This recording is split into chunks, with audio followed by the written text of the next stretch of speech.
Good afternoon. In accordance with Sections 45 and 53 of the Planning Act 1990 as amended, this meeting of the Committee of Adjustment of the City of Toronto is called to order. Before I continue, let me pause to introduce to you the members of our panel. On my far left, Dominic Gully. Immediate left, Rick Ross. Near right, Natalia Popovic. Far right, Bill Dalton. And I also have at the end of the table our Deputy Secretary Treasurer, Barb Bartosik. And on the right end of the desk and in the pit in front of me, our support staff. The Committee of Adjustment considers applications for variances from the provisions of the zoning that applies to property, permission to extend or alter lawful non-conforming uses, and consent to sever property to create lots. We acknowledge that the land we're meeting on is the traditional territory of many nations, including the Mississaugas of the Credit, the Anishinaabe, the Chippewa, the Haudenosaunee, and the Wendat peoples, and is now home to many diverse First Nations, Inuit, and Métis peoples. We also acknowledge that Toronto is covered by Treaty 13 with the Mississaugas of the Credit. Committee of Adjustment public hearings are now conducted in a hybrid, in-person, and virtual format.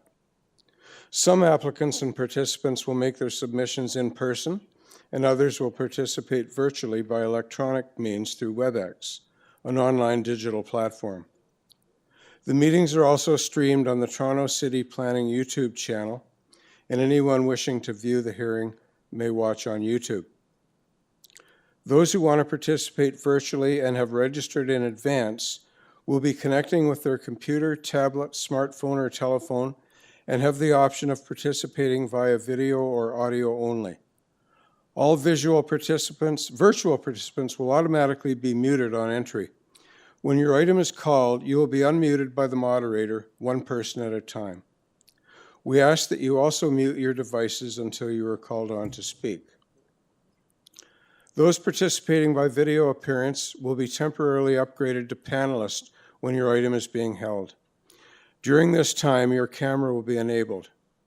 You will only be visible during your 5-minute allotted speaking time. At all other times, your video will be disabled and you will be reinstated as an attendee. For both in-person and virtual participants, Committee of Adjustment staff will share presentations submitted in accordance with the written submission deadline. Those participating through WebEx are not allowed to use share screen or any other panelist controls during a video appearance. The host will remove you from the panelist role if you fail to respect this instruction. People attending in person today who want to receive a copy of the decision of the committee on an application must fill out a decision request card. And those participating virtually need to submit a written request for a decision by email. Please ensure that you include your name, address, and email address because the Committee of Adjustment and the Toronto Local Appeal Body will be sending notifications and appeal updates by email. If you do not agree with the decision of the committee, you may be able to appeal the decision to the Toronto Local Appeal Body or in some limited circumstances to the Ontario Land Tribunal. However, the provincial government amended the Planning Act and generally removed rights of third parties to appeal Committee of Adjustment decisions. Only the applicant, the Minister of Municipal Affairs and Housing, specified persons, and public bodies, as those terms are defined in the Planning Act, are permitted to appeal decisions of the Committee of Adjustment. Appeal instructions are set out at the bottom of the decision of the committee. I will call each item in the order listed on the agenda. Where an application is uncontested, the agent or applicant may proceed with their presentation if desired. When the committee does not require a presentation, applicants are to advise the chair should they wish to speak to the committee. The committee may ask questions and/or take the matter into committee for a decision. Each speaker, including the applicant agent, will be given a maximum of 5 minutes to address the committee. I will comment when you are reaching the 5 minutes. Any presentations of other materials you may wish to submit to the committee must have been emailed in advance of the hearing. Staff and committee members cannot accept materials at the hearing. When addressing the committee, please clearly state your name and address. Please remember to confine your remarks to the matters outlined in the application. The applicant or agent will proceed first and will make a presentation to the committee on the application. Please note that the committee may not entertain revisions to proposals at the hearing today. The committee may decide to defer the application if substantially revised to ensure the revised application is accurate and that all those entitled to notice of the application are informed of the changes. Then, individuals either in support or opposed to the application will be invited to speak. Generally, we first call on speakers in the hearing room and then those participating through WebEx. Committee members may ask questions of each speaker after they have finished their presentation. When all speakers are finished, the applicant agent has an opportunity to rebut only those issues that were raised by the speakers. This will mark the end of the discussion. The applicant will then be taken into committee for a decision. I would now ask if anyone on the panel or staff have any declarations of interest for items in this time slot. Mr. Dalton. And could you explain generally why?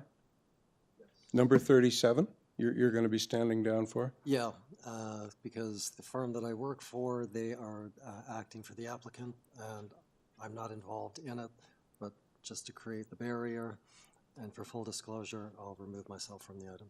Good. Anyone else? Okay, thank you. Madam Deputy Secretary Treasurer, do we have any deferral requests in this time slot? Yes, unfortunately, we have many, Mr. Chair. The first two I think we can deal with together, items 20 and 21 on AUDLEY, Newcastle, and Portland. And then after that, 25 and 33.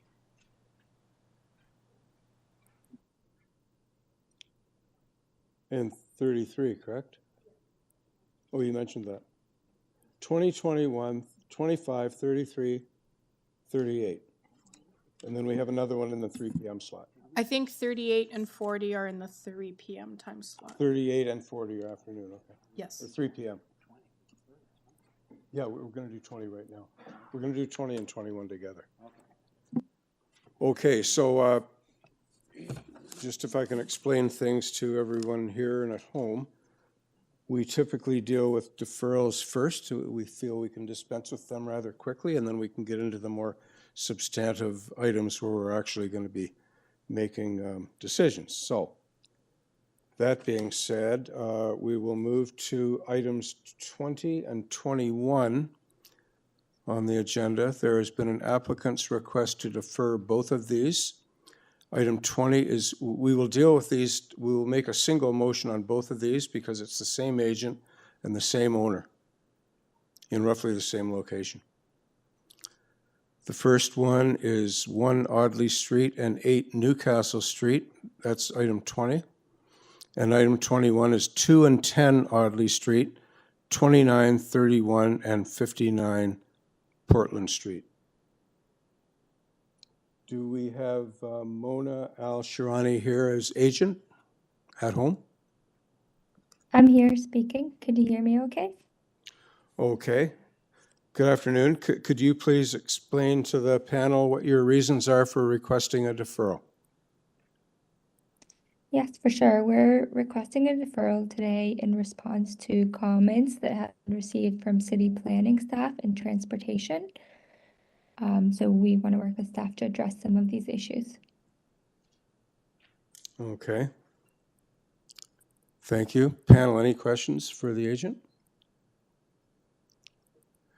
Anyone in the hearing room here to speak to either of these applications on Audley Street? No? Anyone at home?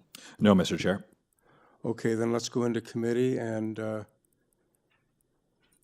make a motion for a decision on these two deferral requests. Items Chair, I'm 20. going to move that the applications for Audley, Newcastle, and Portland be deferred at the request of the applicant in order for the applicant to have further conversations with issues raised by both city planning as well as transportation services. Is there a seconder for Mr. Gully? Mr. Dalton, all in favor? Okay, those two items, 20 and 21, are deferred. We can now turn to item 25, 550 Horner Avenue.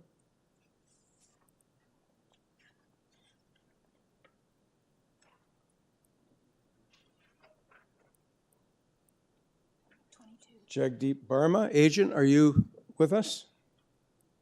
Yes, I'm present. Okay, just give me a second, please.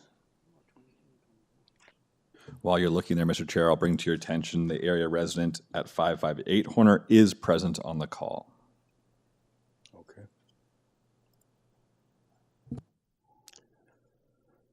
So 550, we have it's a consent and two variances.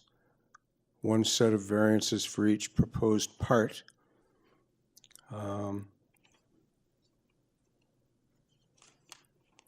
So in this case, Mr. Chair, the report or memo from Engineering and Construction Services is requesting a dedication along Horner, and the application materials have to be amended to reflect that dedication. It will also affect the variances that they're requesting. So Yes. they have to resubmit their proposal addressing the requested dedication. Okay. Thank you. So we do have registered speakers. Yes, Mr. Chair, one. Wait, I don't see that name. Sandra DeBow is the area neighbor at 558. Ah, yes. Sandra Dubois? Ms. Dubois? Yes, good afternoon. Yeah, hi. So hopefully you were listening in, and the applicant has requested a deferral, and in fact needs one because there's some missing information that's critical to our Engineering and Construction Services Department on a conveyance of land. So we're not going to be dealing with the merits of this application today, but are you in favor of or opposed to this request for a deferral to a later date? I have no problems with this. Okay, thank you very much. And Mr. Baclarian is not available, Adam? Mr. Chair, that's the owner of the property. Ah, right. Yeah. Okay, then. Okay, I think we're in shape then to proceed with going to committee for a decision. Chair, I'm going to move that the application for 550 Horner Avenue be deferred at the request of the applicant in order for them to properly redefine the variances required following application of the road dedication that's been requested by Development Engineering for Horner Avenue. Thank you, Mr. Gully. Is there a seconder for Mr. Gully's motion? Ms. Popovic. All in favor?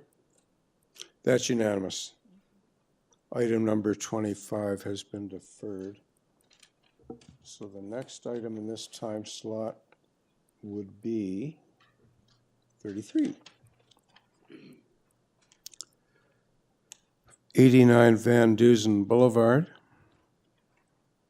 Item number 33.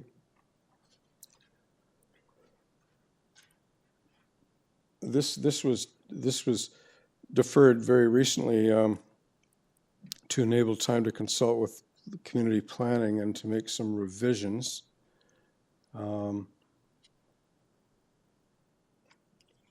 Is the agent available to speak to this item? Yes, I'm here. Kathy Kadziela. Kadziela. Did I do justice to your name? I'll take it. Okay or good? I'm kidding. Could you please explain, as I mentioned, you had this deferred not too long ago and you're requesting deferral again. Can you just clarify why that is?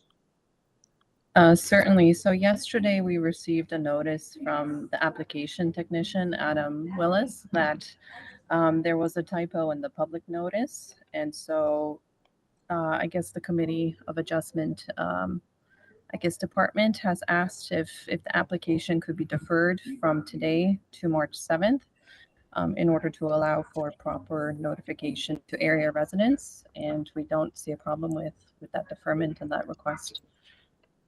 Okay. Any questions, panel? No registered speakers. Anyone in the room that came to speak about 89 Van Dusen Boulevard? No? And no one online? Correct, Mr. Chair. Okay, then let's go into committee for a decision on this request for deferral.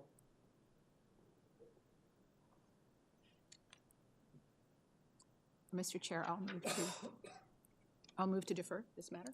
Thank- And I believe we fixed the date to March 7, is that correct? Thank you. Deferral to March 7th. Thank you, Ms. Popovic. Seconder, Mr. Dalton. All in favor? Item 33 is deferred unanimously. Okay, so now we can go back to the agenda from the first item available for consideration, which I think is number 22.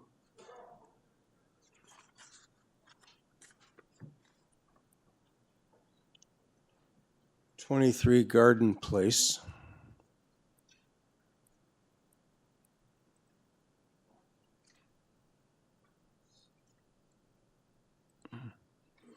This is an application to, oh no, I got 23. Sorry, just a moment.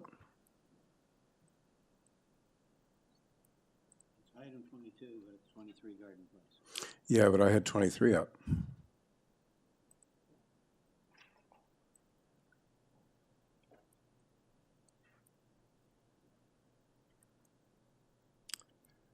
'23 Garden Place, to construct a new detached dwelling with an attached garage.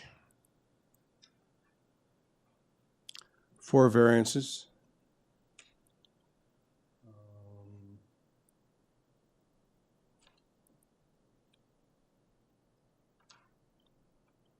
We have urban forestry condition 2.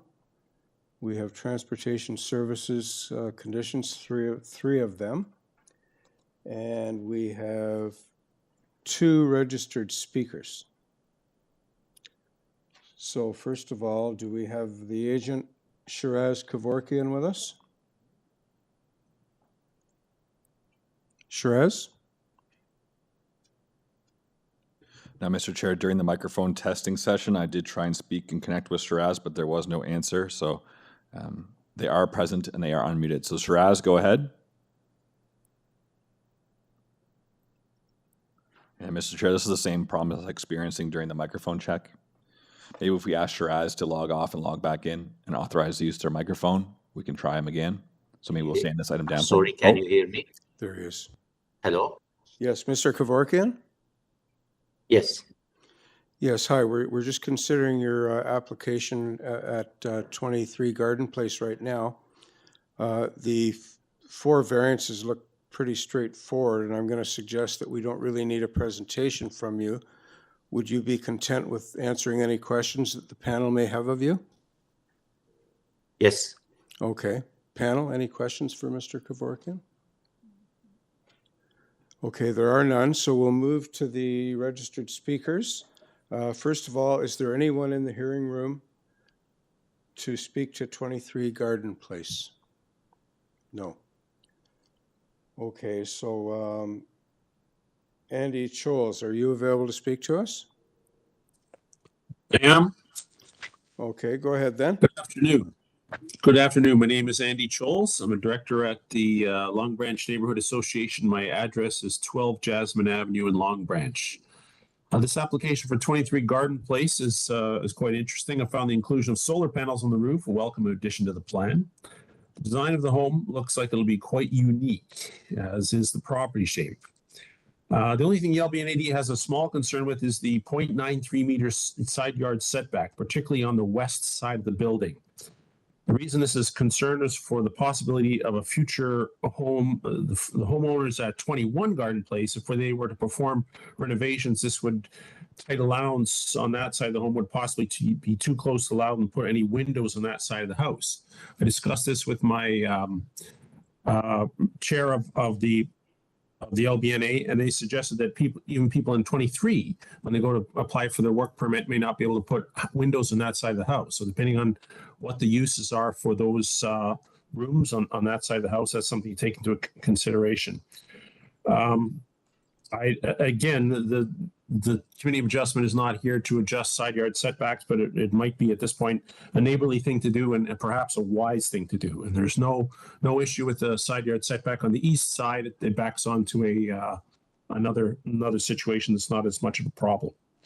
The applicant mentioned in his correspondence the challenges of building on sod-shaped lot, and to recognize the challenges, the addition to leaving the setback at 1.2 is just a recommendation. Okay.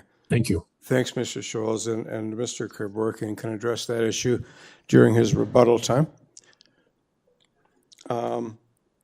Any questions for Mr. Scholes, panel? Okay. And do we have Ken McClelland? Mr. McClelland, do you have any comments on the application on 23 Garden Place, sir? Not at the time, thank you.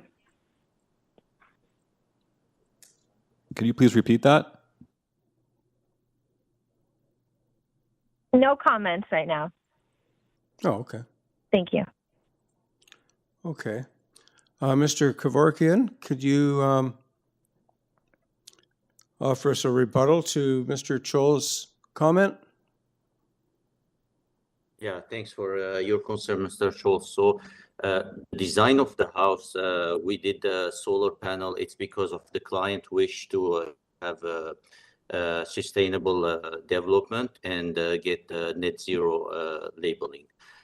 Regarding the setbacks, as I mentioned in my cover letter, it's to respond to the odd shape of the lot. It's a pie shape reversed toward the backyard, and we just added this 23 centimeters in order to accommodate the minimum livable space to the unit. Now, the third thing that you mentioned about the windows, the side windows, we talked with the code examiner with the city, and these windows are minimal, and they will be fire rated as a separation with the left side property line. We try to accommodate a size, a livable space for this house. Despite that, we were allowed to have 17-meter length. We just accommodate 10 and 12 meters to have around 220 square meters for a livable space for a single family unit. Thank you. Thank you, Mr. Kevorkian.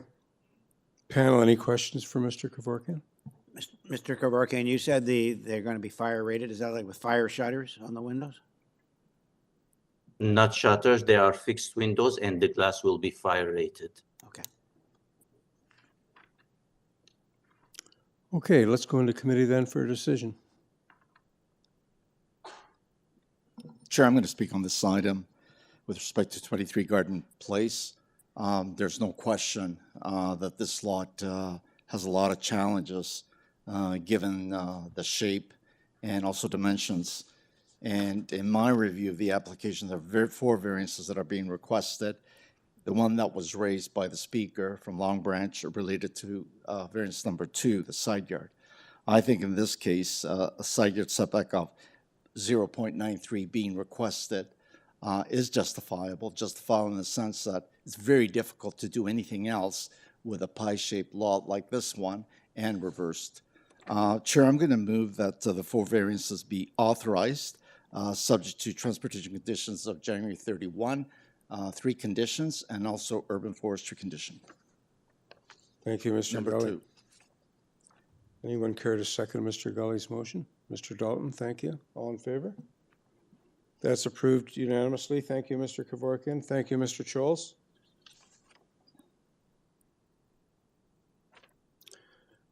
Move now to item number 23, 43 Treelawn Parkway, to construct a second-story addition above the existing dwelling. This is a revised application that includes 2 variances, one for the front yard setback and one for the dwelling height.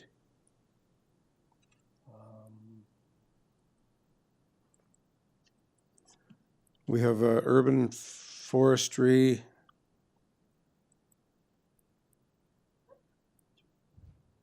Okay, this is one of those confusing ones. Condition 2 in the consolidated, and then an earlier memo saying no conditions. Any guidance on that, Ms. Bartosik? So they have a standalone report that advises that they do not object to the approval and no approval conditions are requested. Okay. So other than that, we have a Metrolinx advisory and a support letter from number 41, the neighbor to the south.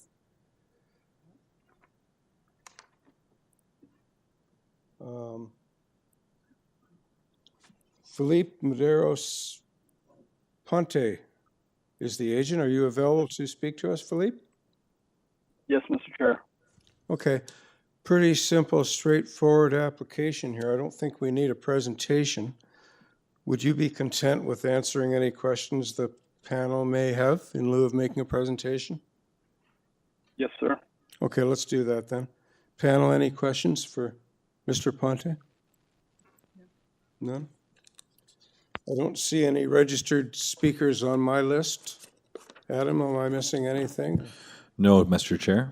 Maybe just a quick check around the room if you haven't already. Yes. Is there anybody here in the hearing room to speak to 43 Treelawn Parkway? No. Okay, so then I think we can move into committee for a motion.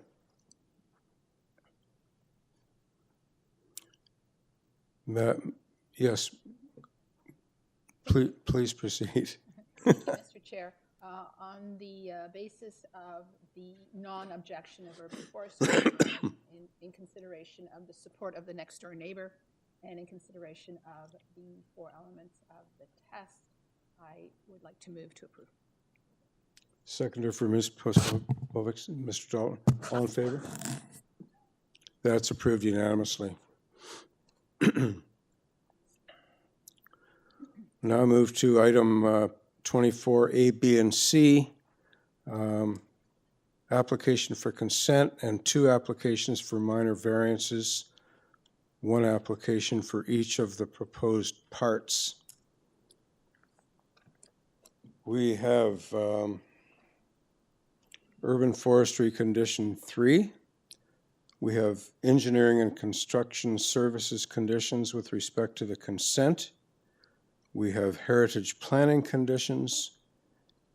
We have 2 opposition letters, and in our additional material, we received opposition letter from the Long Branch Neighborhood Association.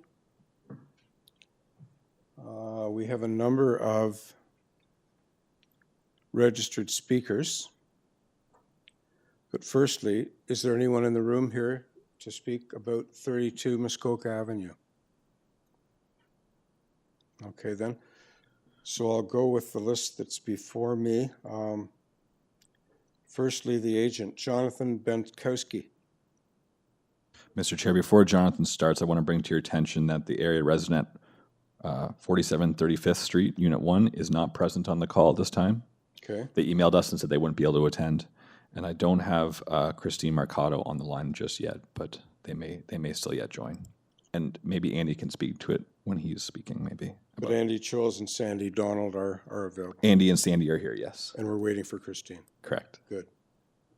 Okay. Mr. Bentkowski? Yes. Yeah, could you take some time and walk us through your proposal here? Yeah, absolutely. So initially, I'd just like to start off by making a couple of changes that were noted through a zoning waiver that was sent in. So for part 1, variances number 4 and number 5 are being removed. Yeah, we're aware of that. We're looking at the revised application, yep. Fantastic. And just the reason why 2 are removed on part 1 and 1 are on part 2, it's just the way the notice was written, where the walls were grouped together in part 2 and separated in the variances in part 1. So the applications now mirror each other essentially exactly. Yeah, correct. Where they're identified as 2 parts. Yeah. There. So for part, we can bring up for part 2, you've removed variance 4. and 5. Oh, okay. Sorry, you're right. 4. Correct. Just 4. No, yeah. Mr. Chair, you're correct. Part 2 is variance 4. Part 1 is 4 and 5. Yes. Okay. We got you. Yes, correct. Okay. Correct. Proceed. Could we go to the site plan, please? So the proposal before you is to sever the property, which is zoned RM. That's important because the RM zoning in itself envisions density through there being multiple units, predating the Bill 23 that brought forward permitting fourplexes. So this RM zoning predated all of that, which permits, again, multifamily as well as semi-detached dwellings. So the proposal before you is to sever this lot into 2 equal parts and construct a semi-detached dwelling on each side, and importantly, with basement apartments. So in total, this will now have 4 units, if approved, going from 1 single-family house today to essentially 4 units, again, appropriately implementing the PPS as well as the growth plan. In terms of addressing the variances itself, it's important to note that the dwelling immediately to the east mirrors the frontage that are proposed before you today with, again, a semi-detached dwelling. The difference, what we can see with the dwelling to the east, is because it's a deeper lot, the house is deeper, which again is reflective of a difference in FSI. I would also like to note that the FSI increase of going 0.6 to 0.8 has no built form request associated with it, meaning the side yard setbacks are compliant. The building length is a very modest 12.73 meters in length, some very, very below the 17 meters maximum of the zoning bylaw. So largely that request for the FSI is driven by this being a shallower lot compared to that lot to the east, which is much deeper. In terms of the trees, what you can see here on the eastern part, which would be part 2, we have curved the driveway as it enters off of Muskoka Avenue, again, to be able to save that street tree that is there, and that is also reflected in the comments made by forestry. To specifically address the frontage and the lot area, can we go to the front elevation, please? I think it's important when we evaluate frontage and lot area in the sense of these being semi-detached dwellings, it's really how that massing now addresses the streetscape. This massing you're seeing right here is 100% zoning bylaw compliant. That's both with side yard setbacks, overall height, main and as well as the main wall heights. Why that's important when we look at a semi-detached house, where we're now offering these 4 units, is that is what can be permitted on this site with 1 dwelling. This massing from Muskoka is 100% zoning bylaw compliant.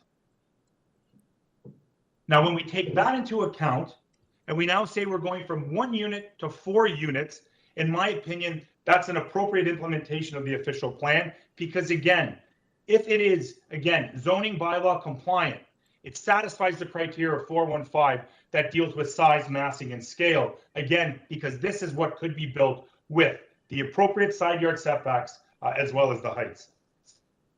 I think that essentially wraps up my initial presentation. I'll be happy to address some of the concerns that are raised by the neighbors. Thank you, Mr. Benskoski. Panel, any questions for Mr. Benskoski before we proceed? Okay.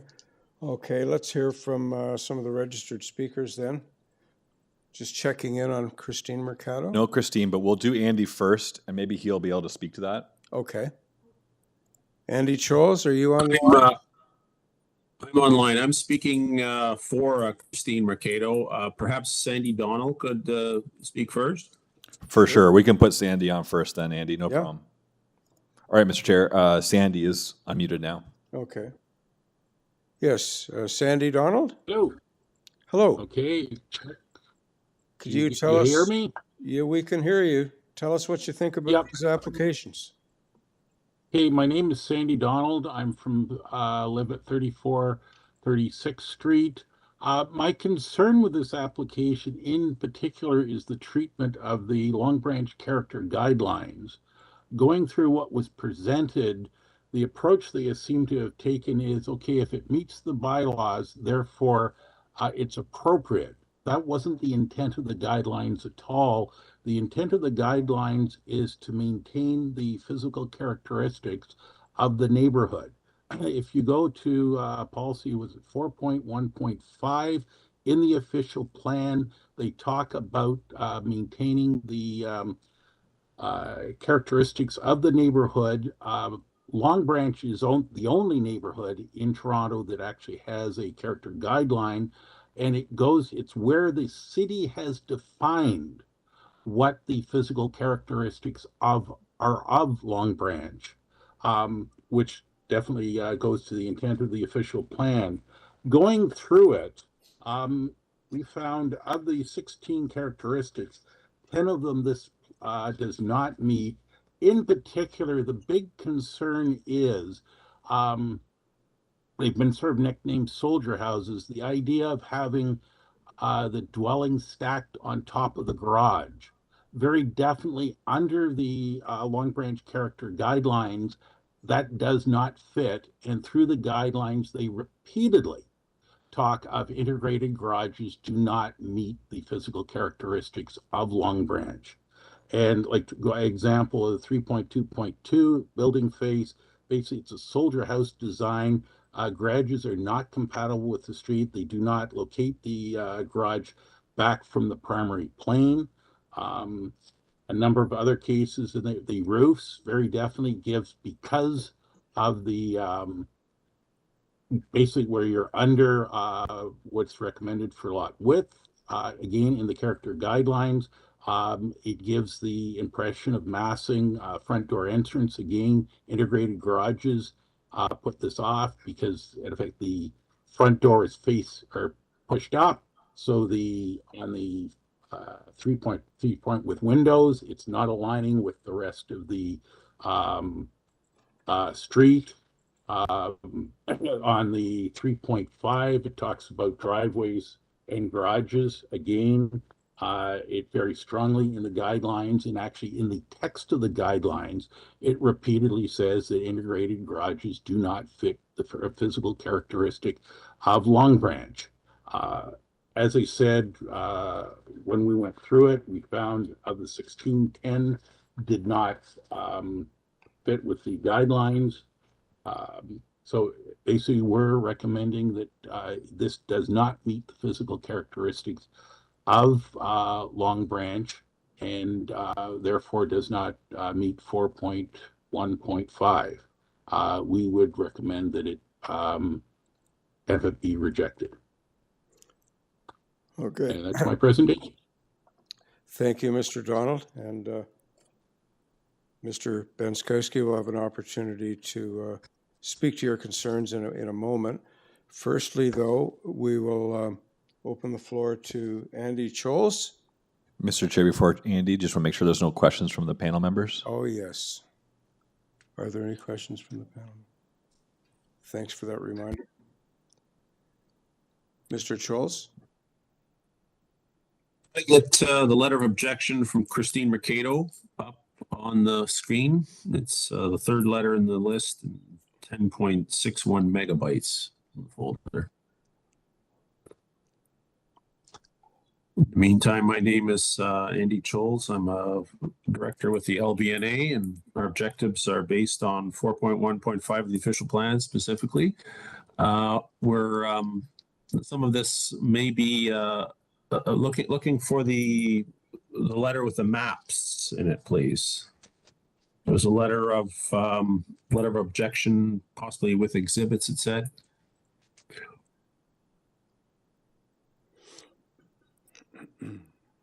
That's the TLAB decisions. That's coming later.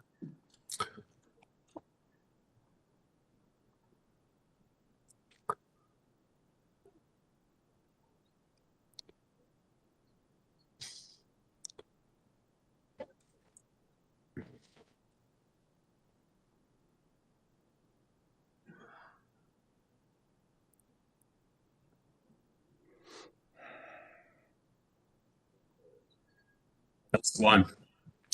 Go to page 4, please. The LBNA letter is based on unrevised plans posted February the 1st, which have now been modified. Nonetheless, the severance, the FSI, and the proposed lot configurations do not meet the 4 tests. As we have an FSI map, we assessed the lots between 33rd Street, Park Street, and 35th Street. The study area was defined using Chapter 4 official plan policies. There are 222 lots. Prevailing build form is single detached at 0.35 or less. And that's shown in blue. And you can see there's certainly an abundance of blue in the area. The immediate context is outlined in orange, and the little white star is on the applicant property. The adjacent context outlines 12 lots in purple over the next block. Proposed semi is not permitted as of right. The maximum FSI permitted for each half of the semi is 0.6. The lot is deficient in the frontage and the length for an as of right semi. It is important to note that the detached semi at 30A and 30B Muskoka next door have no FSI variance. It was also not subject to OPA 320 or the Long Branch Neighborhood Character Guidelines. It was built before that date. Can I go to the next page, please? This is a lot area map. Similar size lots in the immediate context. The prevailing FSI is less than 0.6. It is important to note that the semi-detached at 30 and 30A next door have no area lot variance. The proposed lot at 32 is deficient for build form purpose. Then go to the next page, please. A map on frontage. Proposed frontage is deficient for a semi-detached. It is not a 50-foot frontage, but a 46-foot frontage.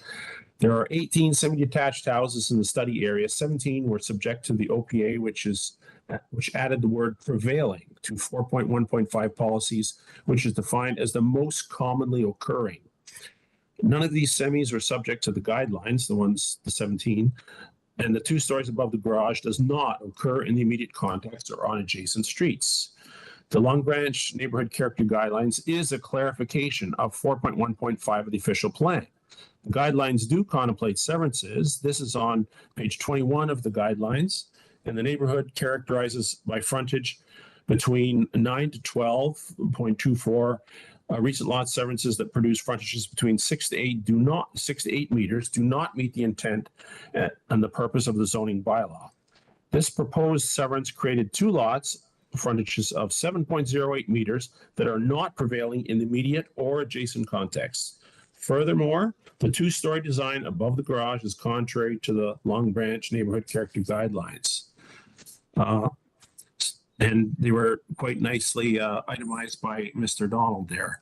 The decisions that were submitted in as well from the T-Lab, Ms. Mercado emailed 2 recent T-Lab decisions that are relevant. Both of these decisions considered the Long Branch Neighborhood Character Guidelines as well as 4.1.5 of the official plan.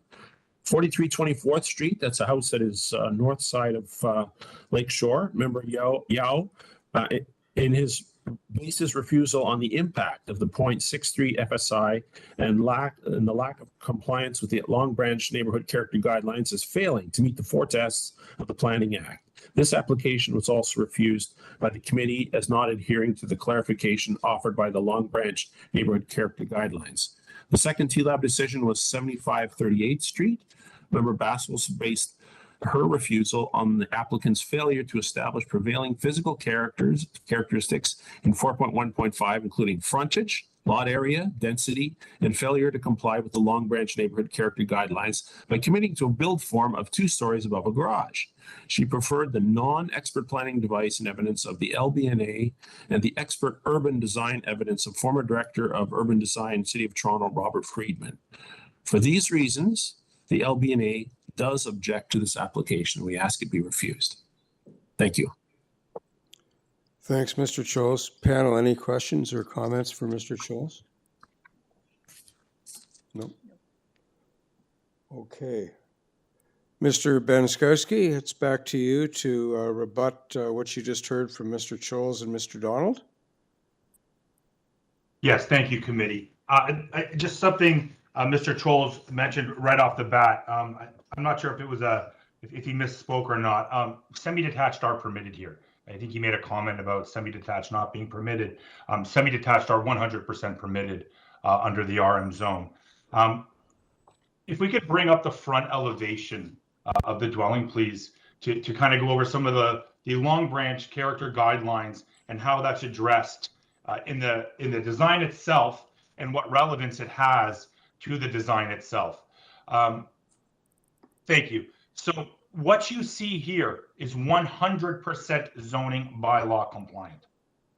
The zoning bylaw envisions a dwelling with side yard setbacks on this lot, severance or no severance, that will look exactly at what you're seeing here.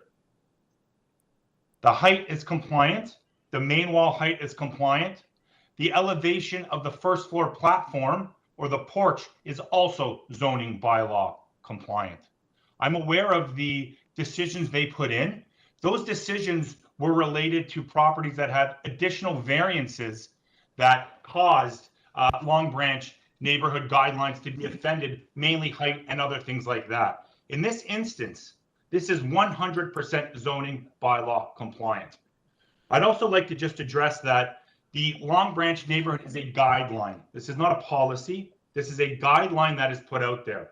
You can't use a guideline or a policy and pick and choose what portions of it you want to address on something that is permitted in the zoning bylaw.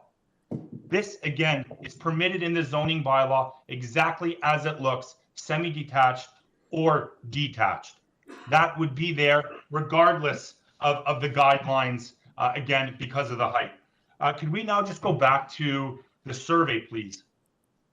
Mr. Trolls also made an interesting point about the adjacent dwelling that didn't have an FSI variance.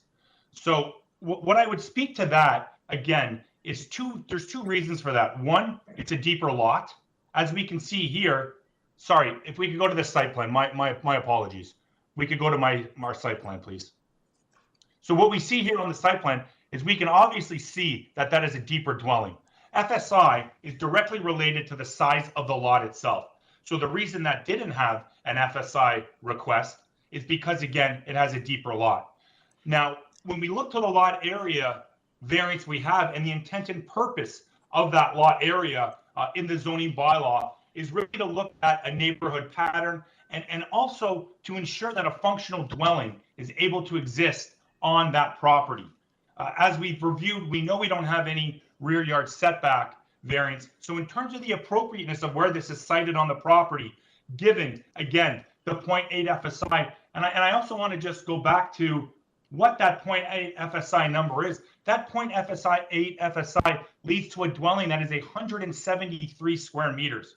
We're not talking about a dwelling that's 300 square meters. Each dwelling is 173 square meters and is able to accommodate 2 families in each, again, for the total of 4 dwellings.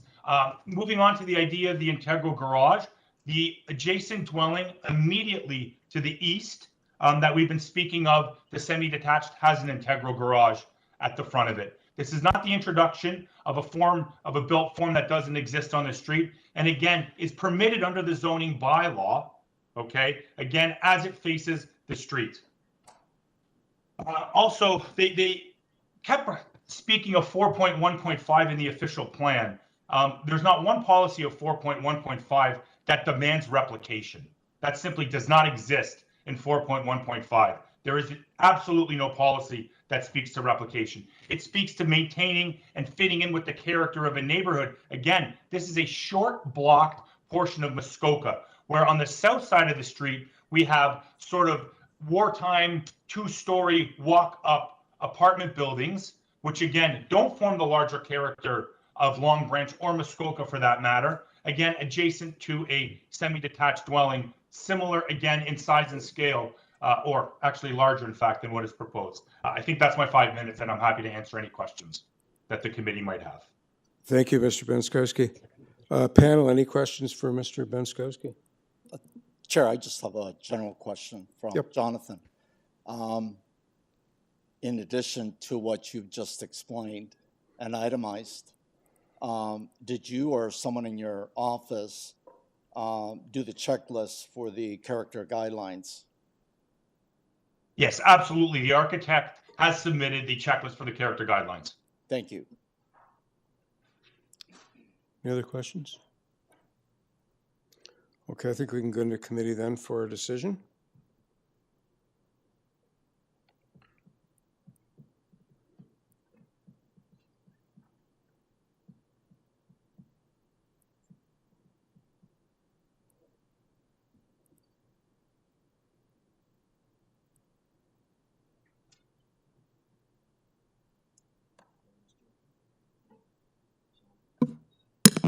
Mr. Dalton.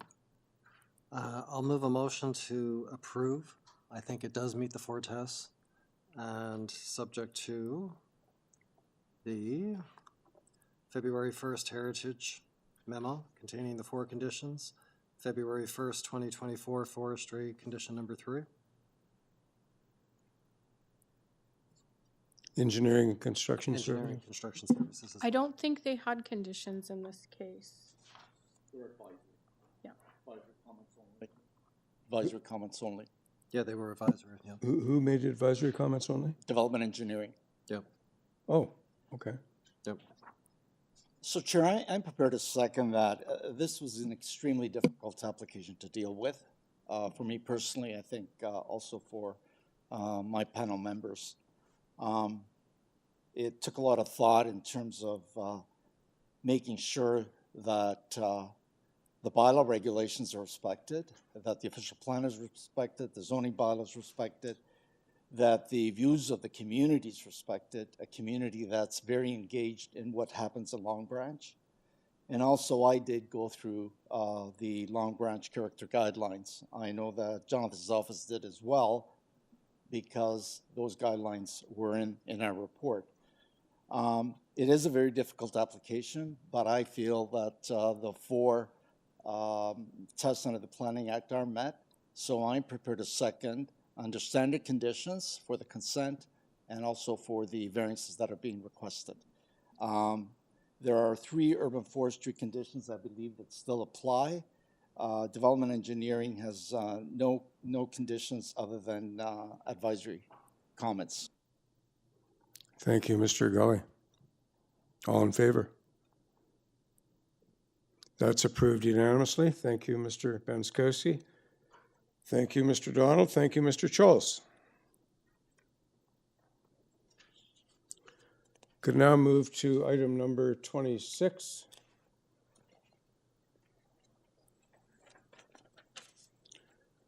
.598, the Queensway. Purpose of the application is it's a consent and 6 variances.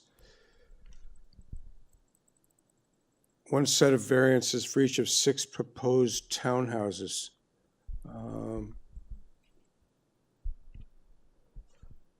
We have on file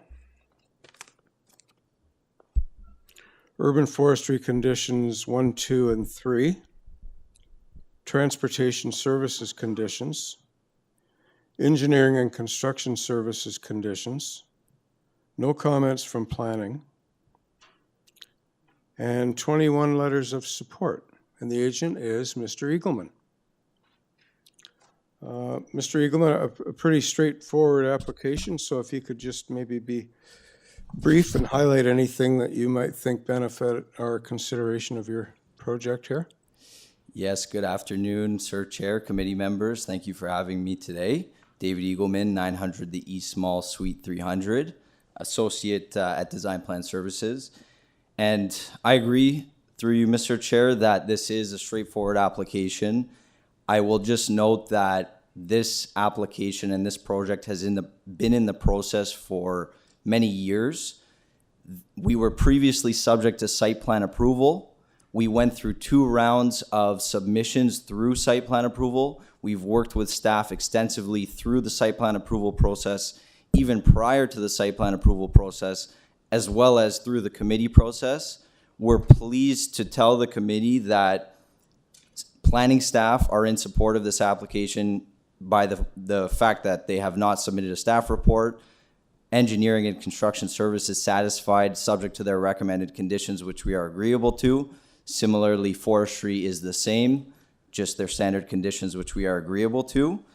As you can see by the 21 letters in support, we have consulted extensively with the surrounding area as well. And I'll just conclude that this is an appropriate form of intensification along a major street in the Queensway. This provides much needed housing that we all know is necessary in the city in a considerate and appropriate manner.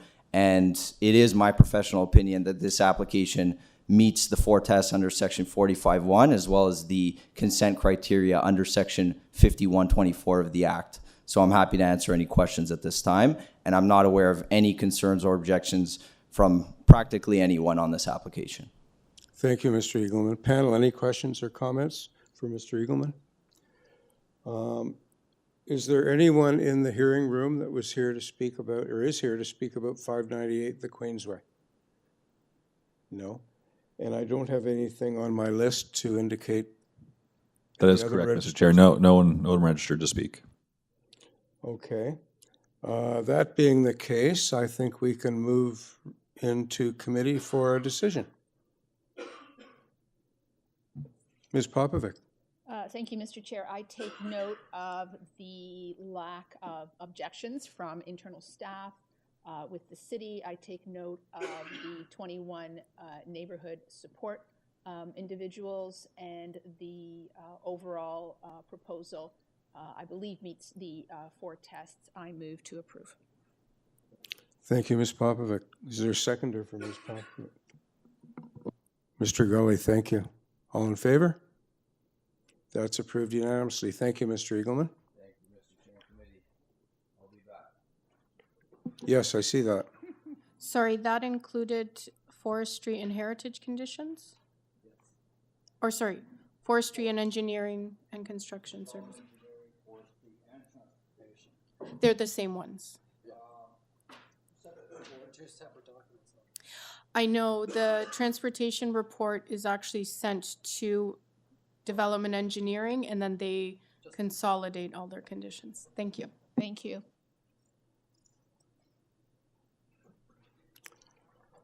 Okay, moving now to item number 27, A, B, and C, 4 Wilmar Road. We have an application for consent and 2 applications for minor variance, 1 application for each of the 2 proposed parts. We have urban forestry conditions 1, 2, and 3. We have planning has expressed concerns regarding frontage area and other minor variances, and they've recommended refusal on grounds that these would be the smallest lots in the immediate block, floor space index, rear yard setback, and lot coverage concerns. We have a 36 signature opposition petition, conditions from transportation, conditions from engineering construction services, conditions from heritage planning, and opposition from neighbors at numbers 3 and 1A Wilmar Road. So, Mr. Palumbo. Good afternoon, Mr. Chairman. Your opportunity to convince a lot of people that they're wrong. Lovely, Ed. Yeah. And all with a very, very sprained and swollen hand, so I'm in a lot of pain right now. So this is going to be even more difficult than it may seem. Go ahead. Very quickly, before my 5 minutes begin, there are a couple of technical clarifications I'd just like to make, if that's okay, before proceeding into the meat of my presentation. The first is with respect to Part 1, which is the new proposed dwelling. Variance number 6 on the notice, there is no need for any relief on that front because the architectural plans submitted actually show main wall heights of 6.95 meters. So there is no variance for 7.17 as per the notice because it actually complies. So that's not before the committee today. I just wanted to make that clear, and it's actually on the architectural Okay, so just to be drawings. clear, what variances would that? Number 6 on part 1. In both cases? No, just on part 1. Just on part 1. Which leads me to my second technical clarification is that on both the city staff report as well as on the petition that was circulated, there's mention of construction of 2 new dwellings. That's not the case. That's actually one of the pertinent reasons I believe this application has merit, is that the existing lot on the property is going to be retained, save and except for the northern portion of the existing garage. Funny enough, at one point that was an addition itself, but it's proposed to be removed. That's the only element of the proposal that's supposed to be removed. But the house on the lot today will remain intact as is, which is why my presentation doesn't focus on the variances with respect to Part 2, which is the retained lot, because all of those variances are technical in nature in order to keep that house where it is. Just wanted to clarify, that's more of a clarification point more than anything, that it's for, that will be retained. There's no two, it's not 2 new dwellings, and there was a updated notice of circulation that was circulated to the public. So the existing house is on Part 1 or Part 2? Part 2. Part 2. Because the notice says they're both new. Yeah, and the revised notice was also circulated. I worked with Committee of Adjustment staff. Part 2 is retaining existing. That's correct. Part 1 is the new dwelling. Got it. So, Chair, may I ask a question? Sure. I was just wondering if you have had the opportunity to discuss detail with city planning the reason for their report, and before start giving your evidence based on city planning's report, do you want to give it further thought as to whether or not you want to proceed today? If you've had discussions, I'm not asking you to defer it, but I'm just generally asking you, have you had discussions with city planning? Were you aware that this report was coming in this fashion from planning? 100%. Were you able to explain to them? And maybe you can explain too why planning took that position. You're here to do that today. Through you, Mr. Chairman, this is fully understanding of, I did have initial dialogue as soon as the application was submitted.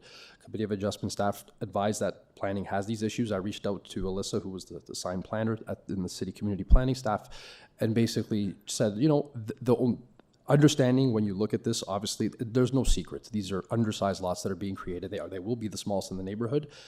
It's one of those things where if you examine it has unique characteristics in and of itself that I believe that I wouldn't be standing here today if I didn't believe they had merit. So trying to defend, again, fully understand, and the owner's aware that it is an uphill battle, but willing to try and say, listen, there's a unique situation here, and let's see if the committee will accept it. I don't want you to give a justification. You've thought about it. You do want to proceed today, right? Absolutely. Yep, absolutely. Understanding, understanding what's ahead. Okay, thank you. Okay. No problem. Okay. Okay. So that being said, I will jump into the main segment of the presentation. Again, I was just fully acknowledging that I understand what's in play here. Undersized lots are being contemplated. Definitely not reflective of the prevailing character in this neighborhood. That's no secret. That factor aside, and I do totally understand this is a key factor. Again, I believe there are planning merits that should be considered based on unique attributes of this specific lot. Because in my opinion, if these factors are taken into consideration, one can see and understand that what results on the ground as a result of these proposed severances doesn't necessarily have a negative impact or adverse impact on this neighborhood. And that's one of the key things whenever I look at any proposal, is that not just looking at numbers themselves on paper, but what those numbers are, the percentage increases, but what they actually mean on the ground and what it means in terms of impact, because that's the most important thing. So I'll proceed now to explain some of the key planning merits that I believe are attributable to this proposal. Firstly, relative to the retained lot. Sorry to interrupt again. So, Chair, I think it's fair for the applicant to be given the 5 minutes. He got his full 5 after your conversation. Okay. Yeah, I saw that. We owe you 10 seconds. Go. Firstly, relative to the retained lot, rather than demolish the existing dwelling and build 2 brand new dwellings, the owner wants to remain part of this neighborhood and wanted to ensure to preserve the existing character of the WILMAR streetscape, and as such, the existing dwelling is being retained in an effort to keep character consistent with what already exists in the neighborhood. Secondly, this lot is very unique and functions as though it is a corner lot, even though it's not a true corner lot, but given that it's adjacent to parkland on its south and its west boundaries, which I think is a very important factor in this specific case. It's only adjacent to 1 dwelling at the north, which is 2 WILMAR, which again, in and of itself means that the impacts on a directly adjacent residents or neighbors is limited. In addition, both the new proposed dwelling and the retained dwelling will utilize the side yard for the a quote-unquote backyard outdoor amenity space for the dwelling. This is purely based on the configuration of this lot and also speaks to how the current dwelling functions with this, where the side yard is the backyard. And again, I just want to be clear, this is nothing new to this section of Wilmar or on the streetscape, whereby backyards effectively face Wilmar and you could see it from the streetscape. So this is nothing new is being created from that perspective. Namely at 2 Wilmar and 3911 Bloor Street West, and I included that photo in my justification letter. On this basis, all of the rear yard variances will come across, especially on paper, as major deviations, but again, just given the existing lot configuration and the existing side yard, backyard functionality and presence visible on Wilmar's streetscape, and consideration that there are no adjacent neighbors, as I mentioned, on the west and south sides, it is my view that the requested rear yard variances are appropriate and more technical in nature that reflect existing conditions on this site, given the lot configuration. Furthermore, there are also variances required for FSI and lot coverage increase. In my opinion, and I've presented to this committee several times with this very same premise, both FSI and lot coverage, they represent regulations that should be evaluated against other built form variances that are triggered, because the cause and effect relationship that determines overall impacts of a proposed increase in either case. FSI and lot coverage values on their own are not indicative of the impacts. As such, it is my opinion that the proposed FSI and lot coverage increases here are appropriate for the site, given that the resulting built form variances are more minor and technical in nature, given that there are no associated variances required with respect to maximum building length or depth, maximum building height, and minimum landscape open space reductions. This indirectly implies that the proposed building footprint is acceptable for the lot that it's on, and further that the proposed dwelling provides sufficient landscaped area for either drainage or outdoor amenity space, because there's no reduction needed. Overall, the resulting variances do not suggest an overdevelopment, in my opinion, and the result is not dwellings that overpower or dominate the street. It's dwellings that are making more efficient use of the land. The last point I want to make before I close, just wanted to remind this committee that it has previously issued approvals for similar severances whereby undersized lots were being created directly adjacent to parkland and whereby there was only one adjacent neighbor. These examples were 330th Street and 41 Elmhurst Drive, both included in my justification letter. And I'll be honest, I often do not look beyond the immediate and broader neighborhood, but in this case, just again, given the very unique circumstances in play here, I just felt it was appropriate to say, oh, you know, these are examples that exist on the ground for, it's exactly what I'm trying to seek from my client as well. So overall, and just to conclude, because I know there's a lot to say on this, I just want to emphasize again that given the unique attributes of this specific site, it is my opinion that the committee give consideration to approve the proposed applications, as I believe they meet the 4 tests for a minor variance under the Planning Act, represent good planning for the reasons I provided today and in more detail in my letter that I submitted. Thank you very much for your time and happy to answer any questions. Perfect. I gave you 10, you took 5. Any questions for Mr. Palumbo before we proceed? Ms. Popovic. Could I clarify, please, for my own understanding, you have or have not, perhaps you could explain, brought your explanations to the planning department, given that the recommendation to refuse, as far as I know, Madam Deputy Secretary Treasurer, still stands. There hasn't been a revised or updated planning report. There has not. Yeah. Okay. No, this was just initial dialogue a few months ago with planning staff, where I basically said, at a very high level, for the reasons I've identified today, that, and I even sent a follow-up email where I said, like, I've talked to the owner. This is the situation. It is already being slighted for refusal. But again, just given the situation's a bit more unique here, let's go forward with it. So that's why we've proceeded. Thank you very much. No problem. Thank you. Okay. No other questions? Okay, let's proceed to our list of speakers. Firstly, it appears that the registered speakers I have listed here are all here in person. So could I ask you just to show your hands when I call your name? Joanne Vanderberg. Thank you. David Spry and Cheryl Eliong Spry. Here, okay. And Gary Signorowski. Good. Anyone else in the room that wants to speak about 4 Wilmar Road? No? And no one online that I haven't mentioned? Sorry?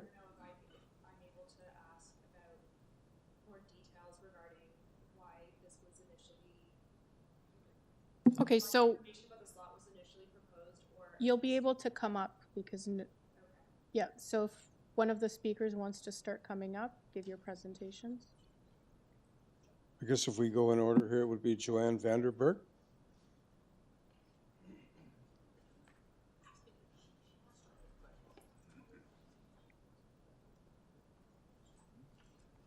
Hi, Gary Sigrowski, 16 WILMAR Road.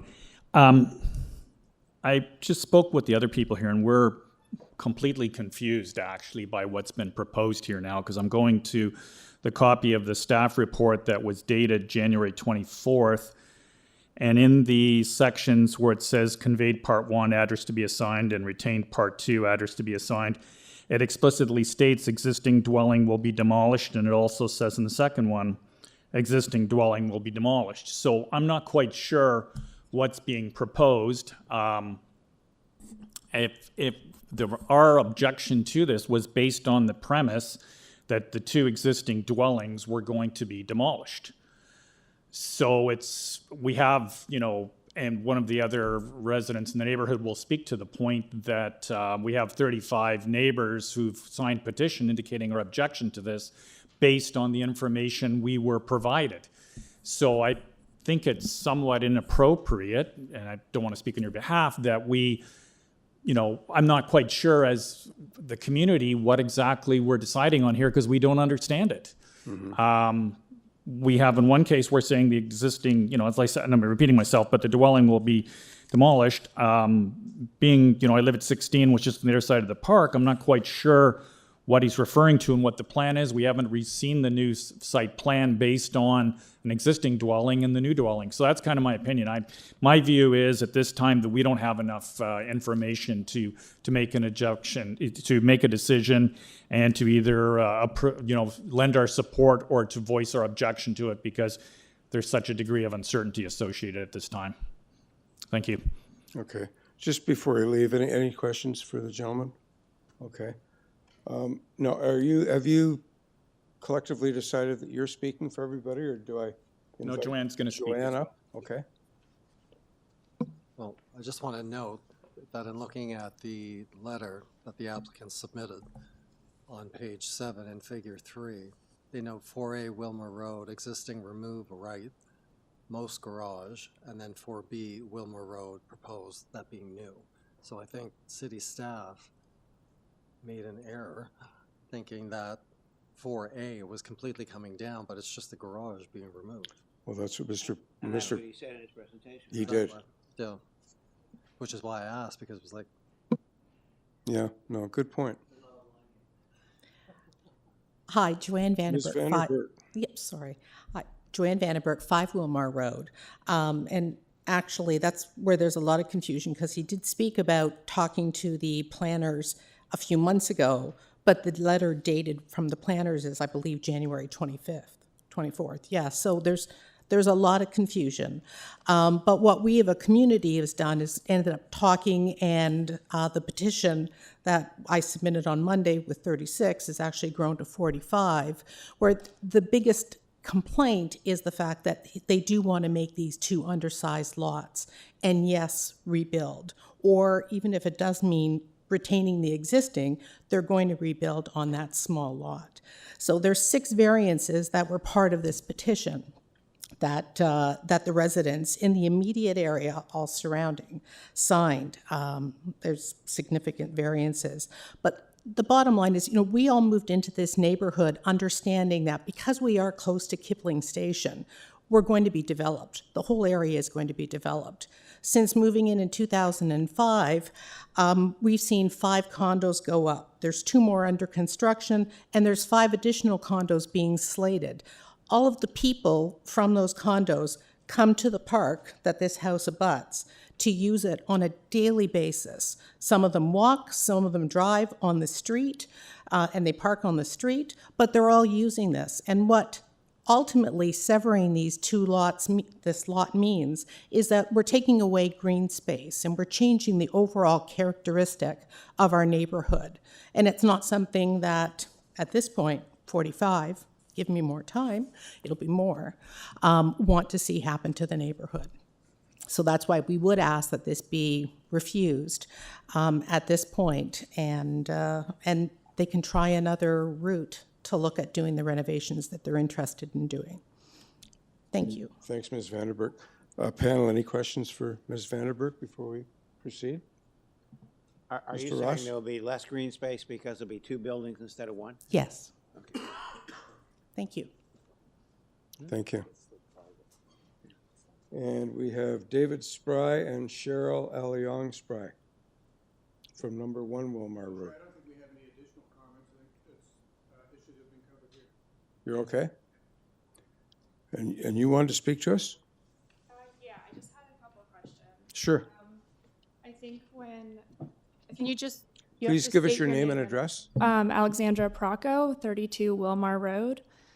I know that the gentleman said that he would be retaining part of the property and removing the garage. And then I guess the assumption and kind of where the confusion stems is that whether or not the removal of the garage will be replaced by an additional construction, which it seems like it will be. I think the concern is that this could turn into what is essentially is a semi-attached, and it just does not fit in within the landscape of the neighborhood. I don't believe there's any other houses in the adjacent area that would qualify as a semi-detached or semi-attached, and therefore it would just look odd. It would initially be creating 2 separate smaller lots, where the lots on this street and the surrounding areas are all generally larger detached homes.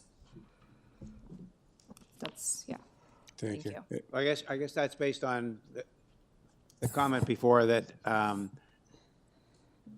both these lots together, would they be individually or together, will be the smallest 2 lots in the neighborhood? Exactly. And I think that there's just a lot of confusion. We haven't been given a clear understanding of what the changes to this lots will necessarily look like in comparison to the rest of the homes on the block. And this is just my assumption based off of the information the gentleman brought to the meeting today. And I think that, like this other gentleman said, we just don't have enough information to make a decision, and we don't want to make a decision that could potentially harm the landscape of the neighborhood without knowing for sure what it's going to be. Thank you. If you learned later today in rebuttal that these are not going to be semi-detached, they're going to be separated, would that have any bearing on your feeling about this? I think it would still be a concern because it would be forming 2 much smaller lots in comparison to a neighborhood that has larger lots with spacious green space. The neighborhood, we all moved to Etobicoke because we wanted homes with outdoor space. That is the landscape of this neighborhood. And the concern is that this will create a cascading effect. We understand that property in Toronto is valuable, and the separation of these 2 lots, it is like a, financially beneficial option for someone who wants to sell down the road, develop other lots, and it could potentially create a cascading effect where it would change the landscape of the neighborhood. Okay. Just before you leave, are there any questions for the speaker? Okay, thank you very much. Thank you. Okay, Mr. Palumbo, your turn again. We heard everybody? Oh. That was 1 more, wasn't it? Mr. Chair, maybe just ask the room one more time if there's anybody else that'd like to speak about this before Mr. Okay. Palumbo speaks. Does anyone else wish to speak to 4 Wilmar Road? Good Give us your afternoon. name My and name address. is Nam, and my name is Nam Fong. I live next to her house. It's basically I live on Stackler, but actually my lot is also on Wilmar. Okay, what is the address though? 1 Stackler Avenue, number 1. Stadler, okay. Yeah. So me and my family moved into the neighborhood about 3 years ago, to be exact. And the reason we moved to the neighborhood because we love the space, we love the green, we love the neighborhood. And someone just come in. I'm not sure what the gentleman proposed. I'm still confused like everybody else. I'm not sure I'm going to put 2 semis or whatnot. But what I see in the future, if someone can do that, everybody else on the street would do that. Would change the landscape of the neighborhood. And we moved there just because of the reason of the green, because of the space. And that totally hurt me in the future. And also with the neighborhood that impact by this. And I just thinking that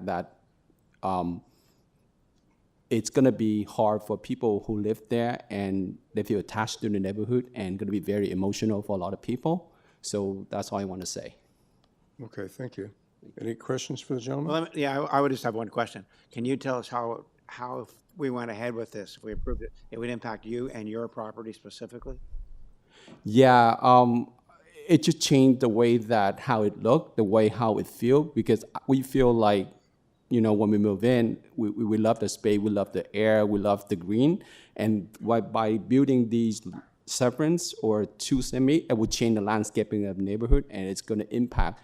Especially, I live just a house beside this lot. So, Okay. Chair, No, it's okay. I always like to understand when someone's speaking what the actual impact is. Sorry? The reason I asked the question was I always like to understand when somebody is speaking in opposition or in support what the actual impact is, and you've answered that. So thank Yeah, I just mentioned that. It's just the landscaping and the culture, you know, that's how the neighborhoods look today. Yeah. Chair, I just wanted to follow up with a question, the gentleman too, though. Whether it gets approved or not, you realize, though, that this is a private lot. It's not public open space. Understand. You understand that? I understand, yes. Thank you. Yes, yes. Thank you. Thank you, sir. Okay, Mr. Palumbo?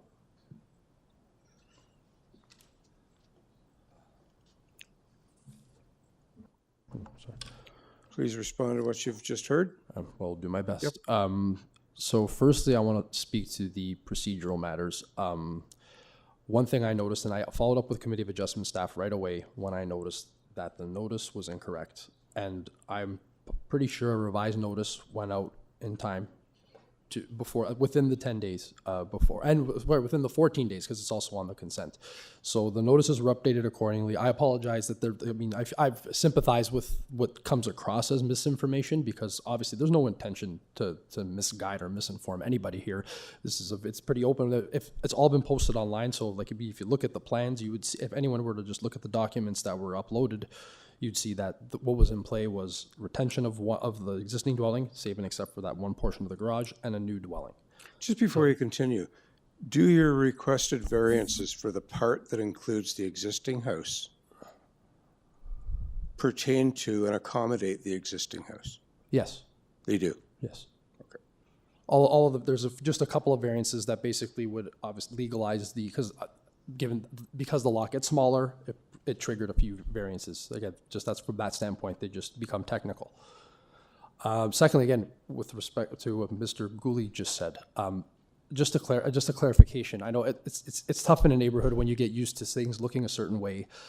This part of the property, the subject property, I guess the north part, is vacant. It appears as if it is green space, but it is private property, and the owner does have the right to do certain things with that property. I mean, the alternatives here are potentially building a much larger home with that would have other variances associated with it, or putting an accessory dwelling, or whatever the case may be. So I just want to clarify, there's no actual elimination of green space at all, or public green space, because it's all happening on private property. And again, one of the main reasons I'm standing up here today saying that why I believe this is appropriate is because if you have two dwellings that are facing, the existing rear of the site is very well lined with trees. So even if there are dwellings that overlook the park, it's actually pretty good visual screening in place already. So that also helps. It would be very difficult for me to step up here, but I looked at other lots in this area. I'll be honest, there's only one other comparable lot that's sort of shallower and square-like in configuration. It's at 3 Shaver Avenue South, and that's about 250 meters to the west. Like I said, I can't just say, oh, this is reflective of prevailing character, because I know it's not. But it's one of those things where even looking at other similar rectangular lots in this neighborhood that are similar to the subject site, it would still be very difficult to stand up here and say that wouldn't have impacts, especially when you're dealing with immediate adjacent neighbors. There's no chance I think it would work. I would not be able to stand up here and say, well, if you did the same thing on that lot there or that lot there with similar configuration, then you could have a destabilizing effect, because it would be very, like I said, it would be hard at that point. In this case, there are no neighbors except for one to the north, which I think bodes well and makes it a little more appropriate and sensitive and gradual, as they say, in this specific case, as like it's almost an isolated lot, an isolated parcel in this overall neighborhood that allows for something like this to happen, where variances that are triggered. In my view, because people can agree or disagree, but in my view, these are nothing that are too egregious or substantial. That's the key reason. Again, that's what I explained to planning staff. I believe also that there were 2 planning staff reports. The initial one, that's where I talked about the initial dialogue. That's what for the clarification for the deputants and the neighbors that showed up. There was 2 sets of dialogue. Obviously, the first where it was like where planning staff said we are not supporting this, and then some quick follow up just saying I've spoken with the owner. We're still going to proceed again for the reasons I've outlined today. And I believe that.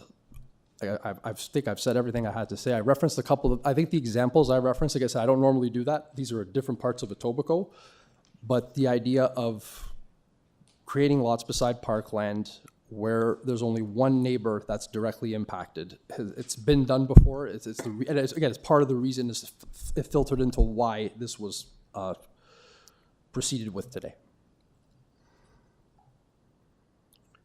I wonder if you could join me in a little exercise here, just to give people the idea of what could happen on this property, just as an option. You mentioned somebody could build a great big house. I just want to pursue that for a little bit. This is a 700 square meter lot. Mm-hmm. So you could cover a third of it without a variance, 270 square meters, 2 stories, 540 square meters floor space.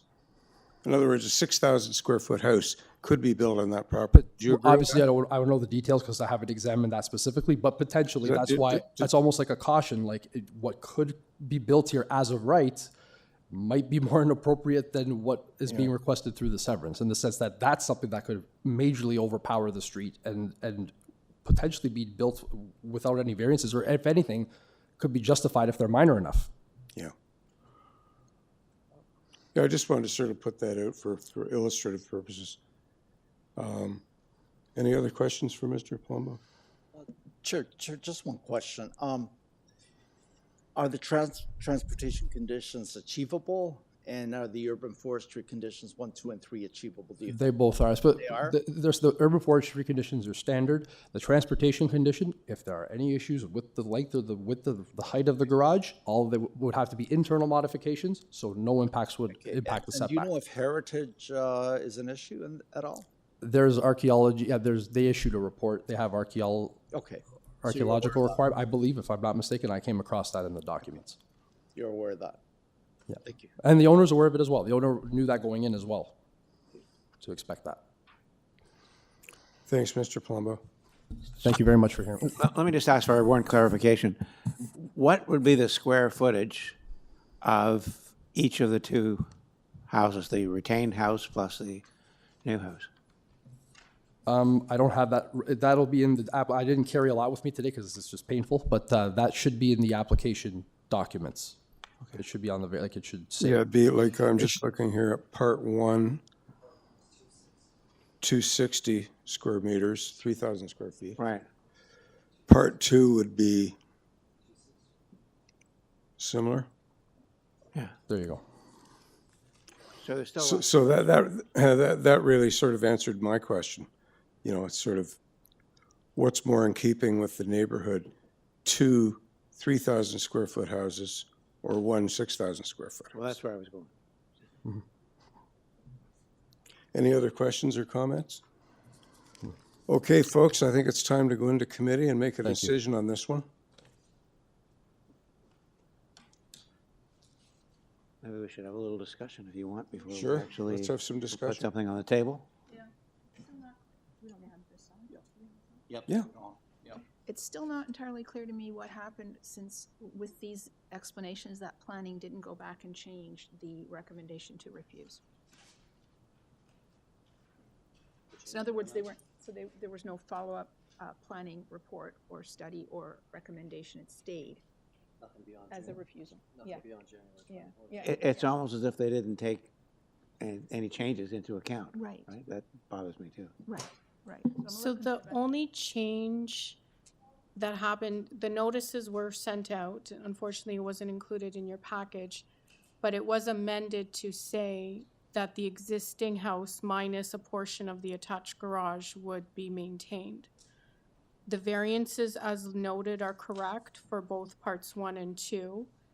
And the consent notice was also mailed out reflecting the existing house being maintained, but the variances are correct.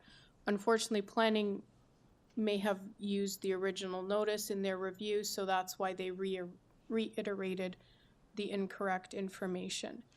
But if they're looking at it on a consent, that doesn't change the lot pattern, the shape and configuration. So their opinion wouldn't change. The variances stayed the same. The plans that went out to the public and that the staff had to review are the same. So their report, other than having a minor error in the description of what is being done, their review of the proposal is correct.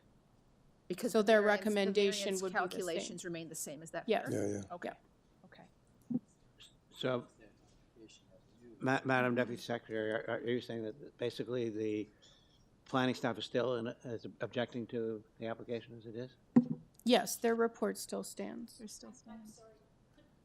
Please repeat that. We can't hear what was just asked. I apologize. Sorry, what was that? Oh, Can't nothing hear you. was We pa- can't hear you nothing- properly. I just said, could you please repeat your question? We couldn't hear because of the conference. Oh, okay, sorry about that. Sorry.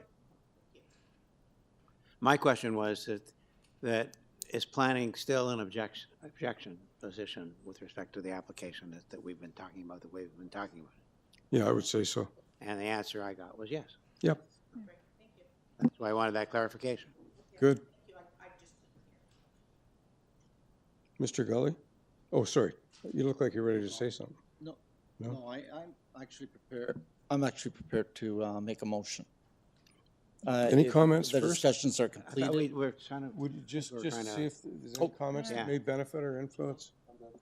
I'm also still concerned about the level of confusion as among the neighbors, because I've heard it more than once now, is that now we're not clear, should we support, should we not support? So if that element of the community might change, I wonder if more consultation would be appropriate. I don't mean to say we should defer, but it's been raised as an issue. And I agree with you. I think there is some confusion as opposed to misinformation. And the reason I was trying to maybe coax, maybe inappropriately coaxing Andrew Palumbo to maybe defer is because I actually saw some merit to the application, and I didn't necessarily feel that even though our planning staff is professional and I respect their opinion and they're very thorough, I wasn't quite sure if planning staff had examined the application to the nth degree that they normally do, and maybe something changed and maybe somebody missed a step. So that's why I was pressing the agent, Andrew Palumbo, if he wanted to defer to have further conversations with planning, because of the fact that you rightly indicate that there is some confusion in the community. And that's unfortunate. So to some degree, I do agree with that comment. So shall we allow Mr. Gully to proceed with the motion? Are you satisfied? You don't have to I support. was just going to say, if there is confusion, that's really on the agent though, right? Effectively, it's his job to present the case. Well, the onus is So on the agent. that is, I guess, up to the agent, and that's why I'm prepared to make a motion if members want to, and of course, we all have our own ideas. We've all examined it very carefully. We have questions. We may not have all the answers, but certainly there's 5 of us here, and I think we can make a knowledgeable decision on this matter. Does anyone else got anything to add before we let Mr. go? No, we're good. So Okay. please Okay, proceed. Chair, I will make a motion. So initially, the reason I was, not to repeat myself, the reason I was trying to get the agent to perhaps consider deferral, because I didn't want all the evidence to come out and then at the end of the day say, okay, defer it because there wasn't sufficient information in the community. Maybe the community members didn't understand what was going on. Maybe they didn't realize that this is private property, it's not part of a public open space, et cetera, et cetera. But he was intent on proceeding. And as you said, the onus was now on the applicant to make the arguments. And to be quite frank with you, I was concerned with the report that we received from planning, because again, as I indicated previously in my conversation with the panel, I think maybe a few steps were met, but were missed. But this is a very unusual lot. It is a very unusual lot. The situation is very unusual. How many of these are there in this part of Etobicoke, in this community?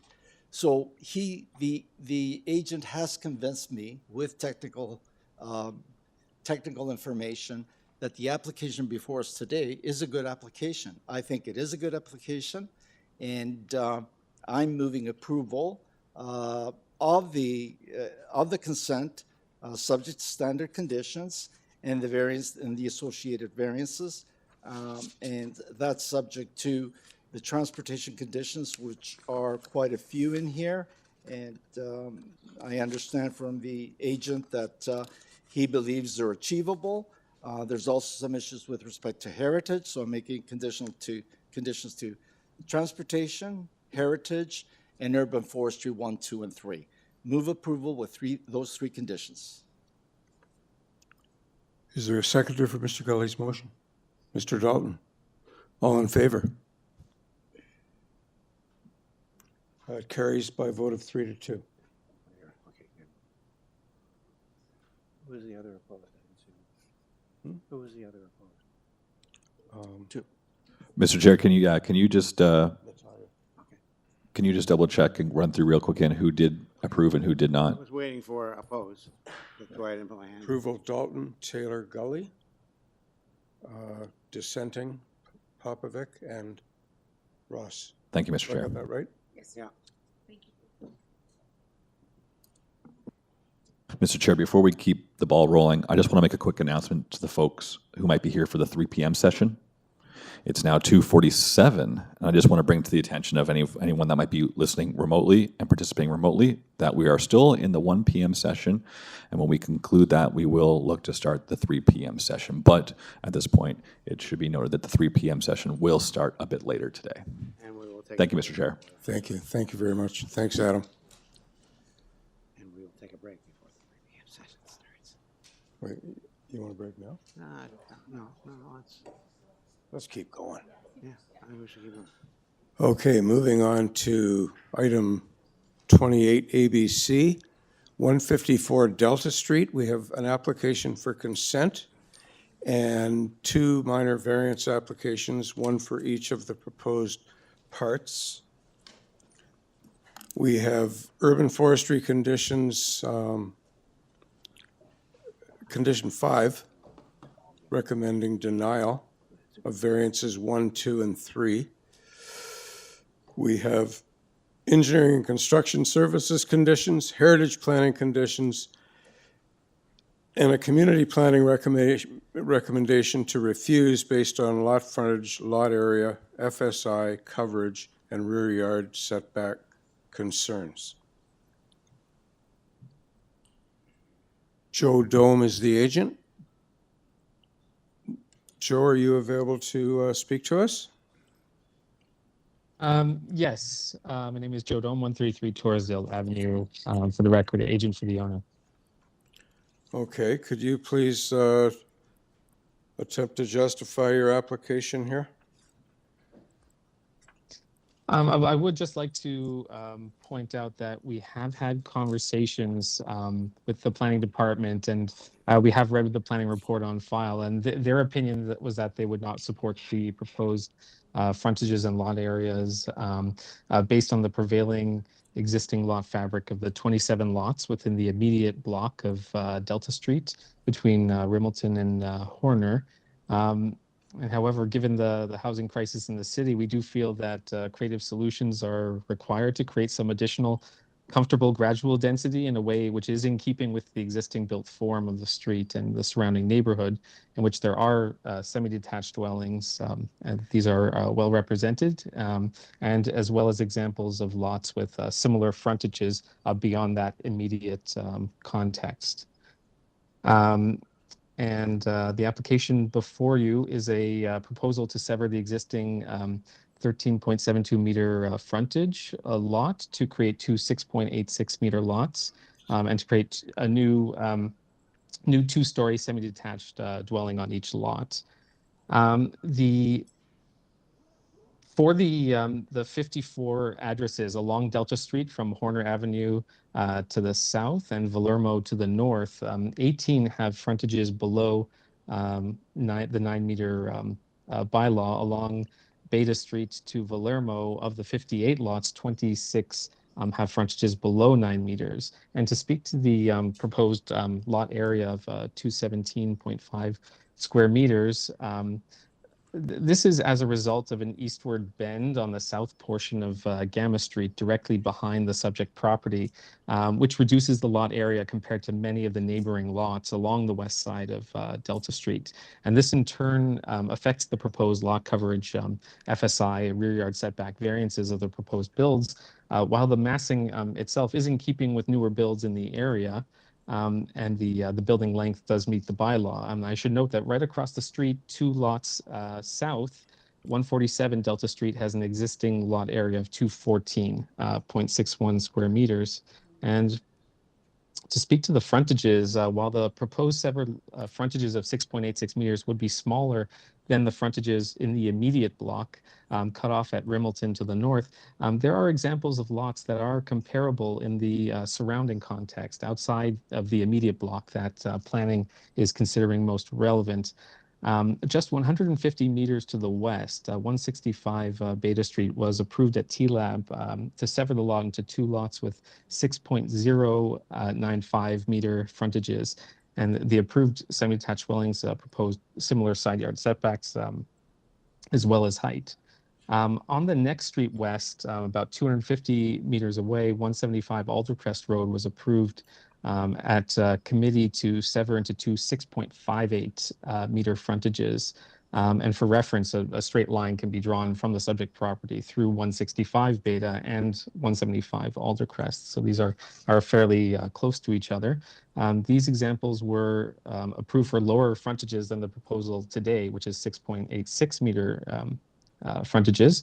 And furthermore, around the corner, just to the southeast, 150 meters away, 404 and 402 Horner Avenue have 2 semis on lots with very similar frontages of 6.93 meters each.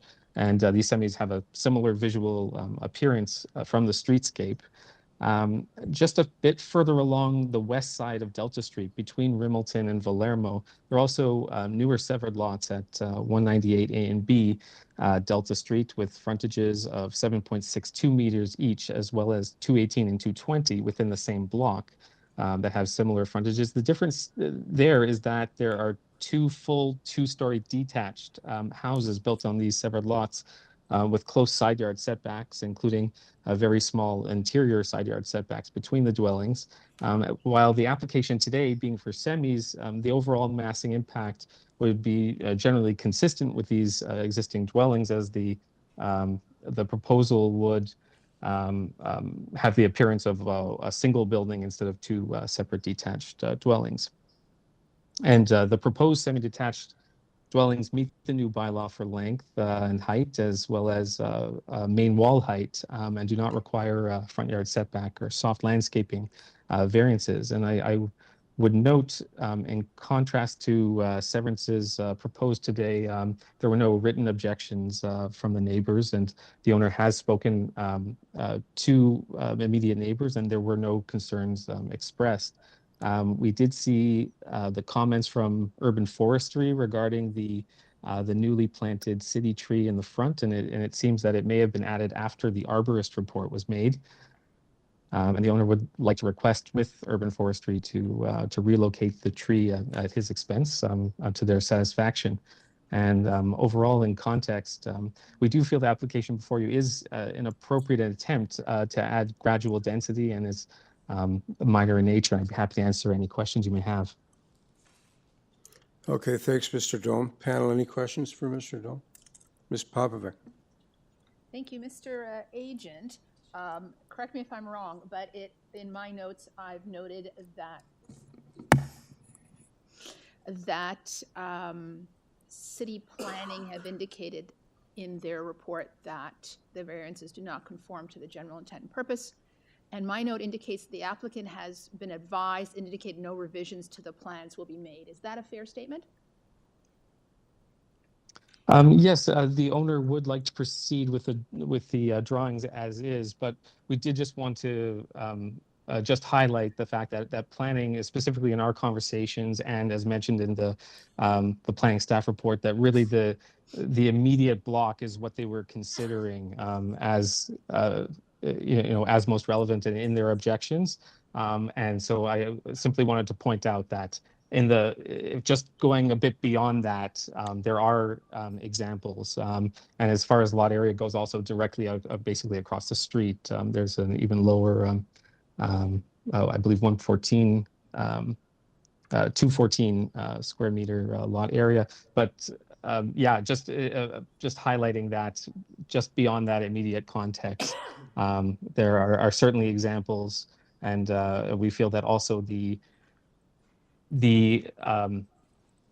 turn that Gamma Road takes to the way it sort of bends to the east also lessens that lot area and affects the variances as well. While the actual length of the dwelling doesn't change, it is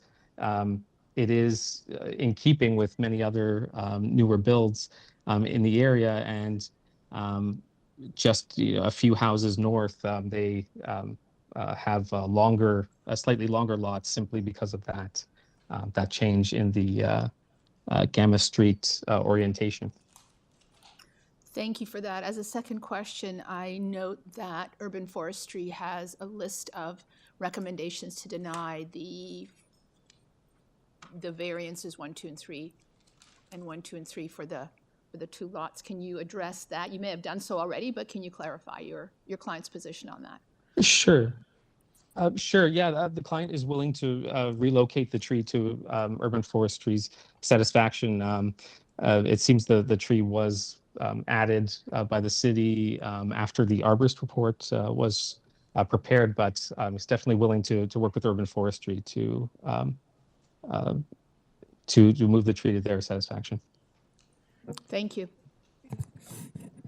And Urban Forestry has provided as a backup approval with conditions 2 and 3. Yes. I just wanted to ask a question about the size. In the WILMAR case, we heard a lot about these new lots would be the smallest in the area and so on. Obviously, that's not the case here, but how do these two, with the severance, how do they fit to not just to the street, but to the area? Are they kind of in the middle? Are they very few smaller, et cetera? They would be on the lower side of the wider area, but there are those examples that I mentioned, as well as there are also other examples on Valermo to the north that have similar frontages that were approved for severances for similar frontages. So using those examples, it's certainly not precedent setting in the wider area. Okay, thank you. Any other questions for Mr. Dome? No. Okay, is there anyone in the hearing room today that was here to speak about 154 Delta Street? No? Okay, I don't see any other registered speakers, Adam. That's correct, Mr. Chair. No one else on our attendees virtual list. Okay. So then we can proceed in committee and make a decision. I think it's significant that there's been no written objections, there's been no verbal objections, and so on to this one at all. Yeah. So with that in mind, and still taking into account what planning had to say and looking at it and how they impact on the fabric of the neighborhood, I'm prepared to make a motion to approve the application And I guess there's forestry, ECS, and HPS, is it? Yeah, forestry 2 and 3, engineering, construction services, and heritage planning. Right. Yep. So with those conditions, Okay. that'd be my motion. Is there a seconder for Mr. Ross's motion? Mr. Dalton, all in favor? That's approved unanimously. Thank you, Mr. Dome. Mr. Chair, I'm just going to take this one more opportunity since it's 3 o'clock now to remind anyone else who has recently joined the meeting. We are currently still working on the 1 p.m. session. And once we're finished the 1 p.m. session, we will start the 3 p.m. session. So just to let you know that the 3 p.m. session will start a bit later today. Thank you, Adam. Okay, number 29, A and B, 8 Yorkley Avenue.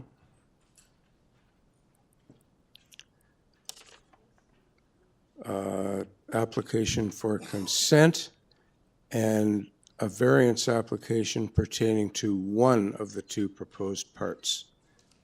And the agent for this application is Franco Romano. Mr. Romano, are you with us? Before we bring Franco on, I just want to let you know, Mr. Chair, that all the area residents are present on the call, and on your list, the councillor is also interested in speaking, but they will not be on your list. So maybe we'll do Franco first, then the councillor, then the area residents. Okay, yes, okay. Perfect, thank Yep, you. We'll do that. Okay, Mr. Romano. Yes, good afternoon, Mr. Chairman. Franco Romano, Action Planning, 321 Lakeshore. Yep. I've heard a little bit about this proposal over the years, but perhaps bring us up to speed with the nature of the project. Certainly, staff, and Lisa, if you can bring up my presentation slides.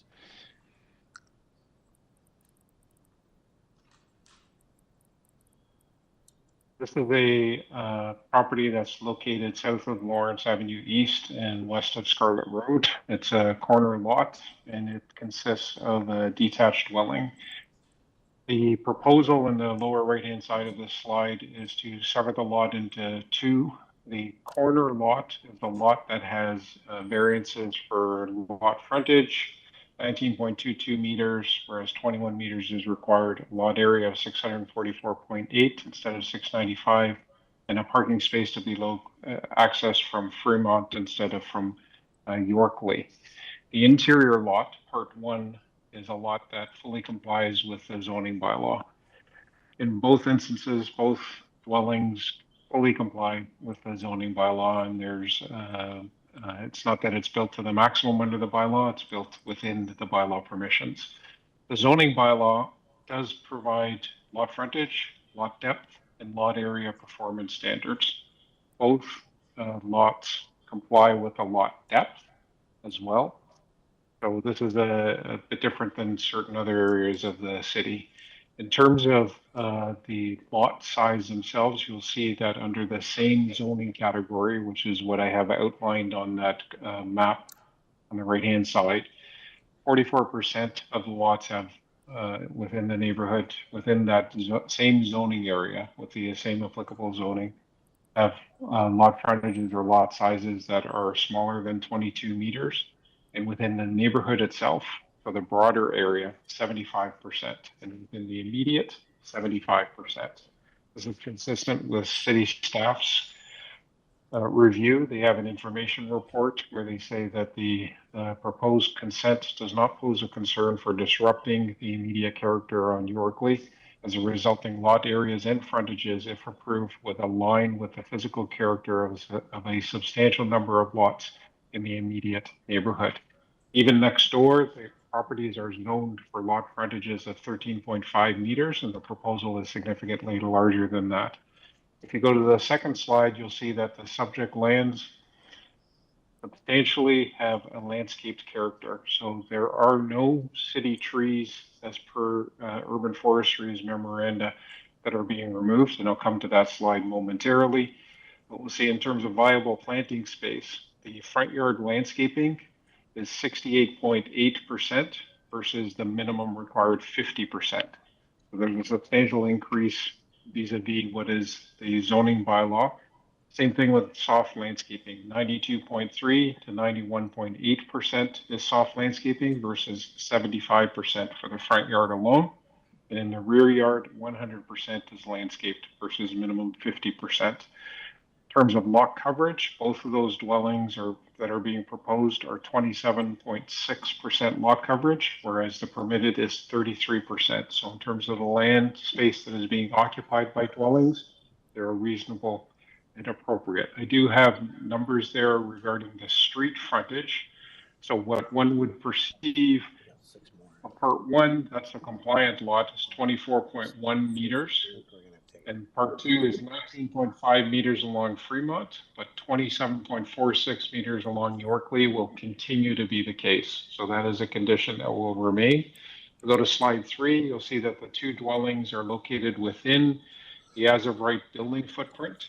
The as-of-right building footprint would allow a building to be constructed that's over 600 square meters, and the proposal is to accommodate two smaller dwellings that are within the permitted building footprint. So there's no expansion whatsoever. If we go to the slide number 4, which is the arborist report and the tree protection plan, the two trees that urban forestry is outlining are those two trees with the red boxes, those broken line red boxes along the bottom part of the plan along Fremont. So none of them are immediately within the driveway. One of them is fully protected, and the other one has a small intrusion that the arborist report is recommending hand digging, and the arborist report has indicated that both trees will be protected. And in fact, there are 26 trees that are inventoried, and the proposal involves a removal of 3 trees on private property, all within the as-of-right building footprint. So I would submit that the conditions of approval that everyone has submitted, engineering, transportation, heritage, and planning staff's I guess they don't have any concerns, are appropriate. It's my opinion that the proposal should be approved. Subject to any questions, Mr. Chairman, thank you.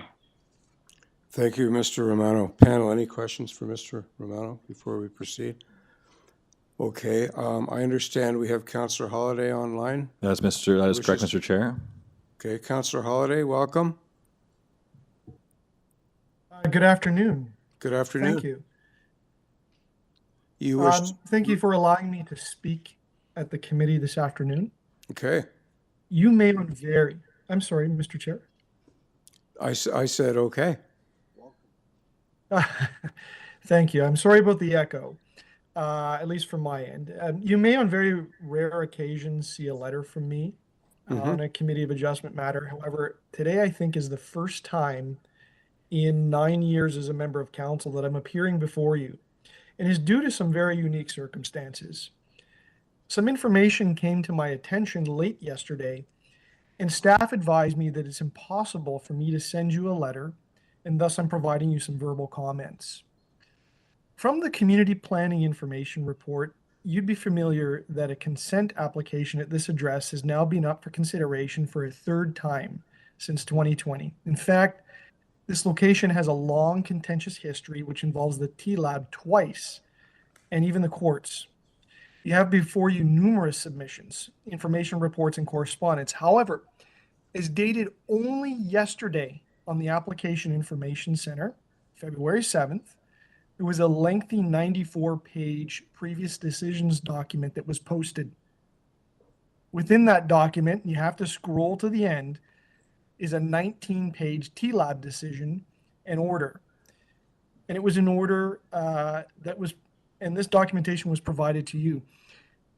While the community planning report references the T-Lab decision to overturn, there was no detail of its content. I think the information is vitally relevant to the application, and I urge the committee to ensure that you've provided yourself adequate time to review it and give it due consideration. From the eyes of the public, it's not possible to know if you had access or you'd seen this document prior to yesterday. And, I can't show it to you because the camera's not on, but if you go through it, you'll see that there's a significant amount of detail and information inside of it. Additionally, The Etobicoke York Community Council considered a report in item 2021 EY 25.10, and it's titled Estate Lots in Etobicoke Neighborhoods. This report is readily available on the city's website, and it describes measures put in place by the municipality to protect estate lots from being severed. I know in some of the correspondence from citizens it was referenced, but at least I can provide you the item number and the title if you want to look it up yourself. The report identifies specifically 8 Yorkley on page 26, and on the map on page 23, it illustrates Estate Lot Zone 1A, which is Yorkley Avenue. I urge the members to be familiar with this document due to its reference to this address, and frankly, others that you might see at the committee over time. Chair, members would be aware that this is a highly contentious application with a significant number of submissions to the committee from local residents. While there's undoubtedly a focus on the outcome of the committee's work, I think there's equal interest in the overall process. Numerous important questions have been posed about the similarities of the applications over time and about the repeated use of the C of A process. There are outstanding questions about what has changed and what would warrant a different outcome from previous decisions. I believe that this application is being viewed with a high level of scrutiny by the public, more so than many other applications. I know members would appreciate that it takes time for a citizen. It takes considerable effort, and for some, frankly, financial resources to prepare a competent submission to you for consideration. I am very aware that citizens are exasperated, and this is understandable given the circumstances and the need to return to the committee several times with the same concerns. For the reasons I've mentioned, I felt it was important to draw the committee's attention to the additional materials, specifically those that were posted yesterday in that additional planning report. I think there are important considerations that need time for adequate review, and I also want to highlight the sensitivity of this case to the public's confidence in the overall process. Mr. Chair, thank you for the opportunity to address the committee. Thank you, Councillor. And before you go, panel, any questions for Councillor Holyday? No, thank you very much. Okay, we'll... Thank you. Thank you. We will proceed with the other registered speakers. We have Tony Vlasopoulos. Mr. Chair and members, Tony is asked to be on video, so I'm going to go ahead and unmute him and confirm with him. Sure. Tony, do you want to still be on video for your presentation? Hello. Hello. Do you want to be on video? Yes. You do. Okay. Well, I'm going to go ahead and make you a panelist now. And once I make you a panelist, you'll be able to start and stop your video yourself by clicking the Start Video button at the bottom center of your screen. So feel free to do that now, and I will go ahead and unmute you as well. All right, Tony. Oh, there you are. Okay, 1 second. I'll put you on the stage. There we go. Ready to rock. Thank you. Thank you. Anthony Vlasopoulos, 37-year resident of 17 Mountbatten, across the street from 8 Yorkley. I object to the severance because you cannot create 2 bylaw compliant sublots out of it. This severance proposal is only cosmetically different from that considered by your committee twice before. It was ultimately refused by TLAB in a 3-day hearing. Is your committee the place to overturn a TLAB decision when an owner changes his proposal just slightly? Today's change is just a fig leaf to bypass TLAB. TLAB's 19-page decision to refuse severance noted that the character of our area is one of large lots, short blocks, and many corner lots. Average frontage is 24.2 meters versus 17.8 meters for surrounding areas. TLAB noted the wide driveways, wide front yards, and generous side yard setbacks. It concluded the proposal would not reinforce the prevailing character and thus fails the intent of the official plan. The criteria of the decision were intent of the zoning bylaw to prevent creation of undersized lots, intent of and conformity to the official plan, neighborhood stability, and whether the proposal reinforced the prevailing character of the land. The severance failed all these counts. The opinion of planning was not a criterion. Twice before, we residents have stressed that consent does not comply with the lot size of the zoning bylaw, and also many other things per our planner. Then we and TLAB noted an abundance of political will to keep the Yorkley neighborhood zone as is, like our councillor just mentioned to you. TLAB wrote, this enclave was upzoned in 1974 by bylaw 3184, which imposed a new minimum frontage of 21 meters and a lot area of 695 meters squared. What is unusual in this case is that the F21 zone had its own name, the preservative bylaw. Elsewhere, the TLAB decision refers to the more recent bylaw 569 of 2013, reaffirming these minimum dimensions.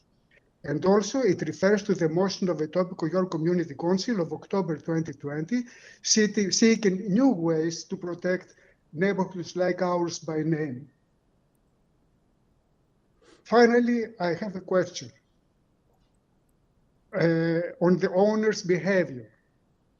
After you refused consent at the first Committee of Adjustment hearing, he appealed to TLAB, then withdrew in favor of a second Committee of Adjustment hearing. TLAB imposed on him $3,000 costs in our favor, but he did not pay. Then, when he lost at the second TLAB hearing, and the severance was refused, he disputed the decision at Divisional Court, Ontario Divisional Court. The court rebuffed him and imposed on him $10,000 costs payable to us. Again, he did not pay. These show utter disregard of the city process. He just plays it and used to his advantage. If you grant consent now, you will effectively reward this behavior. You will have a hand at the destruction of our neighborhood's character. It will put an end to our enjoyment of our property.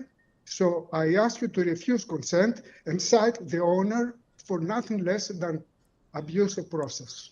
Thank you. Thank you, sir. Panel, any questions for the gentleman? Okay, we'll move on to Anthony Galippi. One more, Mr. Chair, will I remove Tony off and make some changes here? Not available? He is here. I just needed to take Tony off and then go to the next Tony. Okay, sure. All right, Anthony is up. Anthony? Mr. Galippi? No, Mr. Chair, I don't think we properly microphone checked Anthony because he got in late. So he may not have properly authorized the use of his microphone. Anthony, are you there? Mr. Chair, he is present, but we obviously can't hear if he's talking. Anthony, if you could log out and log back in and make sure you authorize the use of a microphone, we'll make sure you get the chance to speak today. Thank you. So we'll keep going. We'll keep going, and we'll stand Anthony Galippi down, and he can log out and log back in. And so we can maybe drop down to Sabine Smith. Sabine Smith, yeah. Am I ready to talk to her? Sabine Smith? Hello. Yes, hello. Hi, yes, it's me. Hi, how are you? Very well. Thank you very much for listening. I'm going to be reading two letters. One is mine and one is of a neighbor's, Joseph Kennedy, at 7 Yorkley, who was unable to make it, and he's authorized me to read his letter. And he's So I'll go with mine. the gentleman that triggered the TLAB appeal a couple of years ago? That's correct, yes. Yeah. Okay, thank you. Sure, go ahead. Okay, thanks. I'll read from myself personally first. I wish to speak against the proposals for the redevelopment of number 8. My family has owned the property next to the subject lot for over 50 years. I was a baby when we moved in. We know the history of the area well. By the early 70s, our neighborhood had become truly exceptional with large lots and tall trees. Site-specific bylaw 3148 was enacted, establishing minimum lot dimensions to preserve its character. As a result, the neighborhood thrived with new families and new homes replacing old ones. Though the area became more diverse, it kept its character. A primary factor considered by people motivated to purchase in the neighborhood is the degree of spaciousness, sunlight, and privacy that was dictated by zoning bylaws. People pay a higher purchase price and higher annual taxes for the enjoyment of these qualities and are entitled to the protection for a reduction in zoning standards. Some consider zoning bylaws a community contract, enshrining the rhythm and character of a neighborhood. It has been argued that residents should be able to rely on a municipality's zoning policies and consider it a breach of trust when they are diminished. The purpose of a zoning bylaw is to prescribe the front, rear, and side yard setbacks, building size, height, and use. It covers matters such as spacing, privacy, density, light, and gives the neighborhood its build form and character. A proposed development like number 8 Yorkley, which is not compatible with existing homes in the neighborhood with respect to size and setbacks, insensitive to issues such as privacy, scale, and spacing, and detrimental to the character of the neighborhood, should not pass this test. As you heard, all past attempts to sever lots of undersized ones in our area have failed, even as city planning supported the undersized lots in response to some developer applications. Even though the minimum allowed lot frontage and area have been carried into the current bylaw 569/2013, the application in front of you puts this progress and stability at risk. This is the third time the developer has tried to redevelop and sever his lot, and it's the same thing the past 3 times. This is truly an abuse of city process and a disrespect to all of us. The lot of number 8 Yorkley has a sharp slope of 10% west to east. Its lowest point is at our common boundary, and its highest point is at the opposite end of Fremont Avenue. However, the current house on number 8 fits the area nicely because it is built halfway between the highest and the lowest points.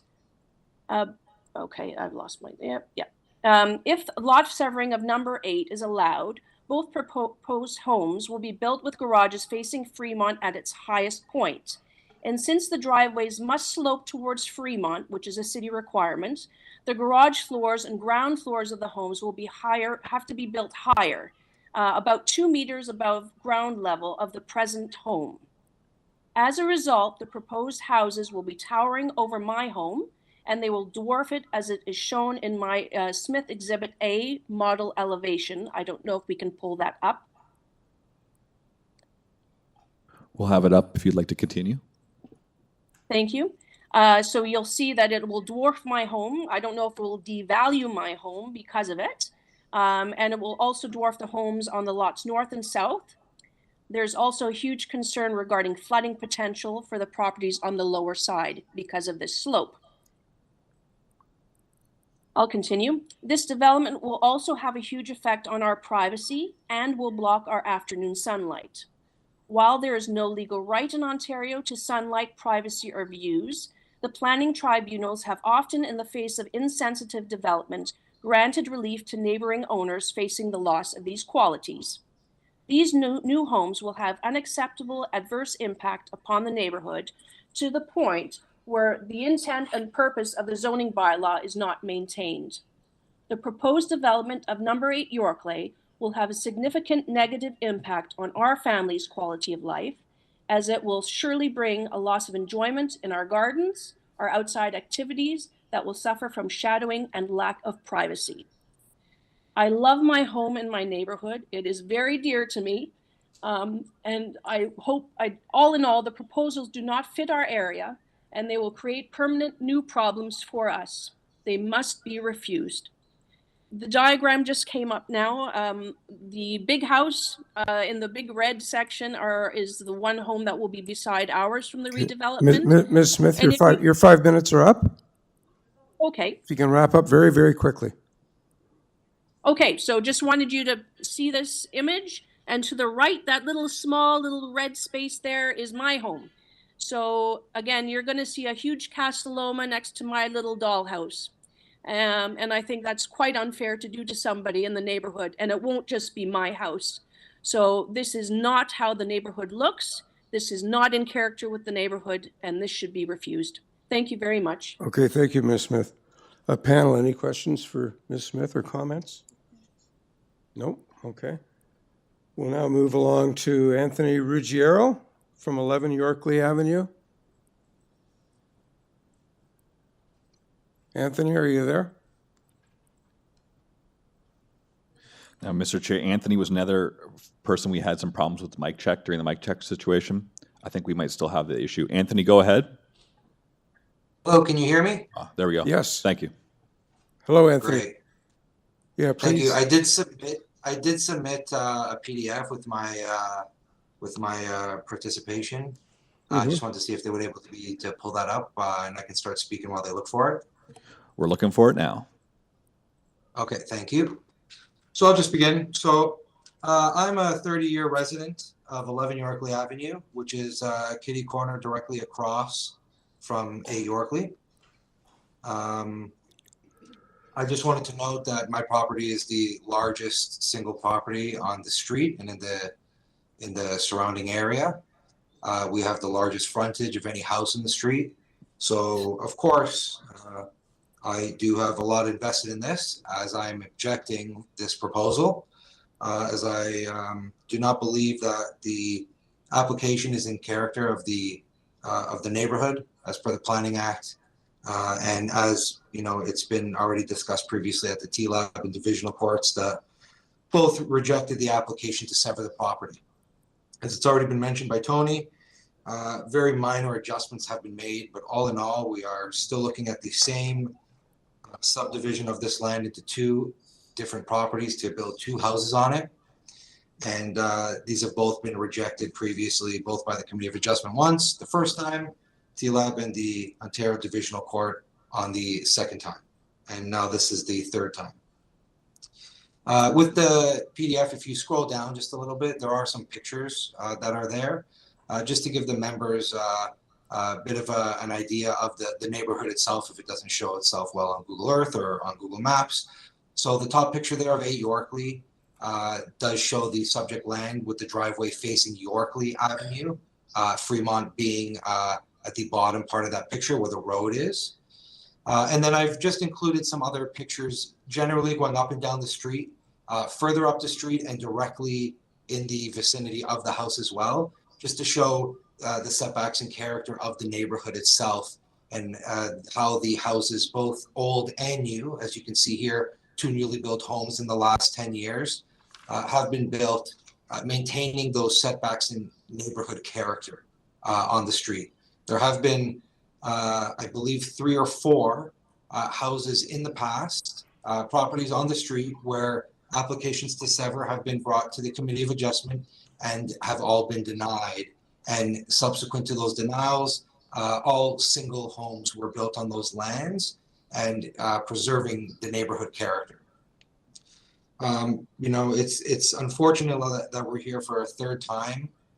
It's difficult for a neighborhood to gather both financially and as a group of individuals when something like this presents itself to the neighborhood, especially something where it truly does not fit the character of our neighborhood, as hopefully some of these images have brought across, and generally as the frontages on the street and the various bylaws that have been passed in the past, including preserve a bylaw that was measured by Sabine, 3148. Further to that, the new bylaws that over superseded it, like 569-02013, as well as the state's lots designation, which the councillor had mentioned at the beginning of this presentation. So overall, you know, it's an unfortunate thing that that we're here again today discussing this land. And I wanted to pose some questions for the committee to consider, which is, you know, is there, now that we're here for the third time, to sever this property for 2 individual houses and properties for a third time, does this pose an abusive process with regards to city processes in doing minor variances and separating lots into multiple lots? Does it warrant dismissal or refusal? And We just wanted to demonstrate the importance of some of these questions that we've been talking about as a community that have been presented to us, that we feel, and not only feel, but we can clearly see if we're comparing all three applications from the applicant, that there is no major changes or anything that should change what has already been ruled by the TLAB and the Ontario Divisional Court with regards to severing this lot from one property to two. I appreciate your time and look forward to your feedback at the end of the presentation. Thank you. Thank you, Mr. Ruggiero. Panel, any questions for Mr. Ruggiero? Okay, then should we try Mr. Gallipoli again, Adam? They are back, so we can try Mr. Gapoli again. Anthony, go ahead. For 44 Yorkley Ave, Anthony, Tony? Mr. Chair, they are unmuted again, and they have logged out and logged back in, but we can't hear them. Anthony, go ahead, test. Maybe tell us what you had for breakfast, or at the very least here. No, Mr. Chair, we don't seem to have connection properly with Anthony. Well, let's do the next one, and then we'll give him one more try, and then I think we'll just have to. I understand. Anthony, if you can hear us again, please try one more time logging out and logging back in and authorizing the use of your microphone. Additionally, you could consider calling in. I have a phone number for you here, 416-570. If you use that phone number and call in on the instructions that we were sent out last week, you could try that way as well, and we'll be able to catch you and make sure you have a chance to speak. All right, I'm going to go unmute John now. Okay. John Sulek, 742 Scarlett Road. Hold on a sec, Mr. Chair. Click the wrong John. Should be good now. Okay, Mr. Sulek. Hello, thank you for the opportunity to speak. Okay. Thank you for your patience. I realize this is running long. Okay, go ahead. I just want to echo, I just want to echo the concerns of my neighbors that this is the third time this has come up. This applicant has been denied once by the Committee of Adjustment. He was denied by TLAB. That decision was upheld by the Ontario Divisional Court. It's not an insignificant amount of time and money that has been invested by the neighbors in these appeals. And I just feel that this is basically, he's tweaked his proposal slightly so that there's only the one variance, but the core issue is still the same. The splitting of the lot into two, which doesn't seem to meet the character of our neighborhood. And because of the extreme 10% grade from Fremont to Scarlett, the houses that he wants to build are going to tower over the neighboring houses. I find it a little disingenuous that the letters of support that they have are all from addresses that are north of Lawrence or north of Dixon, so they're not really part of the neighborhood in question. That's basically, that's my feeling. The neighbors are extremely frustrated at what appears to be this applicant sort of gaming the system and continually coming back with the same basic proposal, just slightly tweaked. Thank you for your time. Thank you very much, Mr. Sulek. Panel, any questions for Mr. Sulek? Should we give one last try for Mr. Well, Mr. Chair, Anthony is, I don't know if they left or not, but now I can't even access their microphone at all to turn it on and off.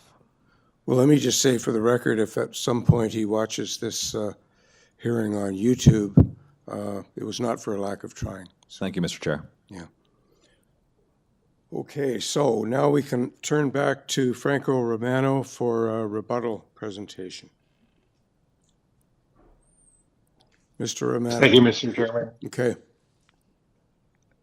And thank you to everyone who's participated. First, I'll deal first with the, I guess, the commonality between everyone's comments and some of the documents that I've read regarding the third time that an application's been made for the subject site. The first time that the application was made, there was lot frontage and lot area variance for both lots. It was 18.6 meters and 20.5 meters. So that's a different a different lot size, and there were 6 variances for each lot. So there were built form and dwelling location variances. The owner appealed the consent, but did not appeal the variances, and therefore he could not proceed with the appeal because the TLAB did not have everything before it. So the second application that was made was to correct that first one. And the second one was made, and it had a lot frontage of 18.5 meters and 20.3 meters. So both lots, again, being deficient in lot frontage. It's not uncommon for a landowner to come and improve a proposed development. Not uncommon for a landowner to come and have to reapply for a proposal, and that is indeed what is being done in this case. And the improvement is and addresses the TLAB decision, because I write that in my cover letter. The TLAB decision says that the TLAB cannot find lots side by side, especially a corner lot, that are deficient in 21 meter frontage. The proposal has been crafted to deal with that lot size concern full square. The interior lot is larger than 21 meters. And vis-a-vis the old bylaw, 3148, that 3148 zoning bylaw, the preservative bylaw that's being referenced, 1970s, measured lot frontage at the street line. And if we can go to slide number 1 of my presentation, you'll see that that interior lot has a street line lot frontage under that old bylaw of 24.17 meters. The corner lot has a street line of 19.5 meters along Fremont, but 27.46 along Yorkley. There's no sidewalk. There's a seamless transition from the lot to the boulevard. No one can perceive the difference in lot frontage or lot area. The proposal fully meets the physical character of the neighborhood, and I would submit that it is a different application, a substantially different application, and planning staff recognize that, and they even referenced those previous decisions on the second page of their, or the first page of their staff report.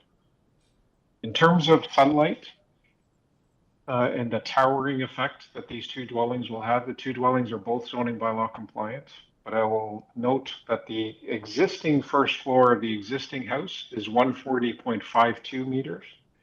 The first floor of the proposed house is 140.17 meters, or lower in height than what exists there today. And the proposal will in no way, shape, or form tower over. The rear yard setback that currently exists is 3.64 meters. The proposal ranges from 8.64 to 13.92 meters. The proposal is an improvement. It will not cast shadow onto neighboring properties. Flooding and grading, those are all being perfected on the subject property, and I've indicated landscaping and how that is in excess, well in excess of the zoning bylaw. In terms of what is being proposed here, Mr. Chairman, it's my submission that planning staff have reviewed the previous decisions. They've reviewed the previous applications, the one that was approved by the committee and appealed, the one that was refused by the committee and did not get perfected with all the applications in front of the TLAB, and the courts did not review the merits of the application. The district court decision only dealt with a matter of law, which was put in front of them. And they found that that matter of law was not within their jurisdiction to deal with. I would submit that the planning staff and the other conditions of approval are appropriate, and I would submit that the applications do respect and reinforce the surrounding lot fabric and the built form character, and they should be approved. Thank you, Mr. Chairman. Thank you, Mr. Romano. Panel, any questions for or comments for Mr. Romano? Okay. Well, we have reached the point where we shall go into committee and have either, well, discussion, I suppose. before we consider a motion from one of you? Certainly a difficult, complex. Yes, yes, we have. I'm going to make a motion. As noted, I understand everyone's concern and noting the history of this site, but the city planning report is indicating this site, like a couple of applications we've had already, is unique. This can't be replicated. I think the application, the current application, is a good one. I'm going to recommend approval, subject to the ECS November 30th, 2023 memo, the February 2nd Transportation Services memo, the February 1st Heritage memo, and the January 25th, 2024 Tree Protection memo conditions. Is there a seconder for? I will second that.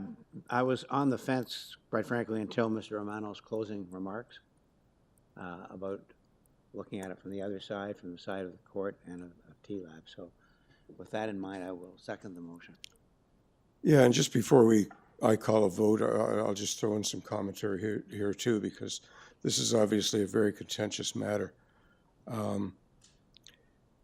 If it were just a case of looking at what we're being asked to decide upon here, without anybody's comments, it would be a no-brainer. There's only variances attached to one of these sites, not the other one. There's no height variances, no rear yard. The rear yard situation is being improved, as Mr. Romano pointed out. No side yard issues. 1.8 meter frontage differential on one of the lots only. 50 square meters less lot area on one. It's just not, you know, I know, and this has come through, I think I've been here since the very first time this came up in 2020. This neighborhood is obviously very concerned about the way things are situated in this area and the fact that that lot's been the way it is and that house has been the way it is for a long, long time.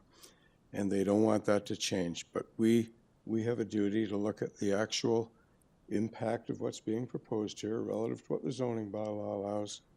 And yeah, I think maybe I'm giving a little bit of a heads up that I'm going to be supporting this too. So all in favor? Opposed?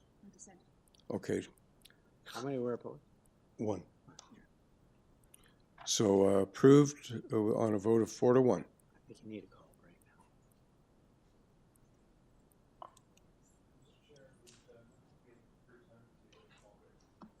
now. Mr. Chair, we have some calls for potential break, but I'd like to bring to your attention that we have 2 items with just the agents only to speak. Yeah, but they only got. Yeah, the next two, 30-31. Now, Yeah. we can do a break, though, it'd be 3:45 now, if you would, for the break. We could take us right till 4 then. Do the 2. I agree. I want to do the 2 as well. Do the 2? That's what I want. Let's go. Sorry, Rick. No, just these 2, and then we'll there's 2 take a break. straightforward ones. While I have the microphone, I'd like to just one more time remind folks who are here for the 3 p.m. session, we're still working through the 1 p.m. session. Once we complete the 1 p.m. session, we'll take a small recess and then start the 3 p.m. session. Okay, item 30, 11 Westchester Road.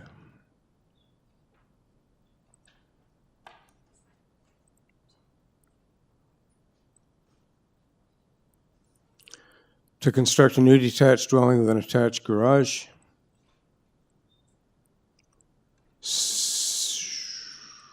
8 variances.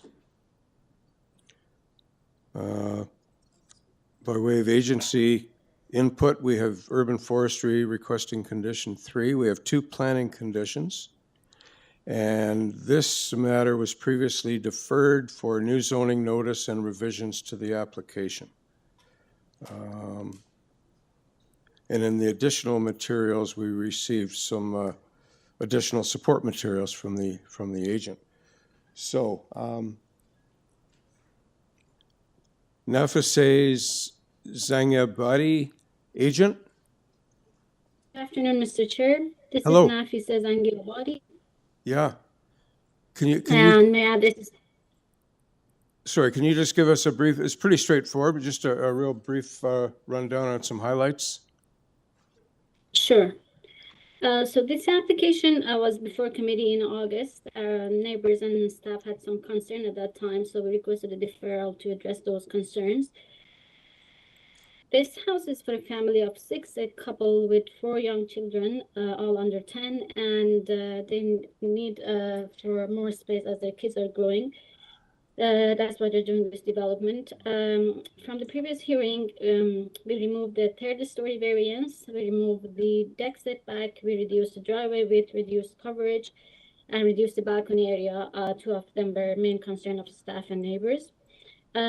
So we are only asking for 8 variances now, a little bit increase in coverage, which is in keeping with the neighborhood. Most of the coverage approved in the neighborhood are around 39–40%. We are at 34%. Then we have the variance number 2 and 6 for the porch and the front yard setback. And the reason for that is the front yard setback is taken to the porch, whereas the actual main wall of the building sits at 5.45. And staff has mentioned this in their report, and they ask the panel to tie the decision to the site plan that we're okay with. We have the garage that we're adding at the side is causing a side yard setback variance of 0.5 meter, which is very common in the area. More than 8 addresses in the neighborhood, they got the same side yard setback. Building the 2nd story on top of the garage wall creates the roof eaves projection only 10 centimeter less than permitted, and the reason for that is we wanted to have enough space for the drainage. Balcony, we have reduced to 10.4 meter. Staff was okay with that, subject to putting the privacy screen on the west side, which we are okay with that too. Number 6, I just explained for the porch. And then number 7 and 8 are dealing with the parking and the driveway. For number 8, for the parking, we didn't want to go and comply with 3.2 meter because then we would be very close to the property line, almost on the property line. So we just kept it at a minimum space for a car to be fit in. And the landscaping, the driveway variance that we're proposing doesn't cause any landscaping issue. As I said, they're a big family and they need 1 extra car to be parked in the driveway. That's why we're asking for the driveway variance. So as you can see, there's no length, depth, rear yard, front yard setback variance. Side yard is only on one side, in keeping with the neighborhood decisions. No height variance, no main wall height variance, and staff, transportation, and neighbors are in support. And so the footprint of the entire building is within the bylaw, keeping with the neighborhood. And since it's a house for a family of 6, we did our best to accommodate their needs within the bylaw requirements the best that we could. So I believe the variances are minor in nature, considering the fact that staff had no concern and we're okay with their conditions. I ask the panel to approve this application. Okay, thank you very much. Any questions for the agent panel? No. Do we need to communicate with the owner that she's not eligible to speak, actually? Anyone in the hearing room here to speak about 11 Westchester Road?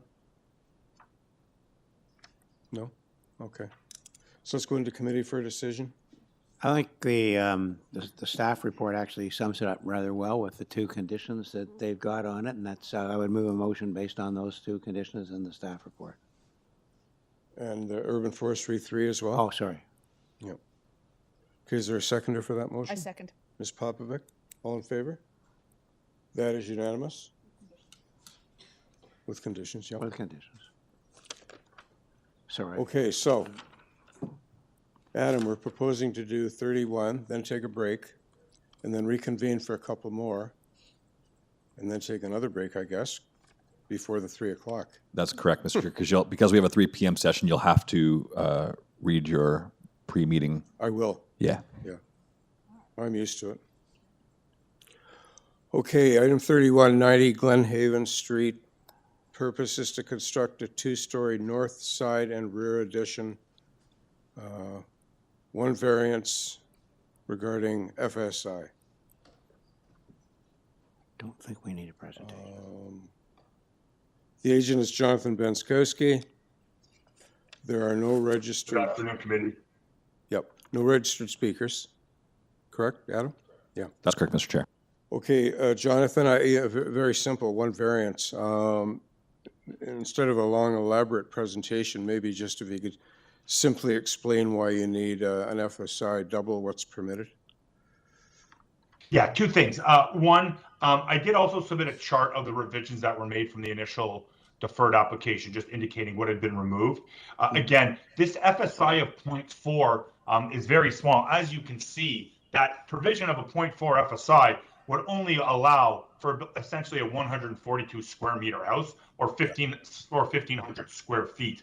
I would also just like to address forestry very quickly. I'm a little confused by their report of recommending refusal based upon a tree in the front yard where there's no expansion of any portion of the driveway in the front yard. So that tree will remain as exists as the driveway is not expanding from the current location. Again, going back to the FSI, I've also provided you just kind of a quick overhead map showing some of that prevailing rear walls of the adjacent dwellings on Glenhaven.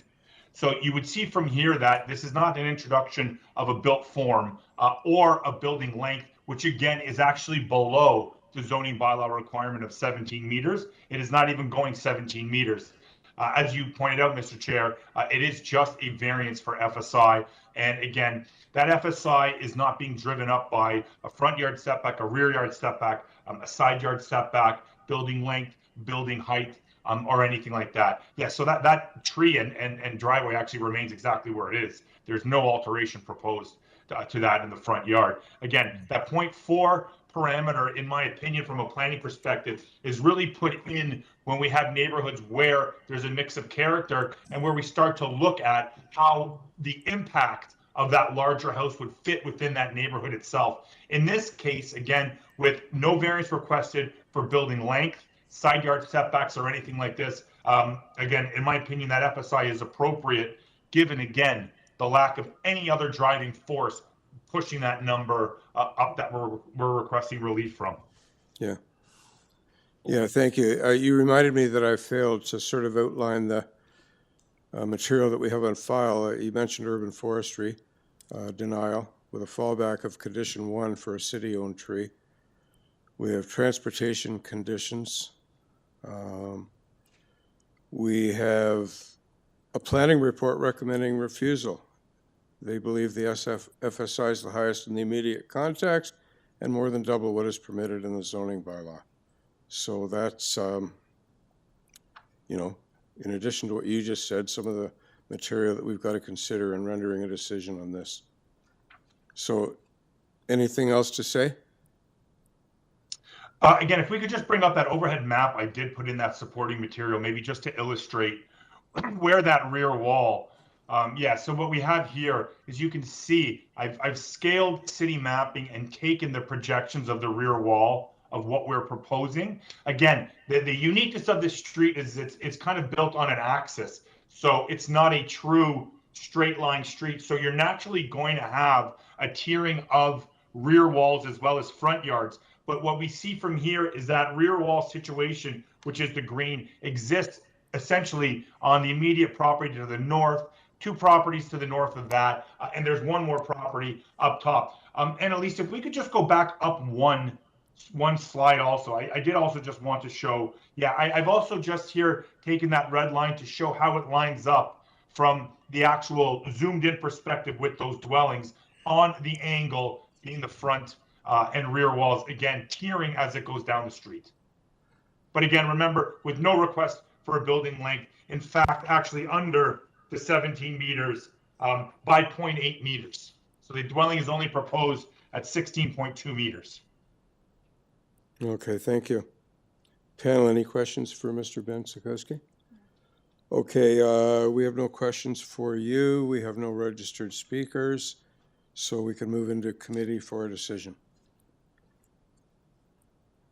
And I did outline some of the conditions of approval if the committee goes that way. Transportation, urban forestry. I guess that would be it. So, can we have a motion? Chair, I'm prepared to speak on this item. Chair, I have carefully reviewed the application before us today. And I've also taken extreme care to read the planning report, which does recommend refusal.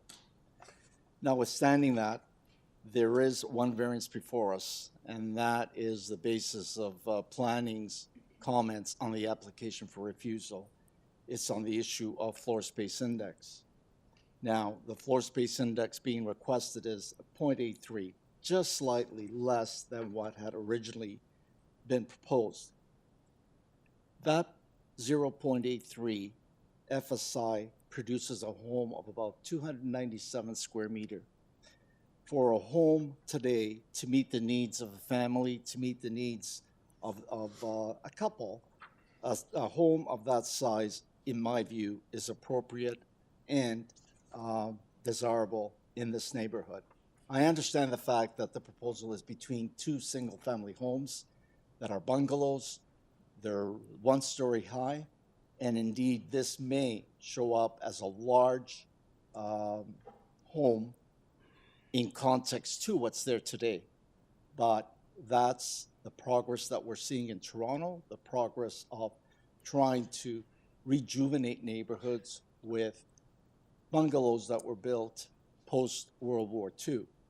I believe the application is a good application. I understand planning's position with respect to the number. The number appears to be egregious when you look just at the number of 0.83. But in my view, it's appropriate and desirable in order to develop a home that will meet the needs of a family in Toronto. Move approval with conditions from Transportation Services in the report dated January 24th, 2024. One condition was met, the other condition has not. And urban forestry conditions number 5, which means refusal, but there's, I understand that there's still an urban forestry requirement for that, so I am going to add the urban forestry. Well, Forestry have said if we want to approve this, they recommend their condition 1. Condition 1. Yeah, yeah. Okay, do we have a seconder for Mr. Gully's motion? Go ahead. Ms. Papoy, I'll give him the next one. All in favor? I second that with conditions. I'm opposed. No, I'm opposed.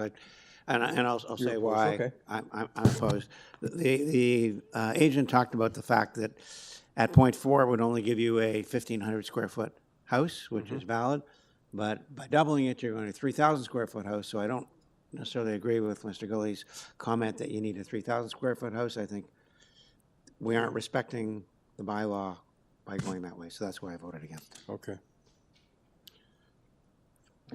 So notwithstanding, the application is approved by a vote of 4-1, and we are now going to break for, We'll take a recess and maybe break until 4:15. okay. What time is it, It's 4? just about 4 now, 3 minutes to 4. 3:57. 4:15 would be great, Mr. 4:15. Chair. Okay. Thank you. So everybody, we're taking a 15-ish minute break during the 1 p.m. session. Thank you.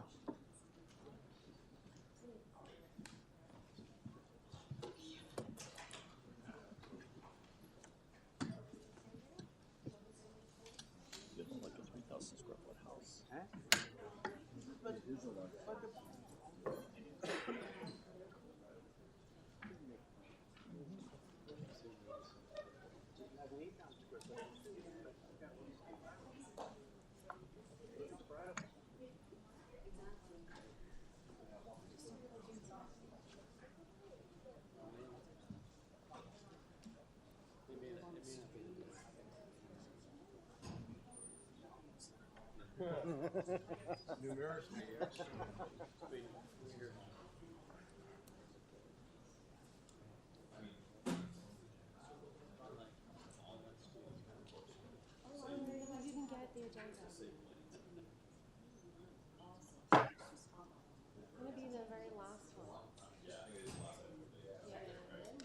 Is there a property owner or anybody close to the city?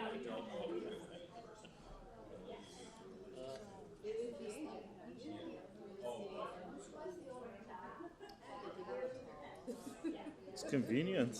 How convenient could that be? Let's Convenient. make all of Toronto unaffordable. Yeah.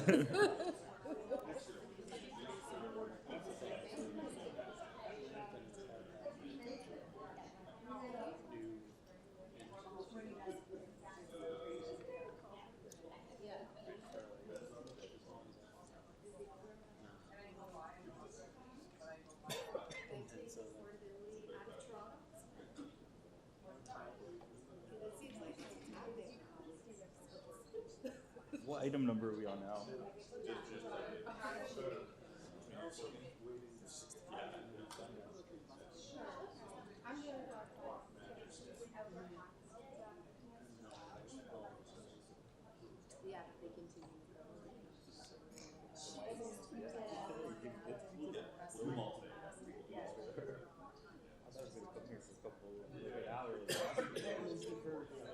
Okay, so approximately how much time do I have?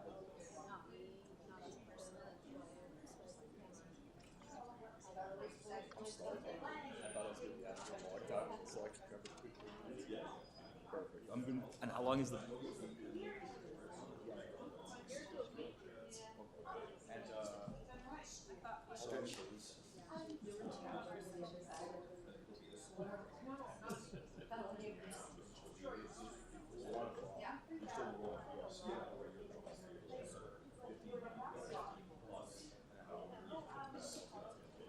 Perfect. Thanks a lot.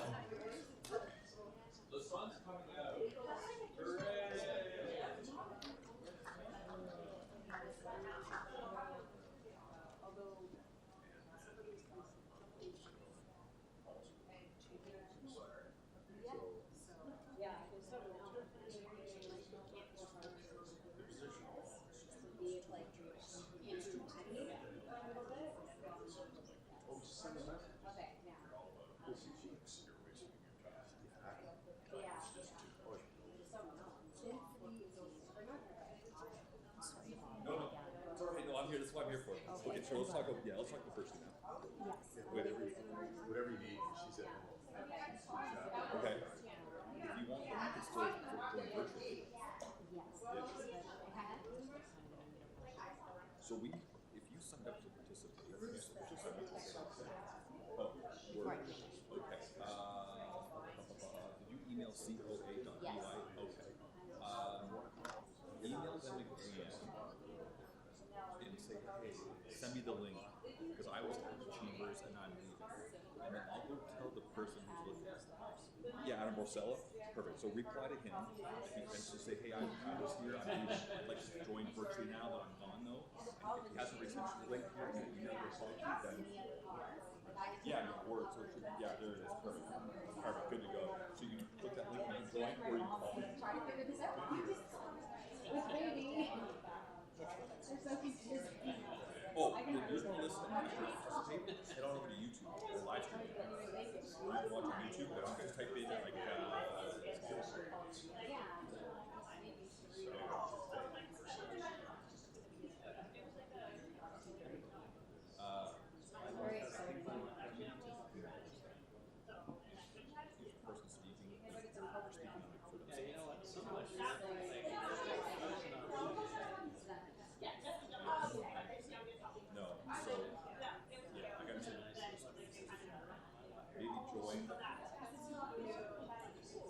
were you going to speak today?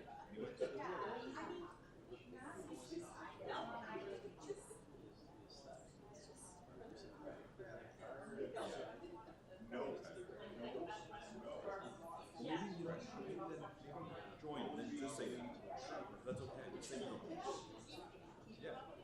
That's because they like to hear people are not as people. They like to hear people mostly dissenting. Right? We rarely introduces the certain saying, I'm really sorry for what you want. Say, take 2 seconds, say, hey, I'm so-and-so.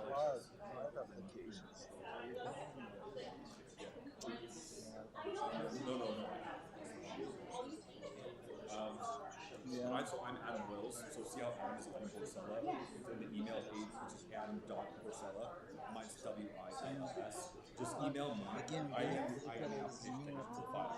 So just email me to just remind me that you're jumping in, because you won't be on my list then, because we made our list like yesterday, so you won't be on my participation list.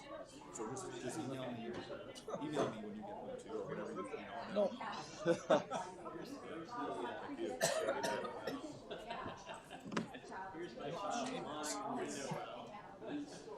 They can't appeal again.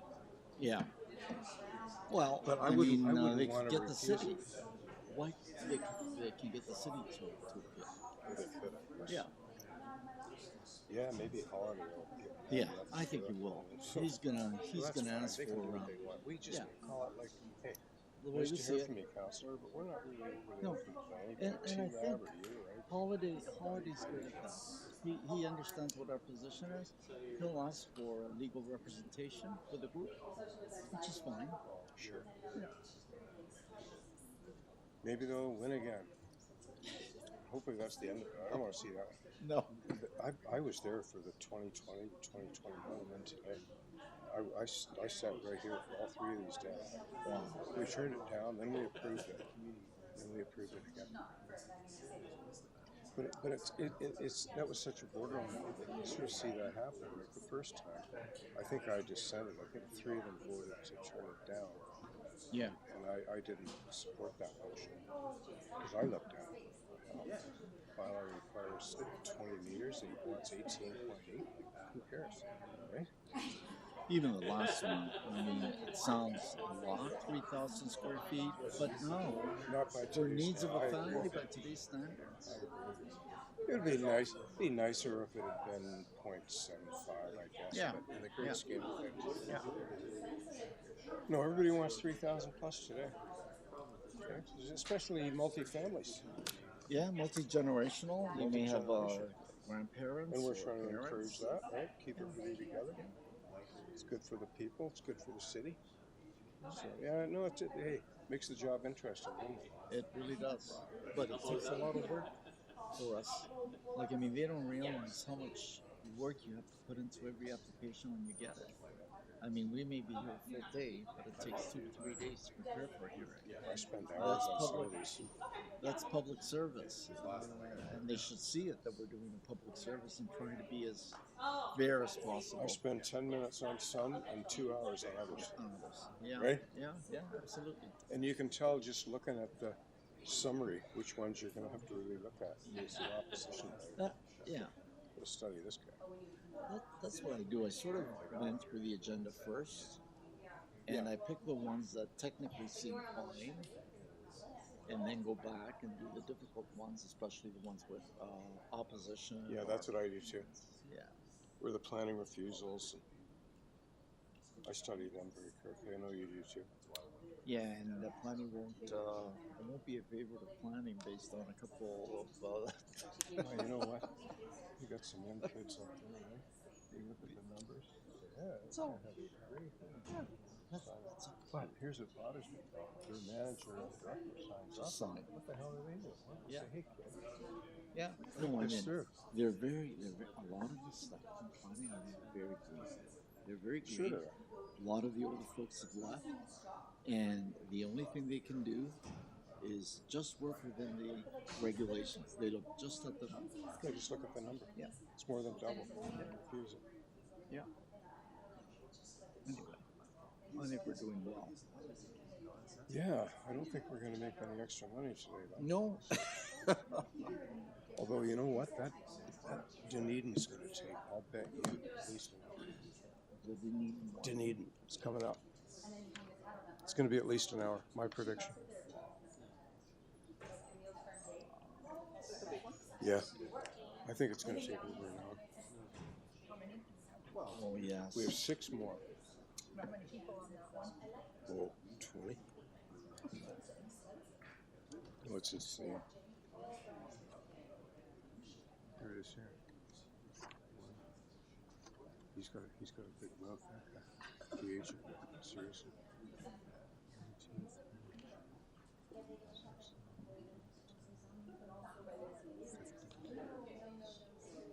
15. And they all live on, pretty well all of them live right on the street. This is another New York thing. Is it? This, yeah, it's, hey, this is our street. It's always been this way, blah, blah, blah.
So we got 31 and 33. That's the building lot. 34, 35, and 36. Well, 31, 32, 34, 35. And then we did that one.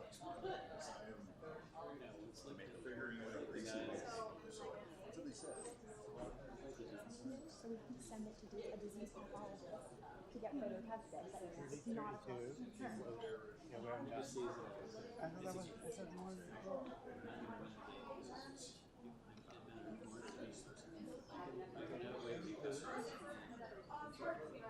See 34, 35, 37,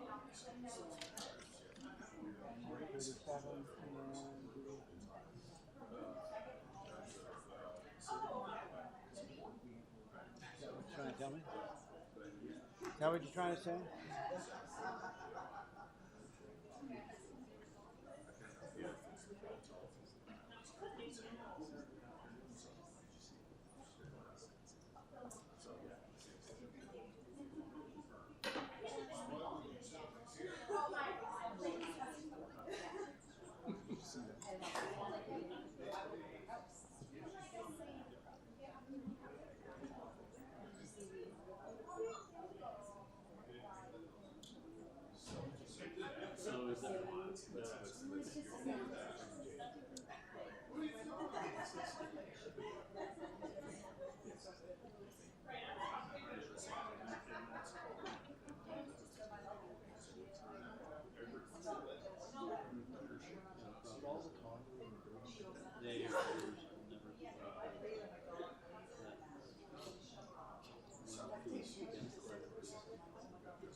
I know, so long.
Percy used to do that every day.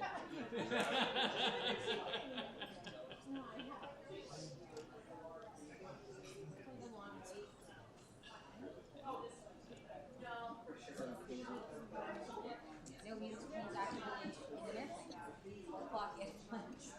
It's in the air, yeah. I know, he's like, oh, he's calling in, like, after every yeah, yeah.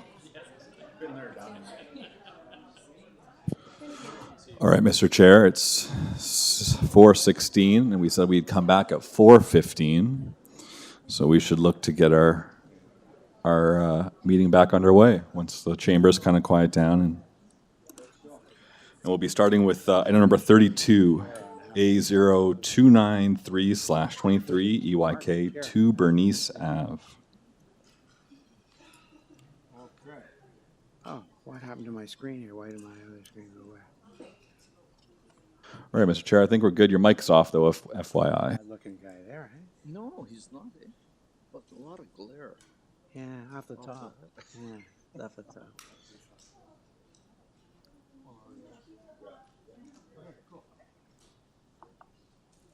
Okay, we will resume with that. We will resume with application 32, which I believe is 2 Bernice Avenue. They've never named a street after you. Huh? Nobody ever named a street after you, like 2 Dominic Avenue. Purpose of the application is to construct a new detached dwelling with an attached garage. We have 8 variances. It's a lot of variances. And we have urban forestry condition 3 has been requested. We have a number of opposition letters and a number of support letters. And this item was previously deferred to make revisions as a result of consultation with city staff. Yep. That's in the staff report here. The agent is Marin Zabzuni. So we have 1. Good afternoon, Mr. Chair and committee members. My name is Marin Zabzuni at 1140 the Queensway. Okay. Perhaps just a brief presentation, if you could just sort of focus on the highlights. As you probably know, we have a couple of people registered to speak on this application, so. Certainly. So we previously deferred this application in August 2023 due to receiving planning comments. And we have worked closely with planning in order to revise the drawings and variances to their satisfaction.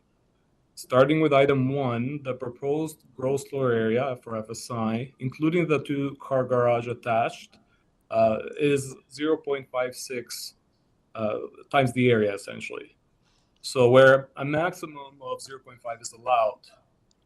This proposed variance is consistent with other approvals in the neighborhood, including 94 Prince Edward Drive at 0.56, 5 Bernice Avenue at 0.69 FSI, 3 Bernice Avenue at 0.68 FSI, and 12 Bernice Avenue at 0.63 FSI. It is our opinion that this variance is minor in nature, in keeping with similar approvals in the neighborhood. Item 2 is the maximum building depth.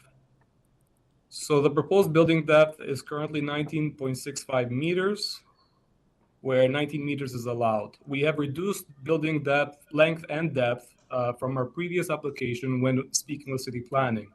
It's important to note that our building length is less than 19 meters. The reason that the building depth variance is triggered is due to the request from planning to improve the front yard landscaping variance. In order to do so, we had to push the house back a few feet, which triggered this building depth variance. Due to the neighbor being very close to the front yard, the minimum front yard setback is quite close to the property line, and that's where the building depth is measured from. Item 3 is building length. So the proposed building length is 18.88 meters, where 17 meters is allowed. The proposed variance is consistent with other approvals in the neighborhood, including 1 South Kingsley Drive at 20.38 meters, 5 Bernice Avenue at 18.96 meters, 43 Balassane Drive at 18.64 meters, On the east side of the proposed dwelling, there is an open landscaping side courtyard that is 2.5 meters in length and 3.36 meters in width. This is to say that it's not all house that encompasses the building length. Thus, it is our opinion that this variance is minor in nature, and we have worked closely with planning to bring it down to what you see here today. Proposed building height is 10.04 meters, where 9.5 meters is allowed. The roof design is that of a sloped traditional house. This variance was reviewed with city planning, and we believe it's minor in nature. There's other dwellings, of course, approved in the area with a similar height variance. And that is the same with the main wall heights as well, which I can delve into. Item 6 and 7 speaks to the front yard landscaping. Just to reiterate our previous point, the front yard setback or minimum front yard setback line is very close to the property line. And due to this, it's quite challenging to comply with front yard landscaping, as we do have a 2-car garage and driveway.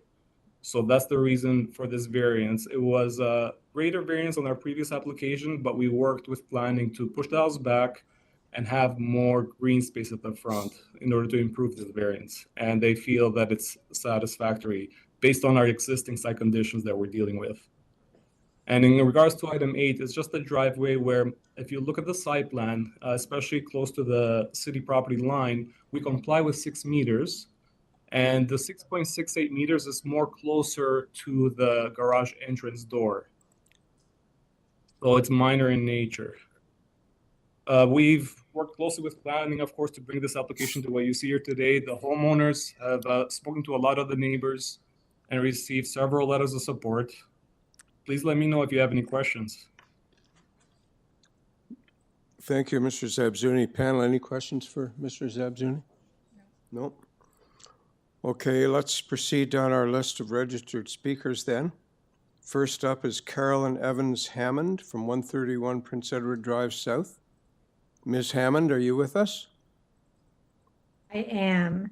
So I'm Carolyn Evans Hammond. I am at 131 Prince Edward Drive South, which is the house that is directly west of the property discussed. Mm-hmm. So this is the first I've heard of this. I've only been in my home for a short period, so I don't know about the past. So with that in mind, section 900.3.10, 42 AI bylaw 56-2013. I'm opposed to this requested variance. The variance is as specified. The maximum permitted gross floor area, including an attached or detached garage, is 118 meters squared plus 25% of the lot area, up to a maximum floor space index of 0.5. The new dwelling, including the attached garage, will have a gross floor area of 118 meters squared plus 41.9% of the lot area and a floor space index of 0.56. Now, this proposed size grossly exceeds the permitted maximum, and I feel it's thus inappropriate. The size and height will cause undue lack of privacy to the surrounding homes, while dwarfing all the other dwellings.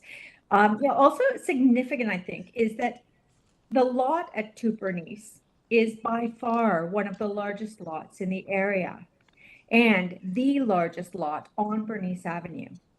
So by building a dwelling that is 41.9% of the lot area would put it out of proportion with the surrounding dwellings now and in the future. Because even if the surrounding dwellings were to renovate into large 2-story homes, 2 Bernice would remain much larger and thus out of proportion with the others, compromising, I believe, the neighborhood aesthetic. So therefore, I'm opposed to that variance. Section 10.20.40.20 bylaw 569-2013. The maximum permitted building length is 17 meters. The new dwelling will have a length of 18.88 meters. Now, I heard what the gentleman said before me, that the new dwelling has to be pushed back a little bit because of the front yard parameters. However, I'm still opposed to the exceedingly, although I'm still opposed to the exceedingly large size overall. This point regarding the length is particularly, I think, significant, and here's why. The additional length would impede the east-facing view of, my neighbor at 133 Prince Edward Drive South, which strikes me as a little bit unnecessary. Perhaps the back part of the proposed structure could be lower to prevent such an obstruction, just out of sort of kindness and consideration. I understand that such a view obstruction may not be possible for me at my property at 131, should the plans move ahead to build a two-story structure at the proposed site. So those are the two things, and there's one, and therefore I am opposed to that particular variance. The other thing I'm concerned with is the number of west-facing second floor windows proposed to the new dwelling. In that proposed dwelling, there would be several windows looking directly into my back garden area and home, thereby reducing privacy significantly. Currently, I have a row of emerald cedars are quite high. I think they're actually 8 feet high, which provides nice privacy. The windows that are proposed will be well above that tree line. So I'd propose either, significantly reducing the number of windows or just putting them on the main floor as opposed to the second floor, or eliminating them. But I think I can understand wanting some windows on that side. So those are my points of view.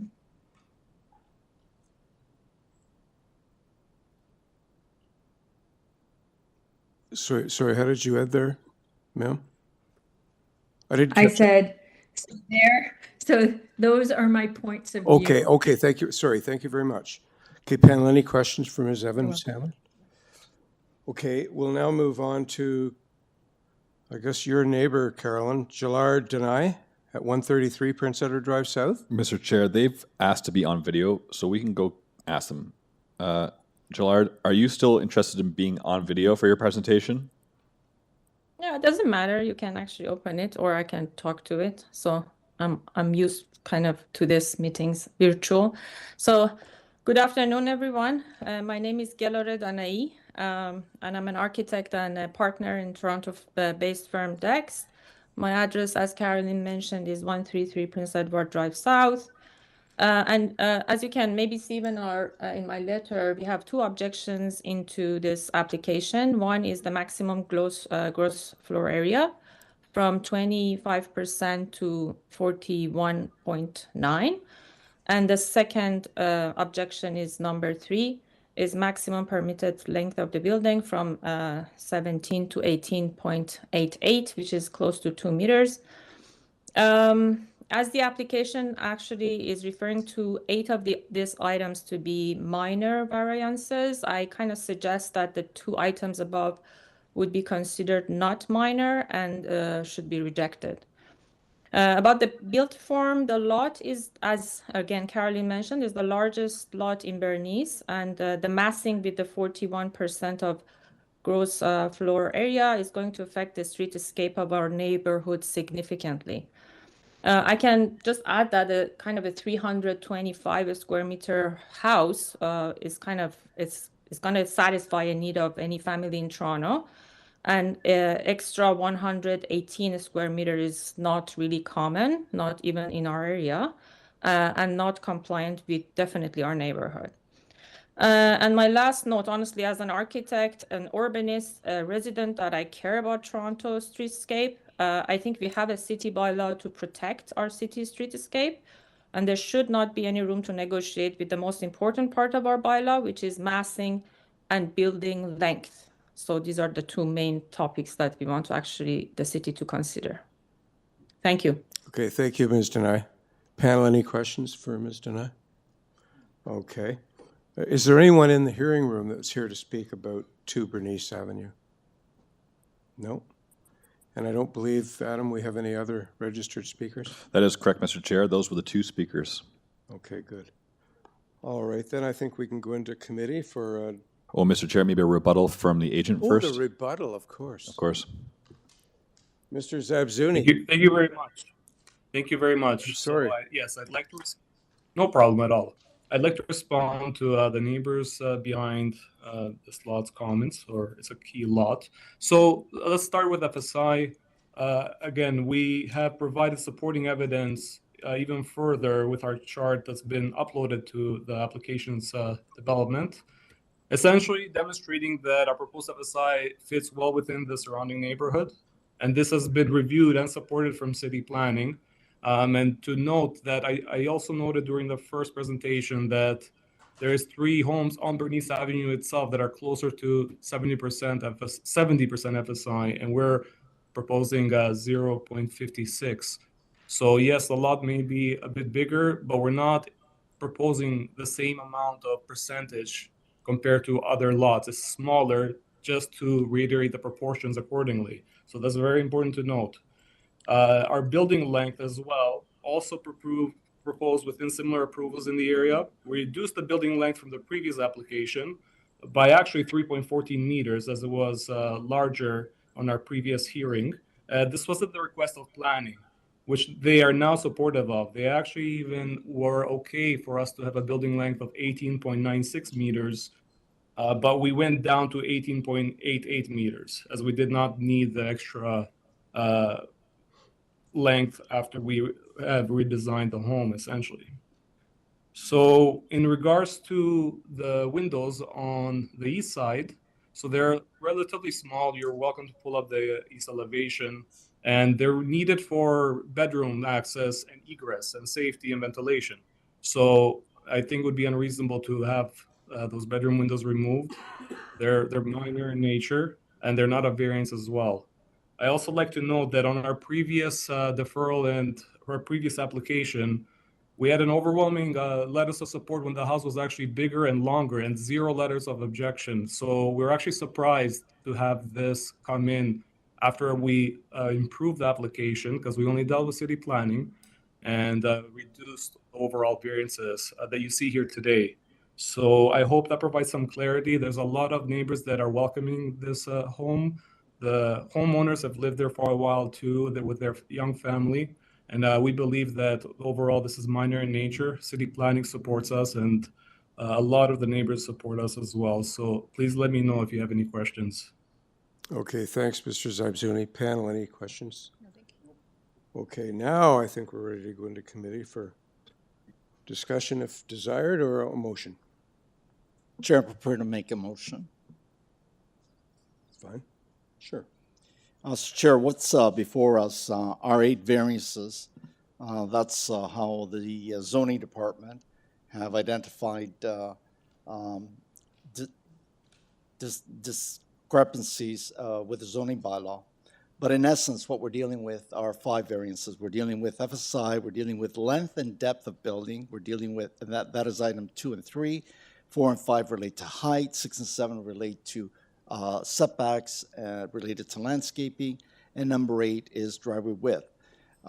Individually, each of the variances, in my view, are nominal, and collectively, I believe, are desirable, necessary. They meet the 4 test. I'm going to move approval subject to urban forestry condition number 3.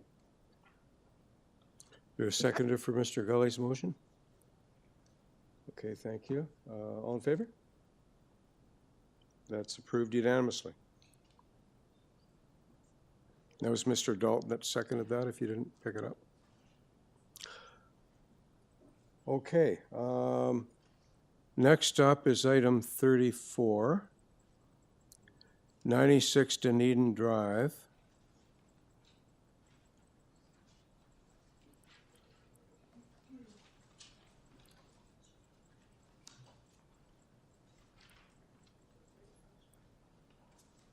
This is to construct a new multiplex dwelling with an attached garage. And there is 1 variance with respect to lot coverage. The bylaw allows 33%. The proposal is 39%. So that's what we as a committee will be focusing on. That will be the consideration for our decision making, that variance.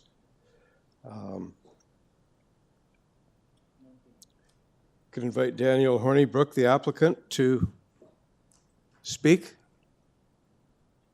Okay, I wonder if the committee has a particular letter that I sent to Annalisa Moore a couple of days ago. It was after the fact, and I'm wondering if the committee has had an opportunity to look at it.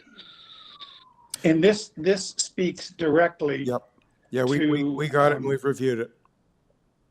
Okay, and We've also got it on the thanks. screen So too then for you, I Daniel.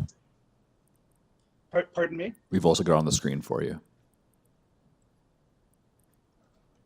Okay, I'm on the screen. The letter is. Oh, I'm sorry. Yes, okay, so I'm here today with this application for a multiplex home, and I'm asking for a single variance. The single variance relates to lot coverage and nothing more. The bylaw provides allowances for lot coverage of 33%, while I'm asking for a minor variance to allow me to build up to 39% lot coverage. I believe this variance is to be minor in nature for several reasons, and I hope to address the reasons why during the following presentation. I think based on the new official plan and the zoning bylaw changes, the only planning argument against this would be based on the massing of the proposed home as a result of the increased lot coverage. I will speak to the individual bylaws relating to massing and why I do not believe this to be an issue with this application.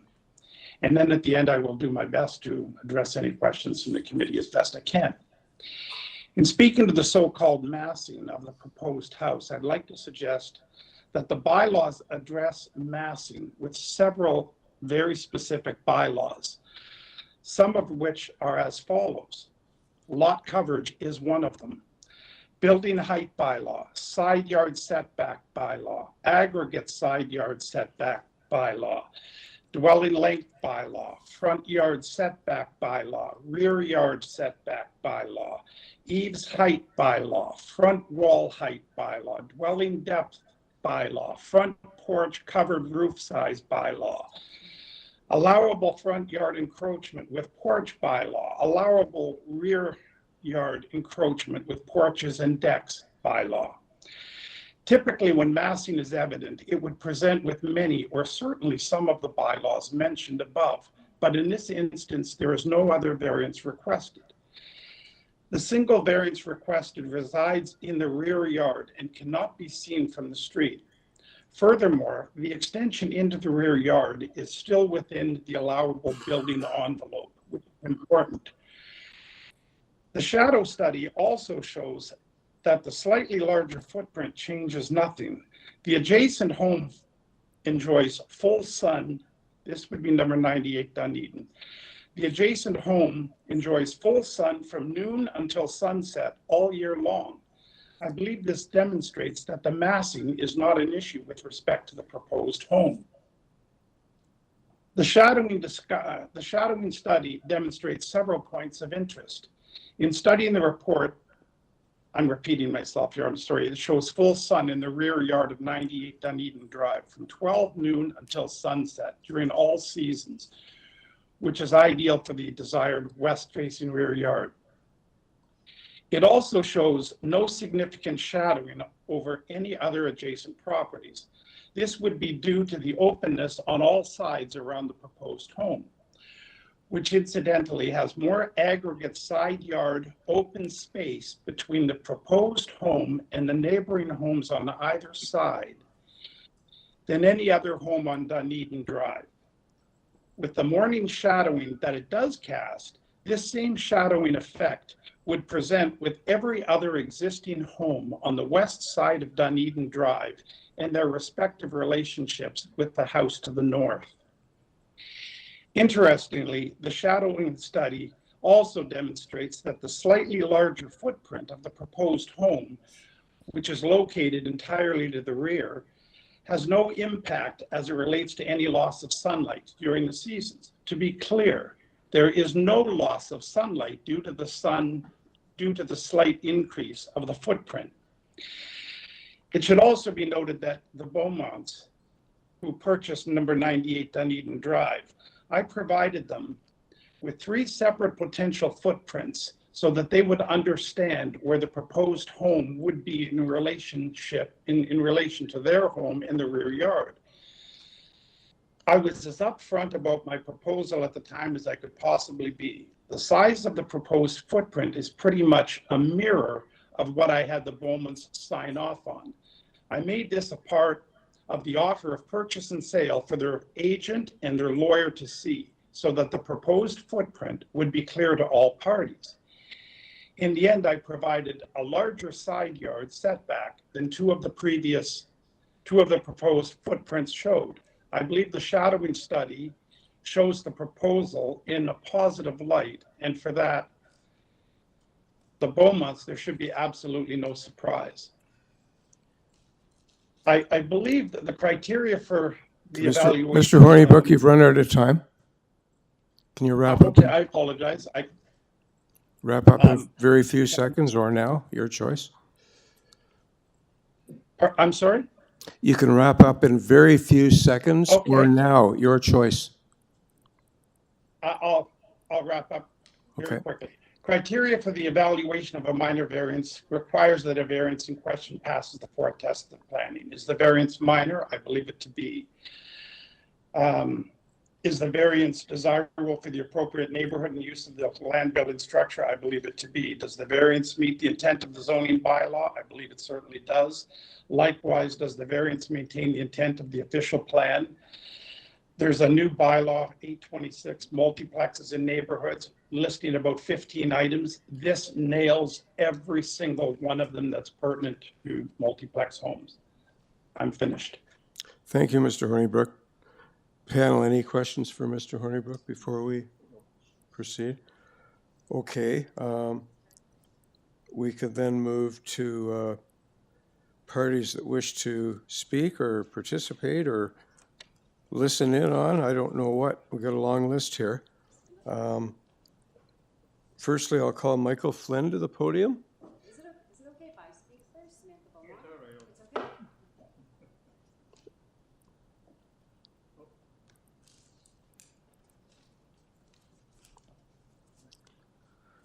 okay. Thank you, Mr. Chairman. We would prefer that Sam Beaumont spoke first, followed by David Turner, and then followed by me. Is that all right? Sure. Okay, thank you. You're the representative of the neighbors at large. Well, we will need more specifics than that. Yes. Is it still on? Yeah. Good afternoon, Mr. Chair and committee members. First and foremost, thank you for your time and consideration for this matter. My name is Samantha Beaumont, and I live at 98 Dunedin with my husband and 2 young daughters. Our property adjoins 96 Dunedin on the north side.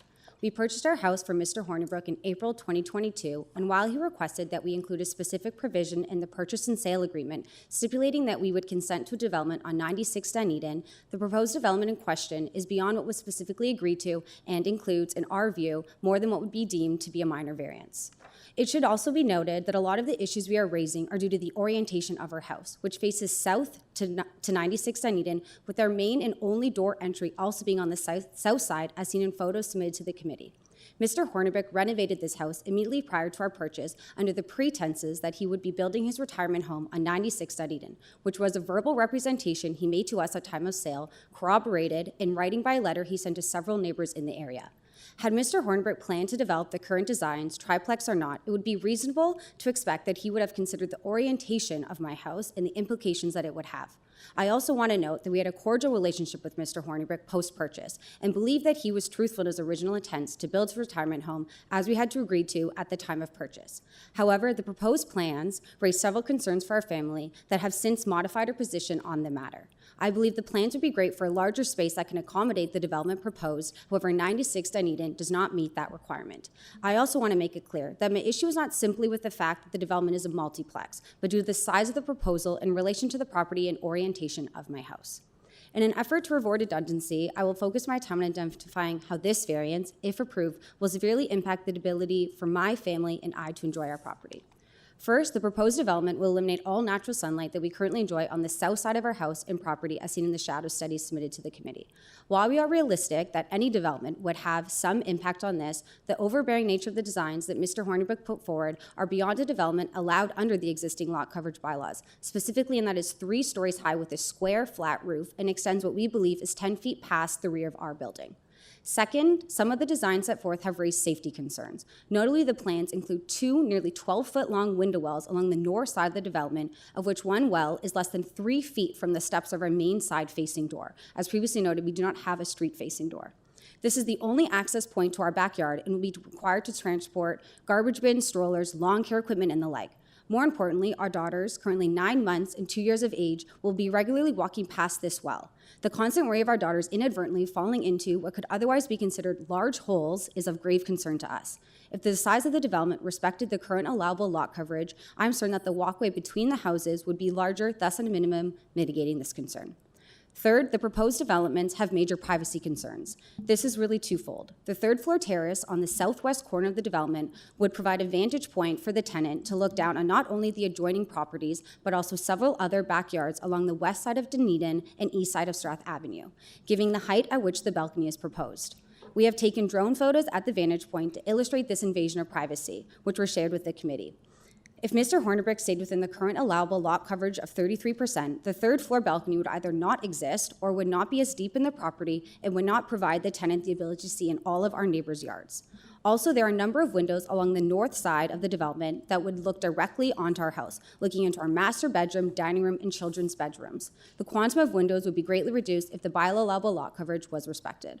Fourth, this development will have a tremendous impact on parking. The development could theoretically house up to 12 tenants with only 2 parking spots on the driveway.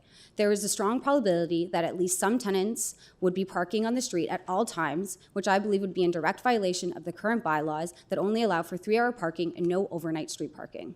How will the developer prove that this additional vehicle traffic does not introduce an element of danger for pedestrians, as there's no sidewalk on the street, and safety concerns for kids at play, as well as issues with snow removal during the winter months?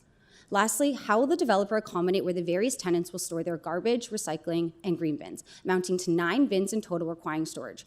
Presumably, only 1 tenant will have access to the garage, leaving 2 other sets of bins, or 6 in total, with no home.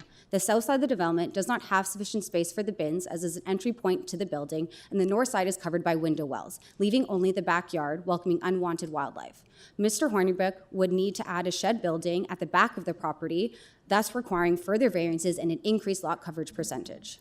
While on an isolated basis, you may deem these to be insignificant concerns, in aggregate, I'm sure you can agree that they will materially take away from the enjoyment we currently derive from our property and safety concerns for my young children. The proposed development is simply too large for the property. I respectfully request that you deny the application set forward by Mr. Hornibrook. Thank you again for your time. Thank you, Ms. Beaumont. Panel, any questions or comments for Ms. Beaumont? Okay, thank you. Thank you. And Mr. Flynn, who did you like to speak next? Who would you like to speak next? Mr. Turner. Yes.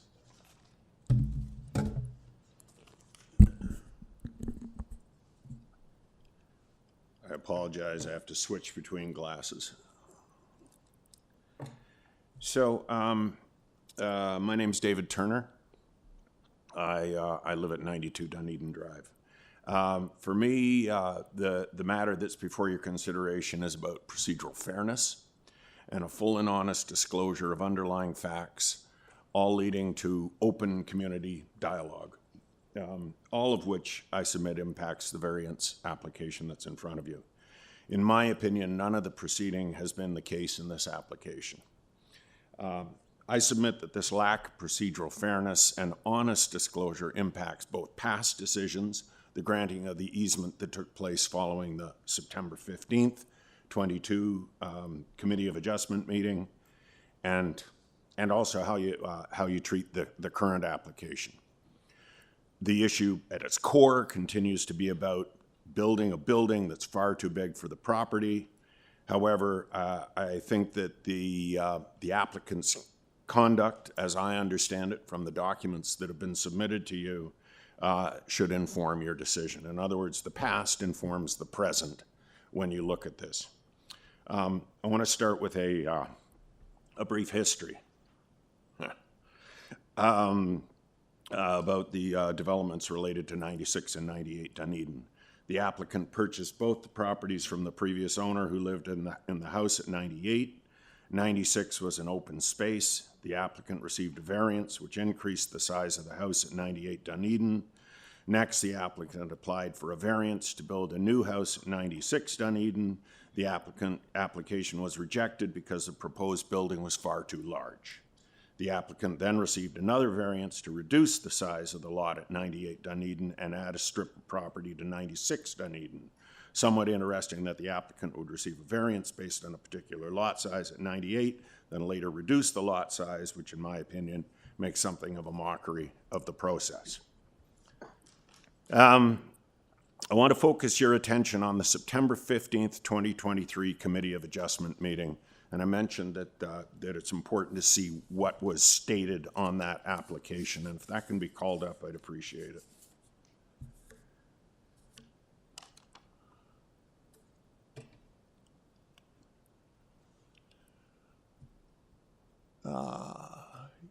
Yeah, I'm not going to be able to read that, so I'm going to read what I've got here. So for that reference, public hearing was held on September 1st, 2022. It was a minor variance application, and you'll see that it lists the owner of 98 Dunedin as Cynthia Hornbrook and the agent for the property as Dan Hornbrook. You can see that on the application. As a community, many of us objected to the application based on our concerns that the proposed variance for future building was operating from an understanding that the owner of 98 was Cynthia Hornibrook and that she was related to Dan Hornibrook, which it turns out was the case. In the hearing which took place on September 15th, and this is really important, Mr. Hornibrook stated, and you can see it in the document, and I'm just going to read it to you. This is at tab 2, February 1st, 2024, and that's point 18.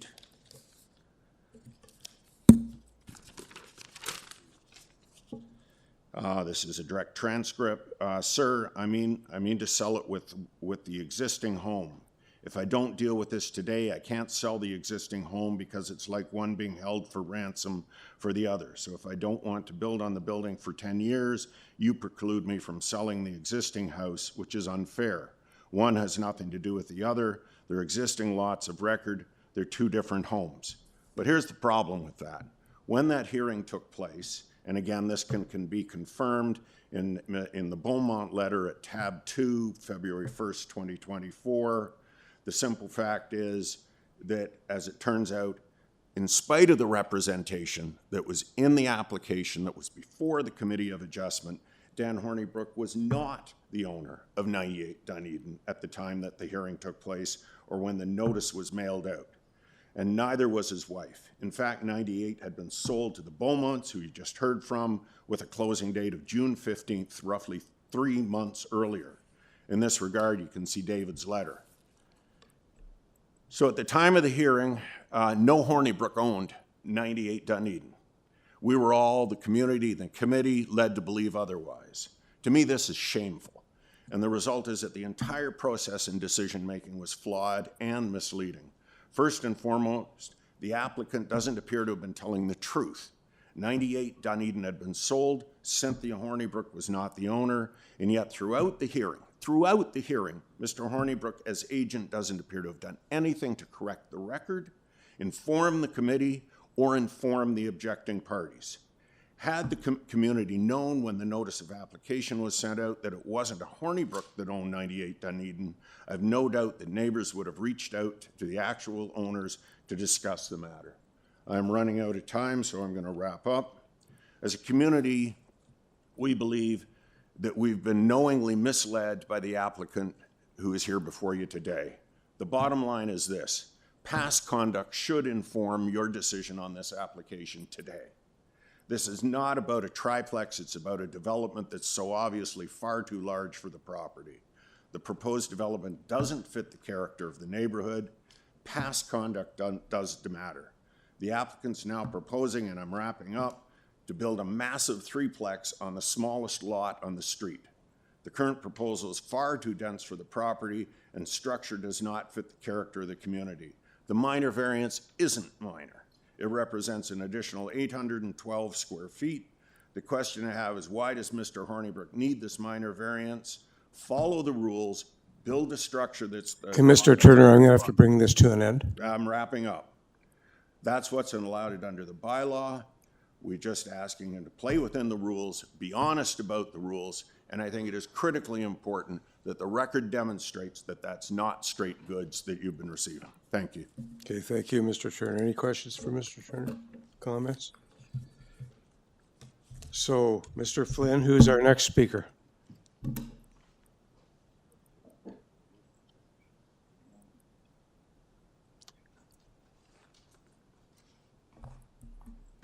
If you just, for the record, give us your name and address.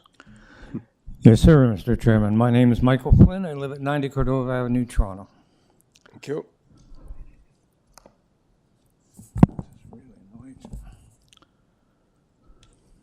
Okay.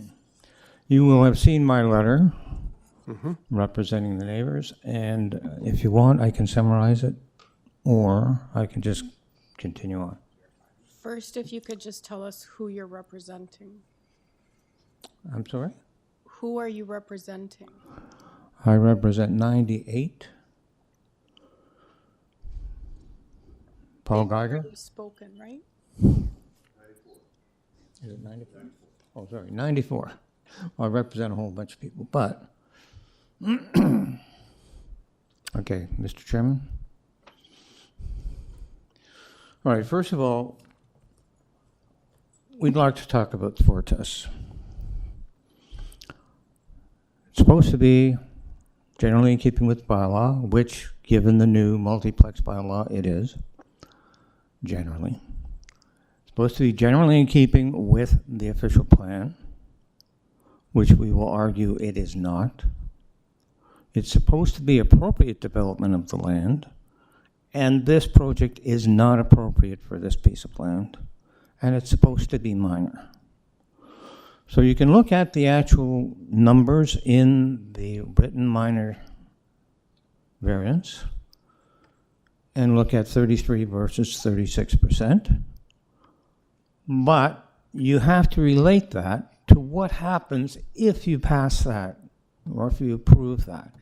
What that allows, because of the new bylaw, is 800 square feet of additional space above what would have been allowed if there was no variance.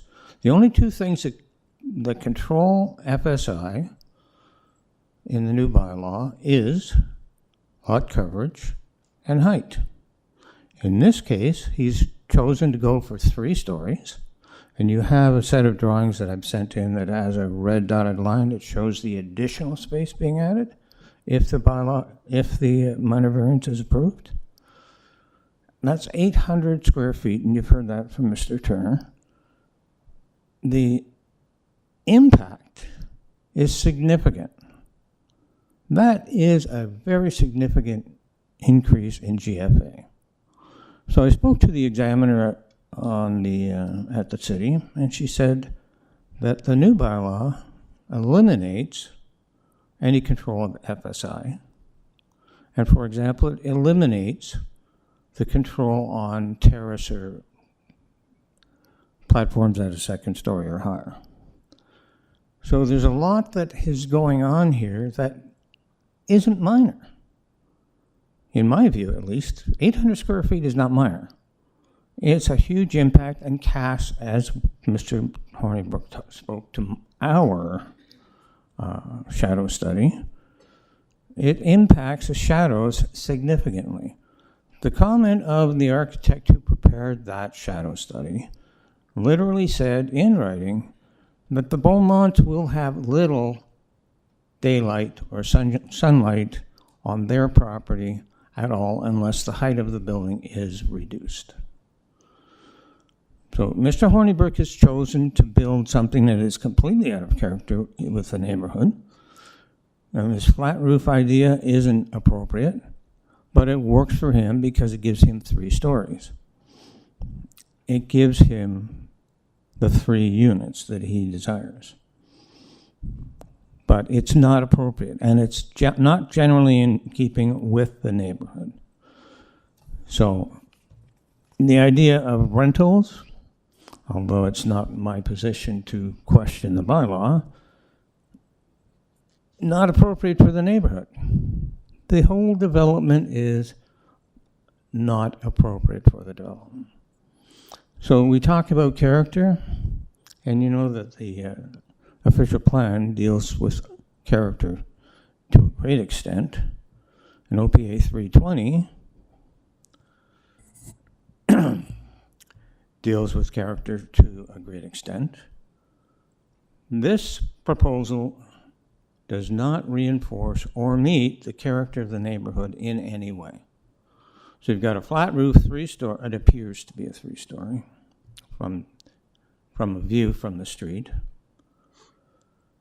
And it's a rental unit in the middle of an exclusive neighborhood, and whether or not you think that's a good thing for being an exclusive neighborhood, but it's a historic neighborhood, and this defeats the character of that neighborhood. So I think I've dealt enough with that.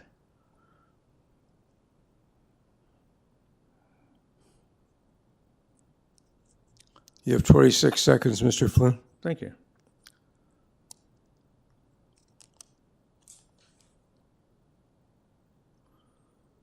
Okay, so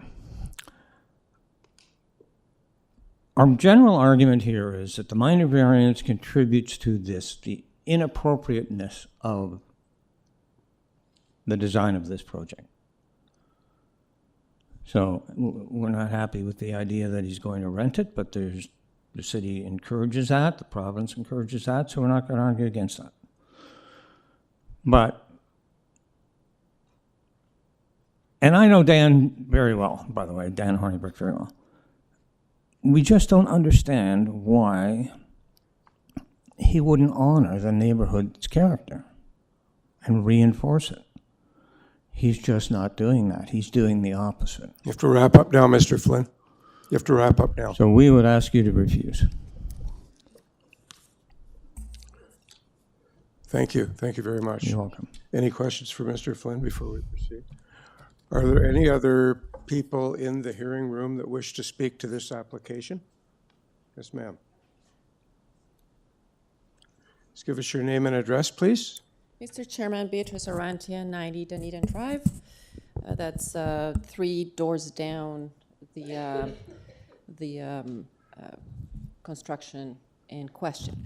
I moved into the neighborhood, into my house 2 years ago, which is about the same time that the Beaumonts bought the house.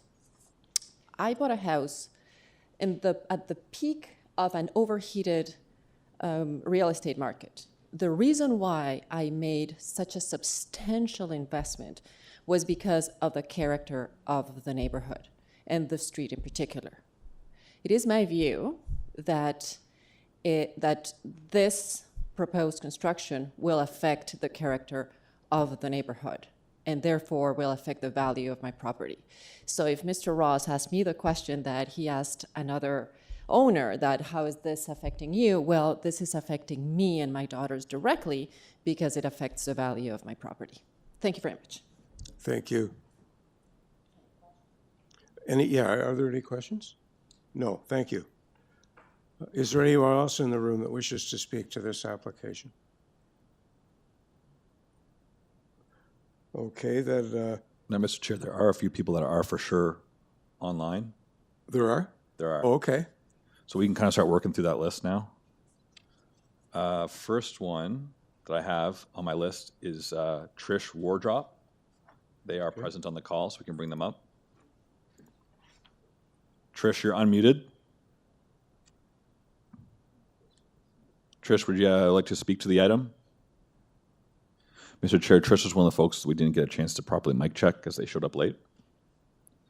And it sounds like they might not have properly connected their microphone. Trish, are you there?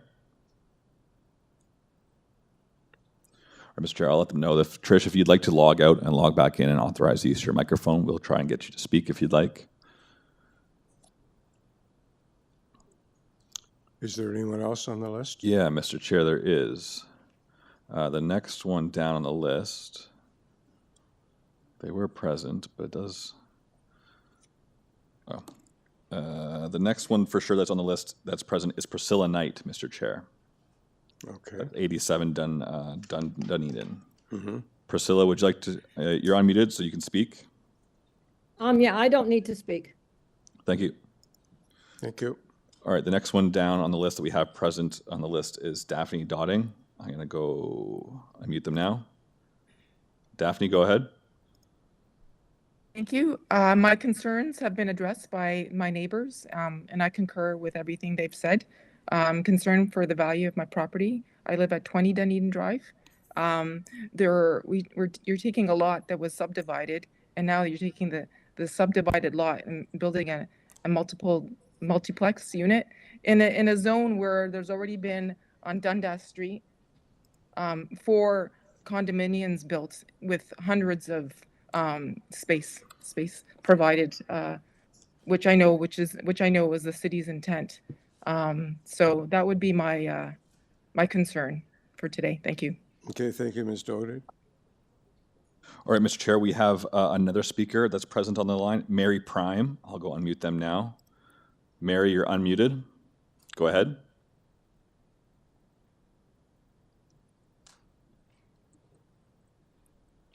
Oh, I don't need to speak. My neighbors have spoken for me. Thank you. Thank you. Thank you. All right. Let me just see here, Mr. Chair.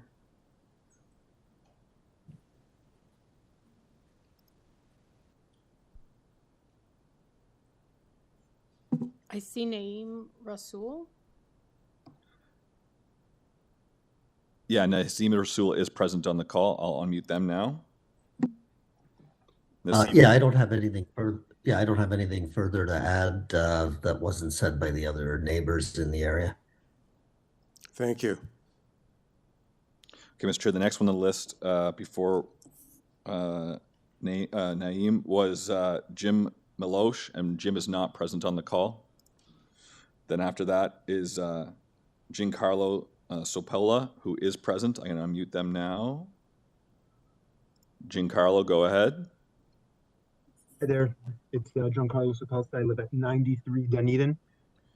A lot of the neighbors have already spoken extensively, so I certainly won't require the full 5 minutes. I don't know if you want to start the timer. I haven't seen it go off yet, but I just wanted to just propose that the committee should be circumspect in considering the precedents put forth by the applicant in the neighborhood for previous variances that were accepted. This proposal should be accepted on a unique sui generis basis. It's the smallest lot on the street, and most importantly, the neighboring house has a front door which is south-facing, which will certainly affect the appearance and the spirit of the neighborhood. Lastly, I know that the owner of 98, Sam Beaumont, spoke about some safety concerns during construction. I don't know if this committee is the appropriate forum to put this forth, but what would happen after construction if there's a fire in the new building and their only egress is from the side in a narrow walkway, and they have 2 daughters. I have 2 daughters myself, and that's very concerning to me as well. That's pretty much all I have to say. Thank you. Thank you, sir. All right, Mr. Chair, we have one more virtual participant. It's Patricia Butler. I'll unmute them now. Patricia, go ahead. I don't need to add anything to what my neighbors have already expressed beautifully. Thank you. Thank you very much. And then finally, there's one person I have here highlighted as in person. I just want to double check. There's a James Duran present in the chambers. Do you want to speak? No? Okay, perfect. Mr. Chair, aside from, that's everybody that's listed. Aside from We're going to try Ms. Wardrop again? Oh, yeah, absolutely. We can try them again for sure. Trish Wardrop, you're unmuted and you have a chance to speak. Trish, go ahead.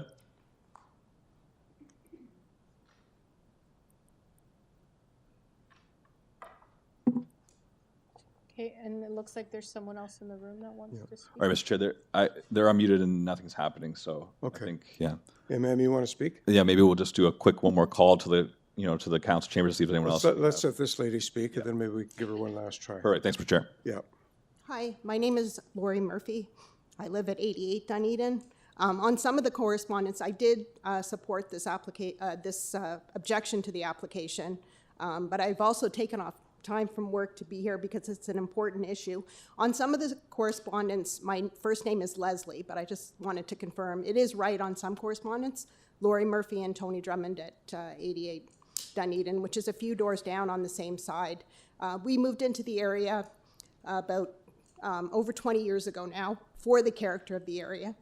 And we live there with our two sons. And I just wanted to go on record to say we fully support the objections that have been made, the submissions. Thank you. Okay, thank you, ma'am. Mr. Chair, we need one last call to the folks in the try crowd one to more. ask. So does anybody else want to speak to this file? Okay, I think that's it, Mr. Chair. So maybe we can call back the agent then. Sure. Okay, one moment while I bring them up. Okay, Mr. Chair, Dan's good. Okay. Mr. Hornibrook? Hello. Okay. Boy, there's a lot of things. Let me address them as best I can. Yep. The one that I'd most like to address would be for the Beaumonts. They had mentioned the window wells and the safety issue. I can assure that as per one of the bylaws, you cover the window wells. You put a fence around them or you have a screening over top them. There's no issue with respect to anyone falling in. They said that I claimed that it was going to be my retirement home. They're not lying, that's true. And I still intend it to be that. What has changed is the bylaws have changed. That's why I'm proposing a different type of home now. The reality of it is I don't spend a lot of time in Toronto. I have a cottage, and this allows me the opportunity to grow older in my home without going to a condo and collect income.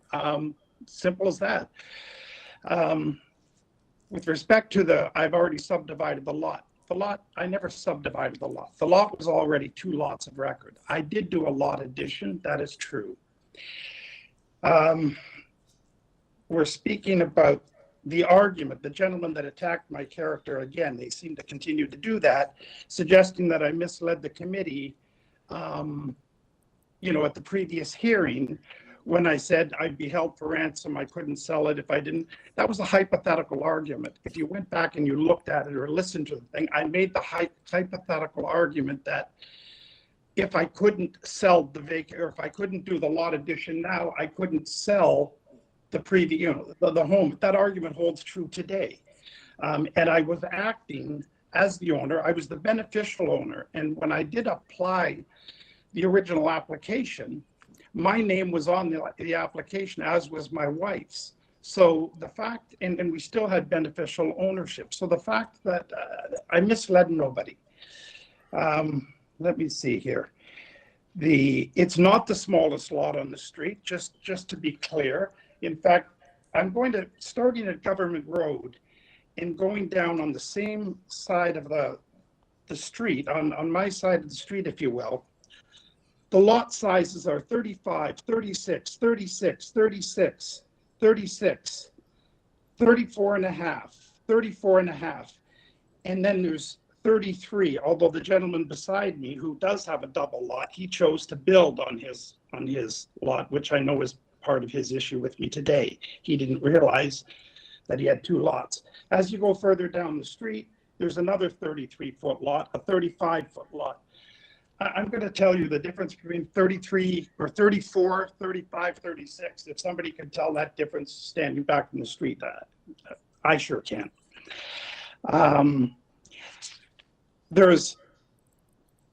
Let me see here. With respect to, I did try to build a single family home. I tried twice. I lost once, fair and square, that's fine. I went back with 3 separate footprints to talk to the gentleman to the south, Paul Geiger, trying to work with him so that I could do build a home, and I was told that I will oppose anything and everything that you ever present on the property, which is why I went and I turned my efforts to working with the planning department. And I think there's no planning supports it. I had dialogue with them. I added things in that planning suggested, such as a screening on the balcony. And balconies, I would like to mention, there's been talk about the balcony and encroaching onto rear yards, et cetera, et cetera. In the EHON report, which is expanding housing options in neighborhoods, private outdoor amenity space in the form of decks and balconies is an important design feature to ensure the livability of multiplex homes, especially those without direct access to the backyard. Say no more. What else did I want to touch on? Reduced neighbors. Reduced lot. The reduced lot, when they think I misled them by adding the 1.5 feet from number 98 to number 96, that was that great cost for me to go back to the Committee of Adjustment. And I did that only because on the prior application, they kept saying it was the smallest lot on the street. It was the smallest lot on the street. So I did this for their benefit.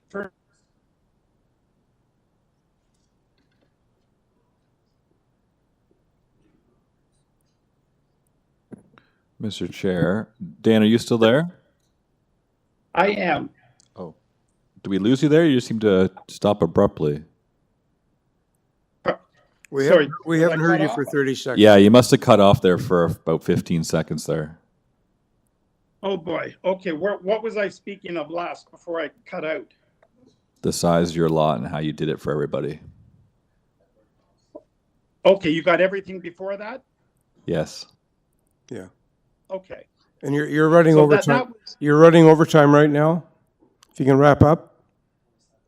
All right, it's tough to do because several people got up and No. spoke against it. In any case, I'm actually truly wondering what the end game is for the neighbors, and they because like what are they looking to achieve? Because if I can't build ironically, I'm trying to build 3 really nice units, and the multiplex plan looks for larger units. If I can't build 3 larger units or 2 of them with multiple bedrooms, it means that I have to build small units. So the idea of the lot coverage is to allow me to build a 3-bedroom unit and a 2-bedroom unit. If I don't get Okay, that, but lot Mr. coverage, Hornibrook, guess what? I build I'm 4 gonna have to single- cut I you build off 4 right small now. apartments. It's been a minute and a half extra, and this is not fair. We have rules around here, and I'm going to cut you off. So it was nice hearing from you, and we'll now deal with this as a committee. Thank you very much, sir. Unless anyone has any questions. That's what I was going to ask Phil Dozeman. I have a question, I guess, to Mr. Yes, you can. To Mr. Flynn and the neighbors. If this particular property and development were not being developed as a multiplex, would you still be here?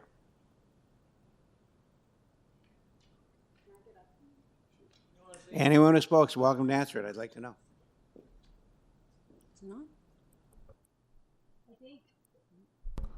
I think the issue is probably that he has a basement unit, then he has a main floor, second floor unit, so that's 1 unit, and then he has a 3rd floor unit. He could build a 2-story home still with 3 units. Like, that's fine.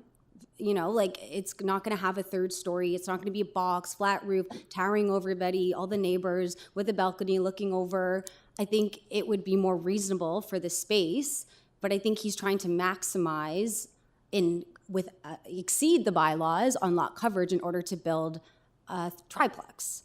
And so I think, the rules, and when this was put into place, it officially said that lot coverage percentages were not impacted. Like, those did not change if you wanted to build a multiplex. And I think in order for him to build a multiplex, he has to have this lot coverage exceeding to make it a more beneficial space, because the lot is too small for the triplex. And I think our issues are that it's just too big, regardless of whether it's a triplex or not. Okay, thank you. Sorry. Yeah, absolutely.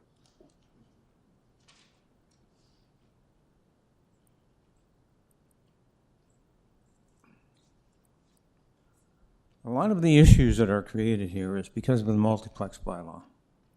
It eliminates or changes the height allowance from, Question was, Yeah, we aren't arguing a bylaw that's been passed. We're talking about if it weren't being built as a multiplex. well, I'm not going to argue the bylaw. I'm just explaining the bylaw. no, but he wants an answer. If they were building a single-family dwelling, would there still be opposition to If this design, if the outline of the house, the footprint of the house was the same as this, we'd still be here. Because this allows, well, as I said, 800 square feet, but if it's not a multiplex, it would be a different situation, but would be a lot higher than 0.45. So it'd still be out of character, it would still be a flat roof. The whole concept doesn't support the character of the neighborhood and doesn't match the character of the neighborhood. So We don't address flat roofs if it's within the height limit of the bylaw. Right. In fact, We don't comment on or in fact, approve you can build design. a flat roof, and if you don't exceed the bylaw, you don't have to come here. So well, without the multiplex bylaw, he wouldn't be allowed to exceed. you of all people know what our responsibility is. Yeah, he would not be allowed to exceed 6.5 meters with a flat roof without a variance.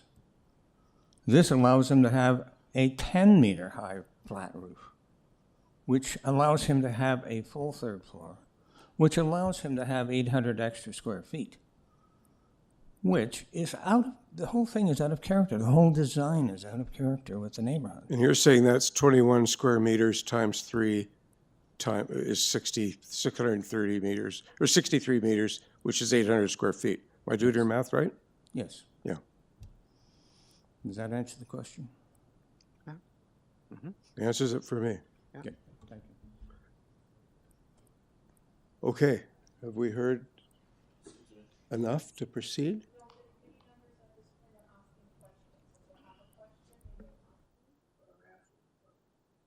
And he spoke, so I'd be interested in his answer as well.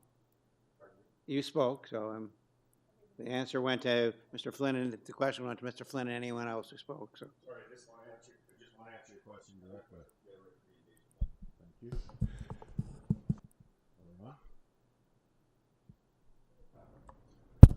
Yeah. Short answer.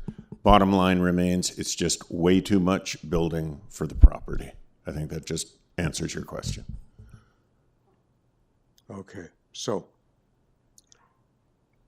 I think we can now go into committee and have a bit of a discussion if we need to. I think that might be useful. And then consider a motion. I'll just kick things off saying this, and I appreciate hearing once again from Mr. Turner. The only concern is the size of the house. Now, when you consider the size of the house, you're principally talking about its width, its depth, and its height. It's the old, is the box appropriate? So what we're dealing with here, notwithstanding the fact that we have a coverage variance from 33 to 39%, 21 odd square meters, the building that's proposed, in my opinion, does not require any adjustments to any of the yards or the height. So I'll just sort of put that out for us to ponder, but I'm not going to be making a motion.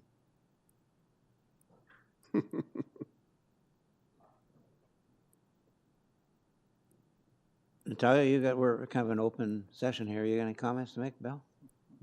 And Dominic, we should all make her. You have anything you want to say?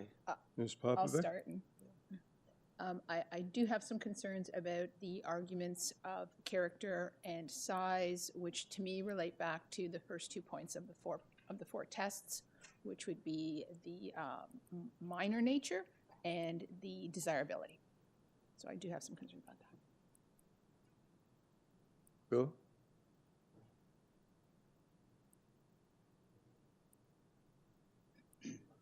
Dominic, anything to say?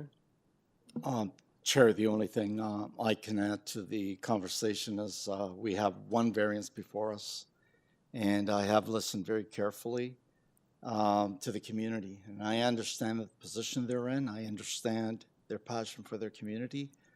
We're tasked with looking at an application based on the variances that are being requested and the four tests under the Planning Act. And the only other thing I can emphasize again to my panel members is we don't have any other variances here. And other than the variance for coverage, we don't have any reports from city planning. I would have liked to seen conversations with the community and city planning because the issue is so contentious. I haven't seen anything to that aspect. The community's here. The community knows that the files are open to everyone. Had they approached planning, have they had conversations with planning? Being such a contentious issue, was there a community meeting? Did planning want to set up a community meeting? Was a community meeting requested? But as far as I'm concerned, and the test that we have before us doesn't meet the four tests. And we have one variance before us. And that's what makes it so difficult. I understand. I know the area really well. I've worked in the area 45 years. But again, I need to deal with the four tests relative to the variance that's being requested. And I ask the panel members to consider that and perhaps suggest any other things that should be considered other than the four tests.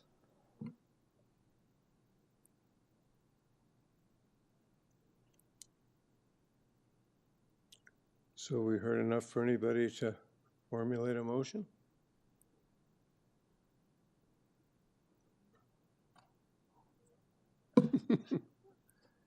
I understand everyone's concerns, but as has been noted, we've got to look at the application before us. What is that application? It's for one variance to increase the lot coverage from 33% to 39%. And based on the information presented and given to us, I think it meets the tests. And I would move approval for it, subject to the November 14th, 2023 tree memo and the conditions it contains. Sorry, what was your condition? Tree protection.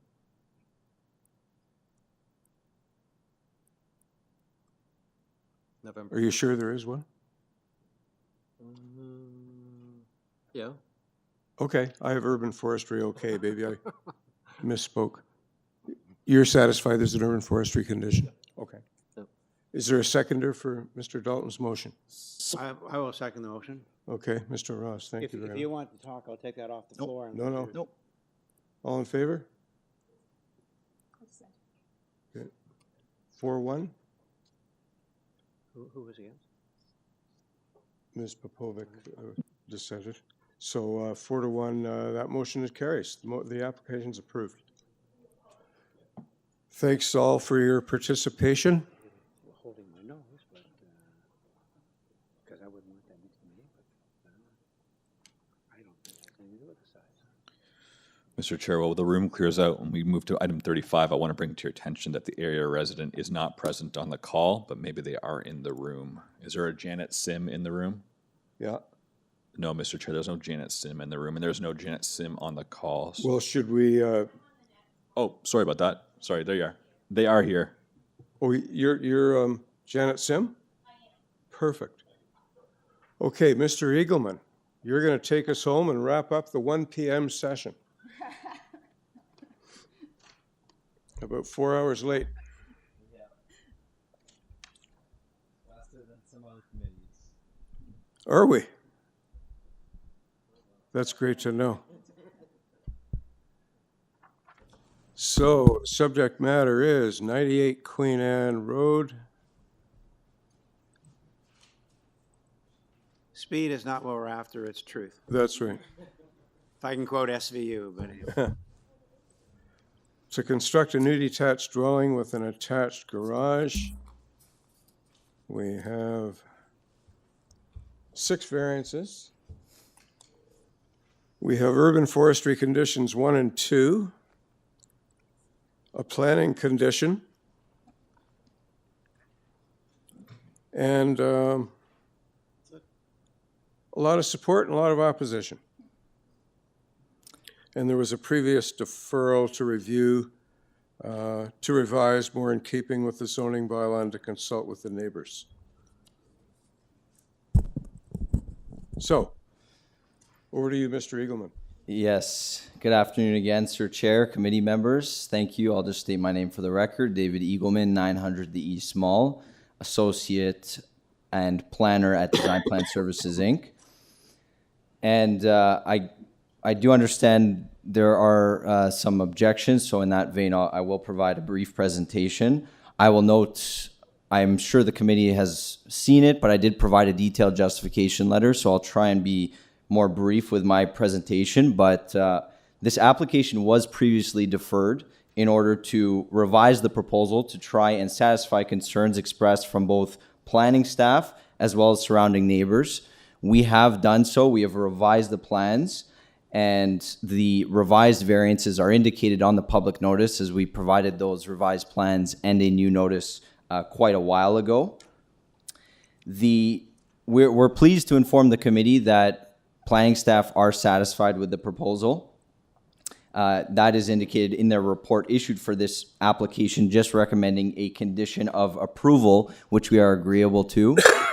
We are also agreeable to the recommended conditions from both transportation and urban forestry, and I'll note that they have both not expressed any concerns or objections with this application. So on that basis, I'm not aware of any concerns or objections from any city departments regarding this proposal. I am, however, aware of the concerns expressed by some of the neighbors. I did address this within my justification letter, but I will reiterate a few points. I will note firstly that the owners of the subject property have tried to consult with the surrounding neighbors, and specifically they did provide letters to every neighbor on Queen Anne Road, I believe with the exception of the 2 adjacent neighbors, specifically because they wanted to have conversations, direct conversations with those neighbors, with the immediately adjacent neighbors. My understanding is that there was some conversations that were had with the immediately adjacent neighbors. Their main concern, based on my understanding and based on the letters that they have submitted to the committee, is first and foremost the dwelling itself, the massing of it, which I will address as I go through the variances. One concern was expressed in regards to one tree removal that we are proposing. That tree, as indicated by our submitted arbor support, is a potential hazard and is in poor condition. And urban forestry has expressed no concerns or objections with that removal. The other issue is related to hedges, which are not regulated by the city. The neighbors have expressed concerns with those hedges. The owner of the subject property, although not regulated by the city and not within the purview of the committee, the owner has agreed in an effort to consult with the neighbors and satisfy them to either maintain or replace those hedges. So I know because that can't be, perhaps that can be a condition which we would be acceptable to. And I'll just state, we did obtain a number of signatures in support. Those have been submitted. And I'll just state in regards to the variances, the coverage includes both the rear deck and the front porch. Excluding the rear deck and the front porch, the coverage is at 34%, so 1% greater than what's permitted as of right. The FSI, in my opinion, is minor. I provided a number of examples of similar FSI approvals in the neighborhood. From a GFA standpoint, this is very much in keeping with the character of the neighborhood. And it includes a sloped roof design. We are compliant with the maximum height, maximum wall height, minimum front yard setback, rear yard setback, and all landscaping requirements. The side yard setbacks are an improvement to the existing condition. The length and depth also include the rear deck. And if you exclude on the first floor, if you exclude the rear deck, the length and depth is at 19.2 meters. And then if you exclude the breakfast nook as well as a small jut out at the front of the dwelling, the first floor is actually compliant with and less than the maximum permitted length and depth at 16.15 meters. And then additionally, the second floor is entirely compliant with the bylaw. The driveway width is an existing condition that is being maintained, and transportation has no concerns. So based on the provided justification, it is my professional opinion that this application meets the four tests under Section 45(1) of the Planning Act. Thank you. Thank you, Mr. Eagleman. Panel, any questions of Mr. Eagleman? If not, we'll invite Ms. Sim to the podium.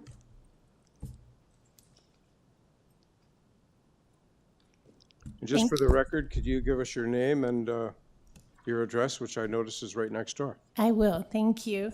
So it's Janet Sim, and my husband and I are the owners of 100 Queen Anne Road, which is, as you say, adjacent to the subject property on the west side. Mm-hmm. We've lived at that address for 35 years. I would just like to correct the record regarding consultation. There has been no consultation with us, the most affected neighbors, during this process. We had a brief exchange with one of our neighbors in which we expressed our concerns, and her response was that they were proceeding with the application. There's been no attempt subsequent to that by Mr. Eagleman or our neighbors to communicate in order to come to some resolution or even acknowledge our concerns. So our principal objection, supported by 54 neighbors whose names and signatures appear on a petition we filed January 30th, is that the proposed new build is simply too big. It's too big for the lot, it's too big for the street, and it's too big for the neighborhood. Not only will it adversely affect the enjoyment of our backyard, it will create an undesirable precedent for other new builds in the area. We object to the request for variance of lot coverage, 40% from the permitted 33%, and the request for variance of the gross floor area of 64% from the permitted 50%. The suggestion by Mr. Eagleman that certain aspects of the new build, specifically the front and back porches, should be excluded from consideration of lot coverage is nonsensical to me. If that's to be the case, then the porches should not be part of the plan submitted. The proposed build will extend 2/3 of the way down the lot and will cause shadowing of backyards, drainage issues resulting from the removal of softscape and the increase in roof coverage, substantial loss of backyard privacy, and for us, will have us facing a 2-story high wall, which we expect will act as a heat sink, throwing heat into our backyard and inhibiting light and airflow. I did provide in my material, specifically my letter of January 30th, several photographs of the backyard indicating from our perspective what the new build will look like. And while appreciating the hedges are not regulated by bylaws, we were concerned about the removal of the privacy hedge, and it's only through Mr. Eagleman's filed letter that we discover that there is now intention to try to keep the hedge, and if not possible to keep it, then to replace it. We would ask the committee that there be some assurance that if the hedge is killed or removed during construction, that it will be replaced immediately following the completion of construction, and that this be part of the committee's order if the variances are approved. To summarize, in our view, the size and impact of the proposed structure will negatively affect the privacy, drainage, space, light, and air for our property and those properties close by, and will detract from the long-standing built form and character of the Kingsway neighborhood, setting an undesirable precedent for future builds in the community.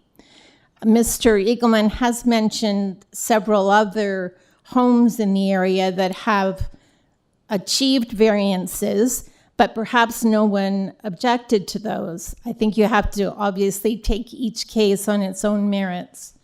For all these reasons, we submit that the variances requested are not minor and the application should be denied. Thank you. Okay, thanks, Ms. Sim.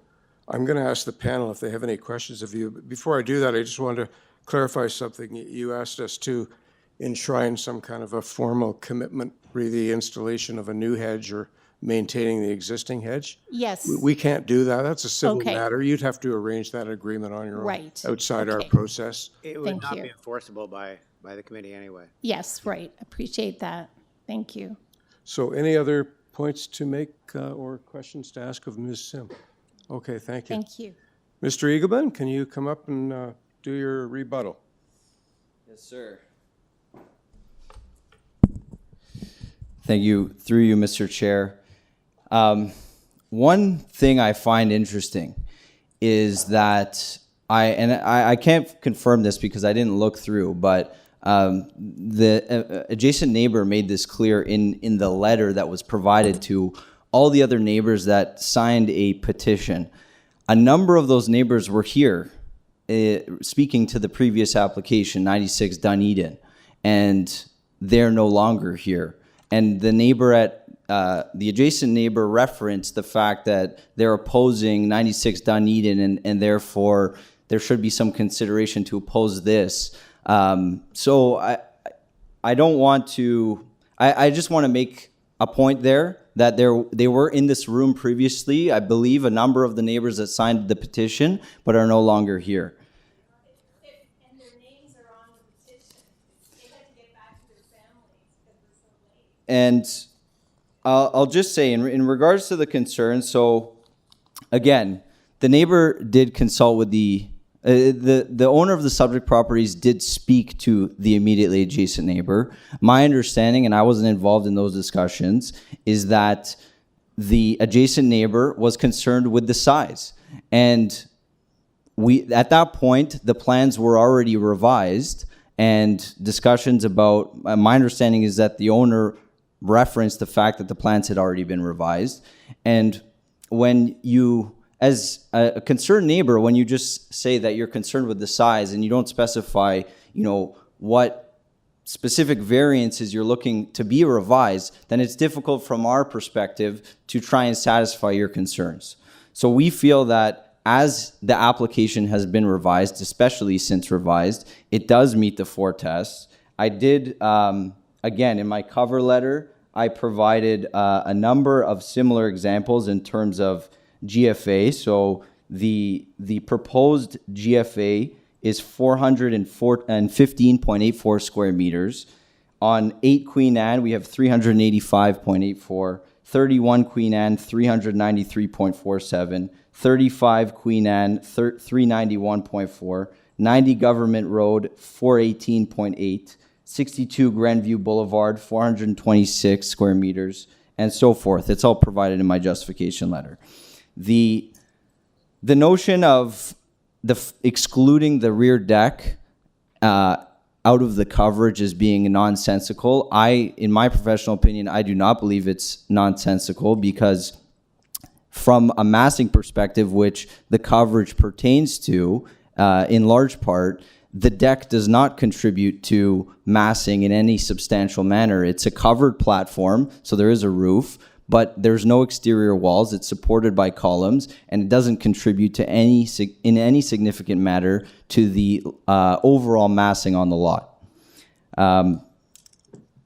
And similarly, there was a mention about softscape. We are compliant with all required landscaping, both regular landscaping and soft landscaping.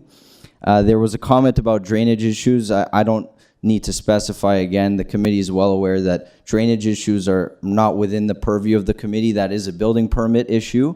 And frankly, the fact that we're compliant with all landscaping requirements demonstrates that as the bylaw contemplates, we are providing enough softscape as contemplated by the bylaw. So I think I've addressed everything. I'm happy to answer any questions, but those are my submissions, Mr. Chair. Thank you. Thanks, Mr. Eagleman. Panel, questions for Mr. Eagleman? Comments? Okay, thank you. All right, I think we can move into committee then for a motion or a discussion, if anybody wants to say anything.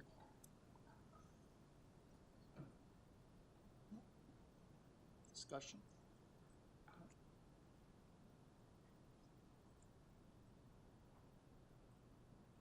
Chair, since there is no need for a discussion, I gather, there are no questions from other panel members. I am prepared to make a motion on this application.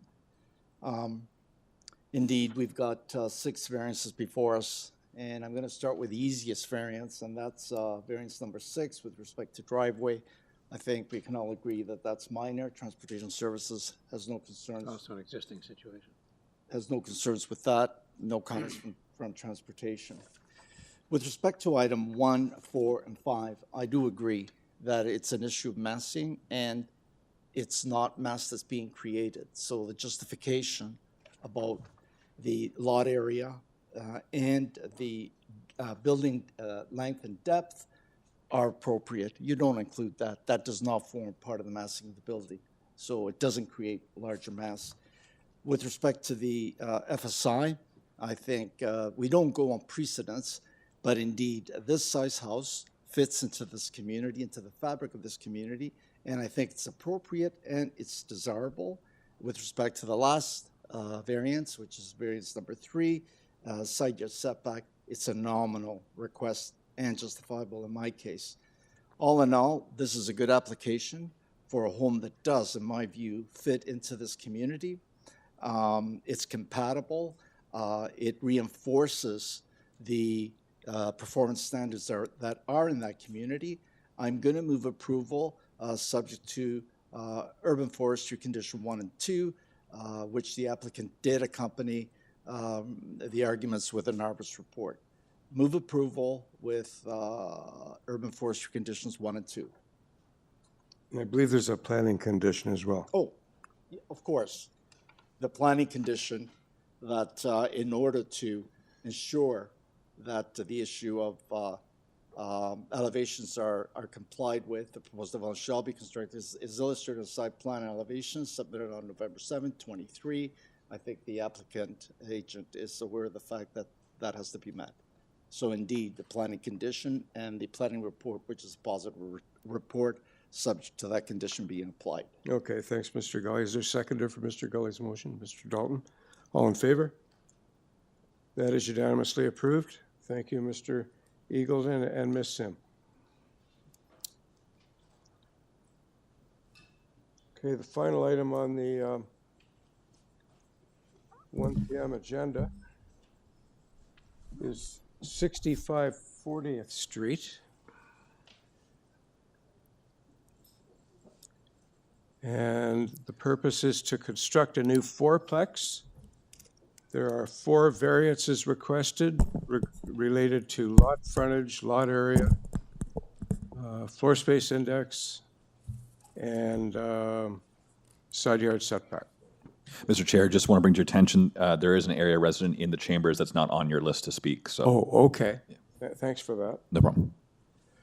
We have Urban Forestry has requested denial of variances 2, 3, 4, and 6, and they have provided an alternative if we wish to approve this.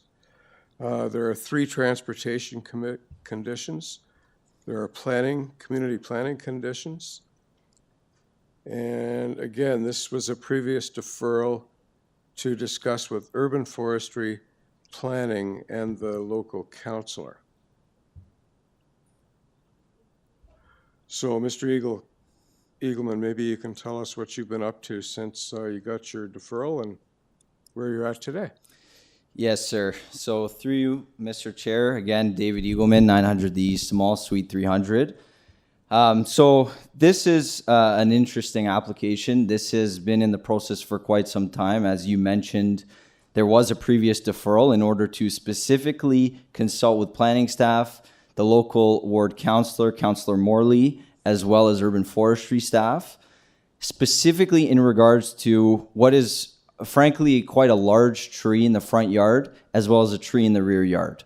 There was concerns about these trees from the councillor's office, urban forestry, even planning staff got involved in those discussions, and as well as the LBNA.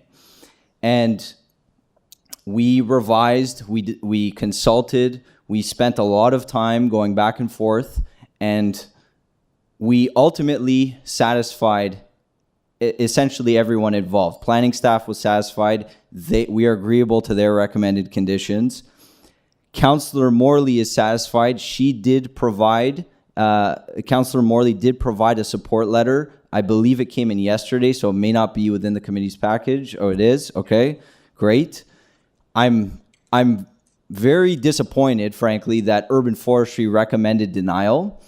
They confirmed that they are satisfied that the 2 trees that were always of question or that were of the discussion, they're satisfied that we are preserving them. And they advised me that they essentially had to recommend denial because we are proposing one removal that is essentially within the as of right building envelope, but it is a healthy tree.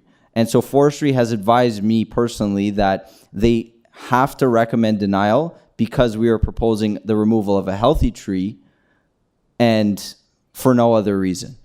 And so it's unfortunate we have the denial report, but frankly, we've satisfied everyone in terms of protecting these trees. We are protecting them. We actually have to keep the foundation of the existing building where it is because the existing building is located so close to that front tree that you can't demolish the existing building without injuring that tree. So we're leaving the foundation as where it is, and we've moved the new building outside of the TPZ. So really everyone is satisfied. I don't believe the LBNA is going to be here to oppose this application. I may be wrong, but we met with them specifically and they indicated that they are happy that we are proposing to preserve those 2 trees. No one ever expressed any concerns with the one removal we are proposing, which was always proposed. And urban forestry never even raised it as a concern. So it's really just a very technical issue where forestry is saying that they have to recommend denial because we are proposing the removal of a healthy tree. Now, that... Just, if I may, I can interrupt you just for a second. Forestry has offered up conditions, their conditions 2 and 3. You know, 2 is a private tree and 3 is cash in lieu of a tree. Would you be agreeable to the imposition of those conditions should this go to an approval? Yes. Okay. Yes, we're agreeable to the okay. recommended conditions. Yep. Okay, carry on. So that really addresses that. I'll say that we did obtain 14 signatures in support. Those have been submitted. The owner actually obtained a lot more signatures in support back before we deferred it. And that was also for a 4-plex proposal, the same proposal, just laid out differently. But because going back to that many neighbors was difficult, so we only obtained 14 signatures in support this time. And just briefly to touch on the proposal itself, it's a number of the variances being requested are really a technical issue here, where the multiplex amendment that is now in effect does not apply to any property that is in an exception zone. The city, I confirmed this with city staff and staff who worked on the multiplex amendment. They've effectively said that the multiplex does not apply in terms of specific provisions applicable to multiplexes, does not apply to exception zones because there are so many. My understanding is that that is because there are so many exception zones in the city that they need more time to go through them. And it's my opinion that the ultimate intent is to go through all the exception zones and effectively eliminate any further restrictions on multiplexes so that multiplexes are permitted citywide. So essentially, a number of the variances we're requesting, which pertain to the exception zone that is applicable to us, would not be applicable if we were subject to the new multiplex amendment. For example, the lot area, the lot frontage, the FSI, the side yard setbacks, the rear yard setbacks. So effectively, it's a really a technical application. So those are my comments. I think this fourplex fits in with the character of the neighborhood. meets the 4 tests under Section 45(1) of the Act, and I'm happy to answer any questions. Thanks, Mr. Eagleman. Are there any questions of Mr. Eagleman? Yes, Ms. Popovic. Thank you, Mr. Agent. The issue of the tenant and the plan for relocation, yes, relocations and assistance, although it's somewhat of a side issue, it was raised in the materials. So the housing staff were consulted according to the materials, and that the applicant is required to develop a tenant relocation assistance plan for tenants, including 6 months notice, et cetera. Can you please give us an update as to what the plan is and what stage it's at on that issue? Yes, through you, Mr. Chair. So that plan is intended to be prepared as a condition of approval. So that has not been prepared yet. We have discussed this with SEPA staff. We advised them that we're agreeable to the condition, and they said that's fine. It will be, if the committee decides to approve this application and the committee imposes those conditions, then we would have to essentially enter into an agreement with the city in regards to providing this tenant relocation assistance. So as of now, and effectively the city themselves lay that plan out in terms of what it is to consist of, and we are just agreeing to provide that to the tenant. So my understanding is that we do not have to develop a plan itself. The city has developed that plan, and they make us agree to that plan.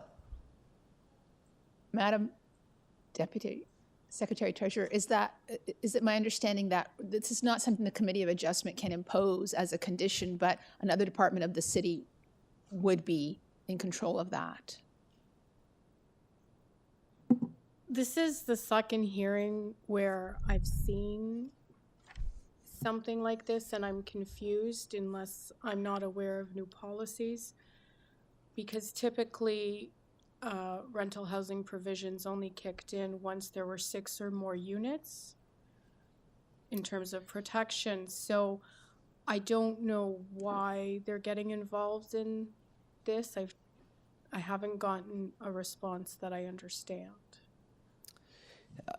Okay, but so would it be fair to say that it's not within our jurisdiction to make that a condition, but another department would be overseeing it? They're recommending that you impose that condition. Whether you're comfortable or not is up to you. You don't have to follow their recommendation. Planning is recommended. Yes. Thank you. Through you, Mr. Chair, if I just may add to that, my understanding in consultations with SEPA staff is that I believe they're relying on OP policy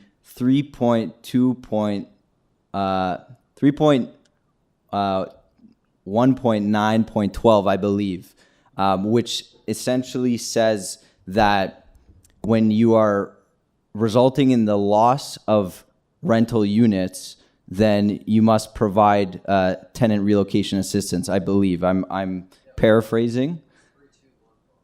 Yes. So frankly, my interpretation as a planner is that we are not resulting in a loss of rental units because we are replacing a single detached house, which is rented, with 4 rental units.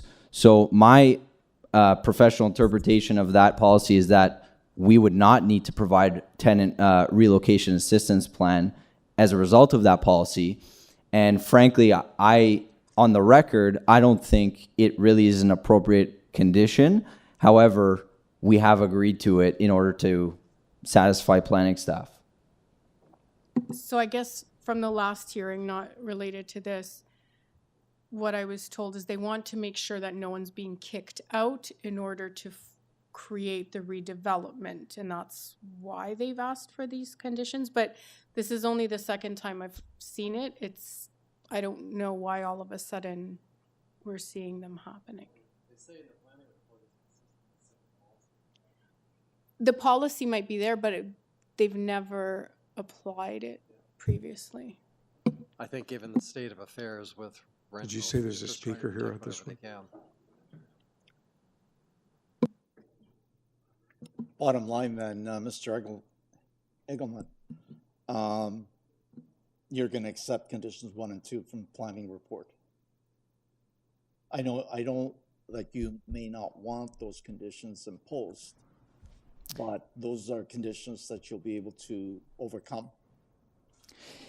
Yes, through you, Mr. Chair, we believe that we can meet the conditions. I've been advised by SEPA staff that essentially all it is that we have to enter into an agreement with staff to clear those conditions, and part of that agreement will be to provide the tenant relocation assistance, which we are agreeable to. I just wanted to go on the record to note that, frankly, I don't think it's appropriate, but the owner has agreed to it in this case.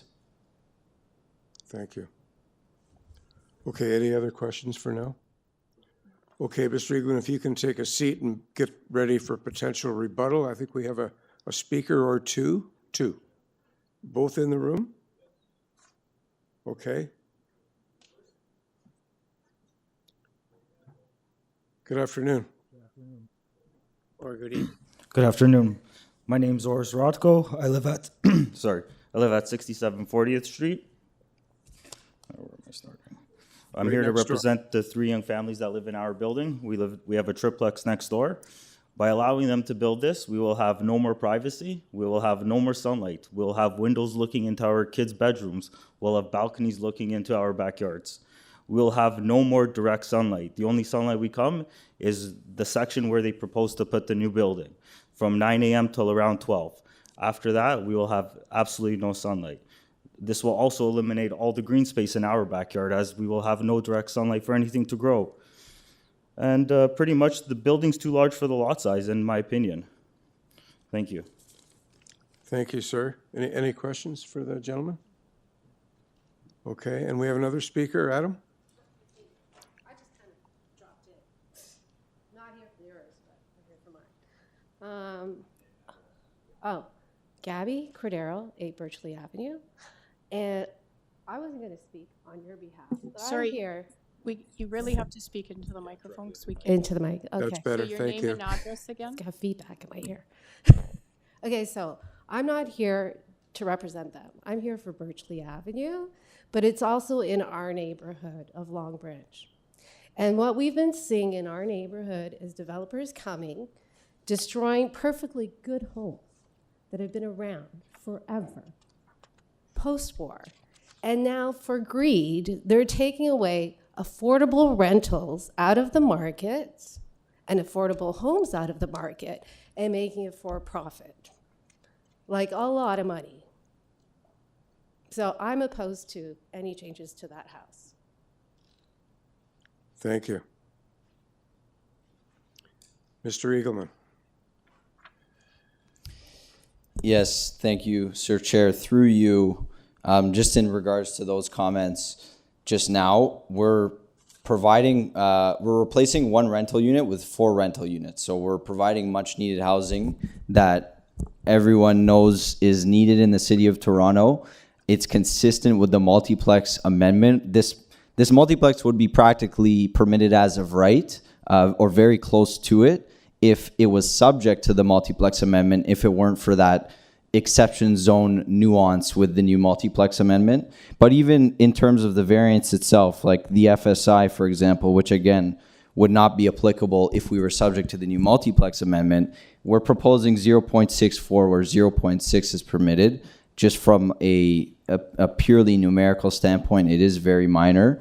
And really the roof eaves and the platform variances are really a result of the very large 3.6 meter side yard setback, which again would not be required if this was subject to the new multiplex amendment. And I'll note I did discuss this with the adjacent neighbor. We had a conversation after the last hearing as he was here when this was deferred. And I understand his concerns. We had a frank conversation. He expressed to me that really his issue is with the multiplex going further back past his rear main wall, because it would, as he put it, enclose his rear yard. So I understand the concern, but frankly, that's the complete opposite of what everyone else wanted in terms of city planning, urban forestry, Councillor Morley, the LBNA. They all wanted us to push the multiplex to the rear, the fourplex further to the rear in order to save the front tree. But then we also couldn't push it too far to the rear because they wanted us to preserve the rear tree. So we did our best to try and accommodate everyone in this case.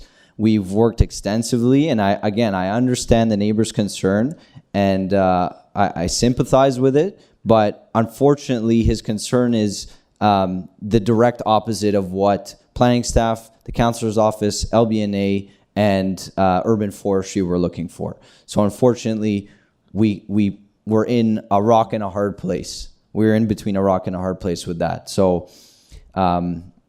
those are my submissions. I'm happy to answer any questions. Thanks, Mr. Eaglin. Are there any questions? Okay, thank you. Thank you. I think we're now in a position, there's no more registered speakers, Adam, I don't believe. No more. Yeah. No, Mr. Chair, no other speakers that I know Okay, I of. think we can move into committee then and make a decision on this one.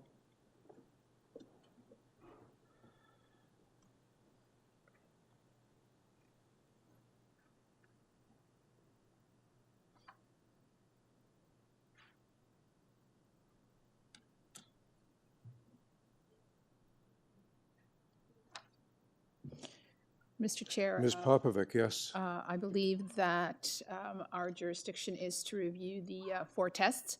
I believe that the tenants that, or excuse me, the individuals that have spoken raise very good points. However, we are limited to what we can do. And since the agent has indicated that his client would be amenable to all of the conditions, I propose approval with the conditions, including the planning condition on the tenants, the urban forestry conditions, and there was a third, transportation services conditions. Okay, is there a seconder for that motion? Mr. Dalton, thank you very much. All in favor? That is unanimous. Thank you, Mr. Eagleman. Thank you, speakers. That ends our 1 p.m. session. Mr. Chair, may I propose maybe a 15-minute break just to stretch our legs before the 3 p.m. session? So we'll be starting the 3 p.m. at about 6:20. 6:20 would be great. And That gives me and I'll do the microphone check at 6:15. Is that right? Then, okay? Two. Yeah, that's correct. Just before we break, could I just by show of hands, there's only 2 applications left. Who is here for 2300 Lakeshore Boulevard West? 2. Who's here for 109 Wimbledon Road? Okay. Who's here for none of the above? I thought I saw a hand go up. We Good, still you've all- have the 2 deferred files, so is anyone here for 33 Flindon? No? Oh, No, yeah. 33 Flindon is all online. Everyone's present And online. 6 Birchlea? Yeah.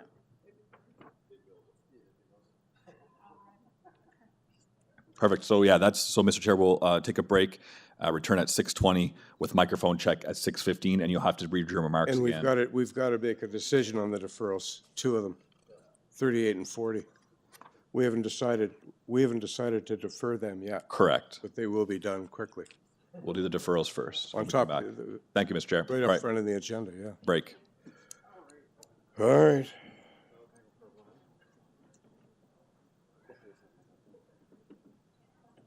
We'll start around 3 o'clock Vancouver time, eh? Just, No kidding. They need a break.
not going to read my opening remarks for the third time.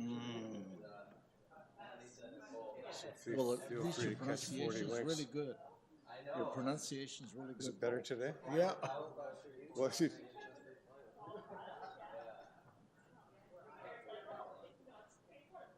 you may find it somewhat flawed this time. We'll see. We'll see.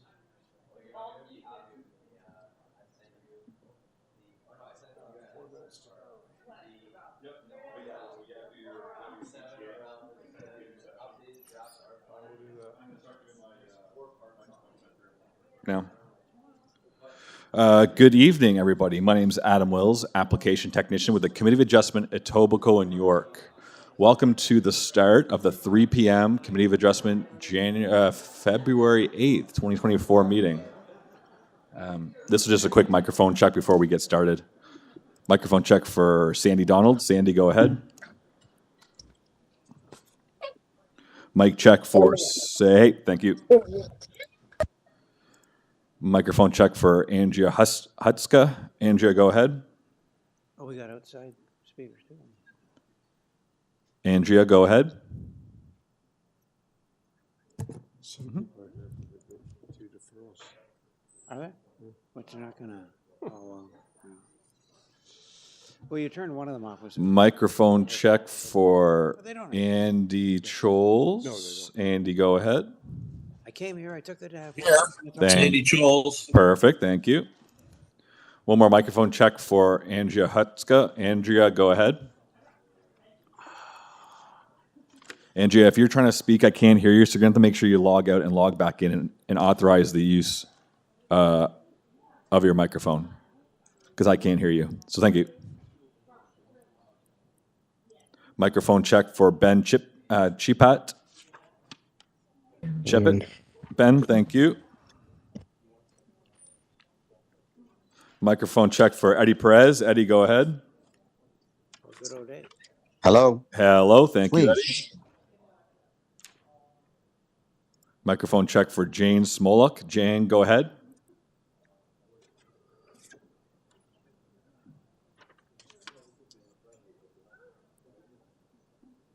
Microphone check for Jane Smoluk. Jane, go ahead. Jane, if you're trying to speak, I can't hear you, so please log out and log back in and authorize the use of your microphone. No, they're dominant on this side. They're too close to me. I will know what I'm up to. I'll buy you a beer. A beer? I don't think it's worth it. Maybe a truckload of beer.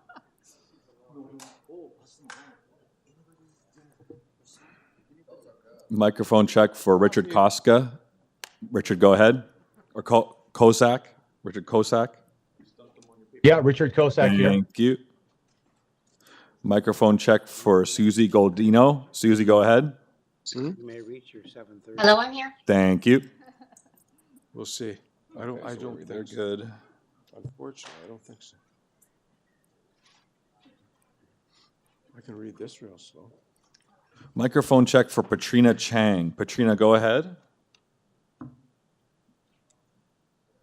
Hello. Patrina Chang, go ahead. Don't wait supper.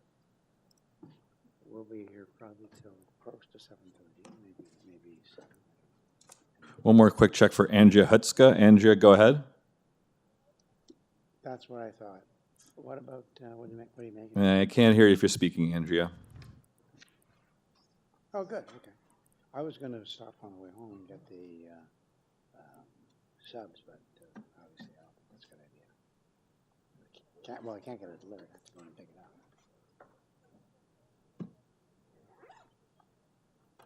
Okay. Who's sick? What is it?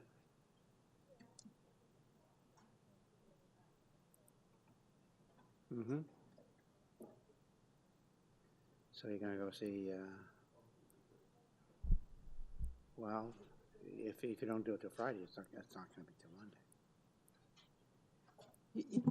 Mr. Chair, if you want, you can start with the opening remarks. You shouldn't.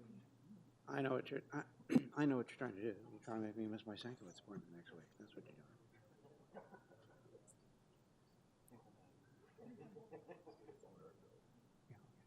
Okay, gotta go. We're starting up again. Okay. I was just trying to find out what's for supper. That's and told her not to wait. All right, Mr. Chair, we've got everybody ready to rock here, so if you want to do your opening remarks for the 3 p.m. session, that'd be great. It's Parmesan chicken. I'm good. Good evening. As opposed to good morning, good afternoon. In accordance with sections 45 and 53 of the Planning Act 1990 as amended, this meeting of the Committee of Adjustment of the City of Toronto is called to order. Before I continue, let me introduce our panel today. On my far left, we have Dominic Gully. On my immediate left, we have Rick Ross. On my near right, we have Natalia Popovic. And on my far right, we have Bill Dalton. The end of this desk on the left is our Deputy Secretary Treasurer, Barb Bartosik. And we have staff at the right end of this table and in the pit in front of me. Very capable support staff. The Committee of Adjustment considers applications for variances from the provisions of the zoning that applies to property, permission to extend or alter lawful non-conforming uses, and consent to sever property to create new lots. We acknowledge the land we are meeting on is the traditional territory of many nations, including the Mississaugas of the Credit, the Anishinaabe, the Chippewa, the Haudenosaunee, and the Wendat peoples, and is now home to many diverse First Nations, Inuit, and Métis people. We also acknowledge that Toronto is covered by Treaty 13 with the Mississaugas of the Credit. Committee of Adjustment public hearings are now conducted in a hybrid in-person and virtual format. Some applicants and participants will make their submissions in person, and others will participate virtually by electronic means through WebEx, an online digital platform. The meetings are also streamed on the Toronto City Planning YouTube channel, and anyone wishing to view the hearing may watch on YouTube. Those who want to participate virtually and have registered in advance will be connecting with their computer, tablet, smartphone, or telephone, and have the option of participating via video or audio only. All virtual participants will automatically be muted on entry. When your item is called, you will be unmuted by the moderator, one person at a time. We ask that you also mute your devices until you are called on to speak. Those participating by video conference will be temporarily upgraded to panelist when your item is being held. During this time, your camera will be enabled. You will only be visible during your 5-minute allotted speaking time. At all other times, your video will be disabled and you will be reinstated as an attendee. For both in-person and virtual participants, Committee of Adjustment staff will share presentations submitted in accordance with the written submission deadline. Those participating through WebEx are not allowed to use share screen or any other panelist controls during a video appearance. The host will remove you from the panelist role if you fail to respect this instruction. People attending in person today who want to receive a copy of the decision of the committee on an application must fill out a decision request card, and those participating virtually need to submit a written request for a decision by email. Please ensure that you include your name, address, and email address because the Committee of Adjustment and the Toronto Local Appeal Body, TLAB, will be sending notifications and appeal updates by email. If you do not agree with the decision of the committee, you may be able to appeal the decision to the Toronto Local Appeal Body or in some limited circumstances to the Ontario Land Tribunal. However, the provincial government amended the Planning Act and generally removed rights of third parties to appeal Committee of Adjustment decisions. Only the applicant, the Minister of Municipal Affairs and Housing, specified persons and public bodies, as those terms are defined in the Planning Act, are permitted to appeal decisions of the Committee of Adjustment. Appeal instructions are set out at the bottom of the decision of the committee. I will call each item in the order listed on the agenda. Where an application is uncontested, the agent or applicant may proceed with their presentation if desired. When the committee does not require a presentation, applicants are asked to advise the chair should they wish to speak to the committee. The committee may ask questions and/or take the matter into committee for a decision. Each speaker, including the applicant agent, will be given a maximum of 5 minutes to address the committee. I will comment when you are reaching the 5 minutes. Any presentation or other materials you wish to submit to the committee must have been emailed in advance of the hearing. Staff and committee members cannot accept materials at the hearing. When addressing the committee, please clearly state your name and address. Please remember to confine your remarks to the matters outlined in the application. The applicant or agent will proceed first and will make a presentation to the committee on the application. Please note that the committee may not entertain revisions to proposals at the hearing today. The committee may decide to defer the application if substantially revised to ensure that the revised application is accurate and that all those entitled to notice of the application are informed of the changes. Then, individuals, either in support or opposed to the application, will be invited to speak. Generally, we call first on speakers in the hearing room and then those participating through WebEx. Committee members may ask questions of each speaker after they have finished their presentation. When all speakers are finished, the applicant agent has an opportunity to rebut only those issues that were raised by the speakers. This will mark the end of the discussion. The application will then be taken into committee for a decision. I would ask our panel members and staff if they have any declarations of interest for any of the items in this time slot. You do, don't you? Did you already disclose it? Bill, if you could just turn your mic on and redisclose again, thank you. Yes. Okay. Do I No. redisclose? Just say what, yeah, say which one it is again, just so we can. Yeah, item 37, I have a conflict, so I will be leaving the room. Item number 37 for everyone's record is 2300 Lakeshore Boulevard West. Correct. Correct, thank you. But that's the first disclosure of that, is it not? No, second. He might have said it like at 9:30 this morning. No, I said it after lunch. Oh, there we go. Yeah. Okay, you've said it enough. Here, are you sure you have an interest? Madam Deputy Secretary Treasurer, have you received any requests for deferral on this portion of today's agenda? Yes, item 38, 33 Flindon, and item 46 Birchlea Avenue. Okay, thank you. We will proceed with those up front. Madam Deputy Secretary Treasurer, are there any files that are to be closed from this portion of today's agenda? Not today. Okay. And are there any other motions that you or I should be making at this time? Thank you. Okay, so what we typically do and what we will do now is there's only 4 items in this session. We're going to deal with the deferral items first because we can hopefully dispense with them quickly. And then we've got more time to deal with the more substantive applications. So the first deferral request is 33 Flindon Road, item 38, and the agent is Eddie Perez. Mr. Perez? Hello? Mr. Chair, Eddie, Hello, before you start, I just want to bring to your attention, Mr. Chair, the area resident is present on the call. Ben Chiappetta is available. Okay. Sorry, Eddie, go ahead. Go ahead, Eddie. Yeah, hi, Tell us very quickly good why evening, you want to defer this. Good evening. Yeah, good evening, Chairman and committee members. We're proposing to defer it. We've been working with planning and we made some changes. And when we made the changes, we got the zoning notice.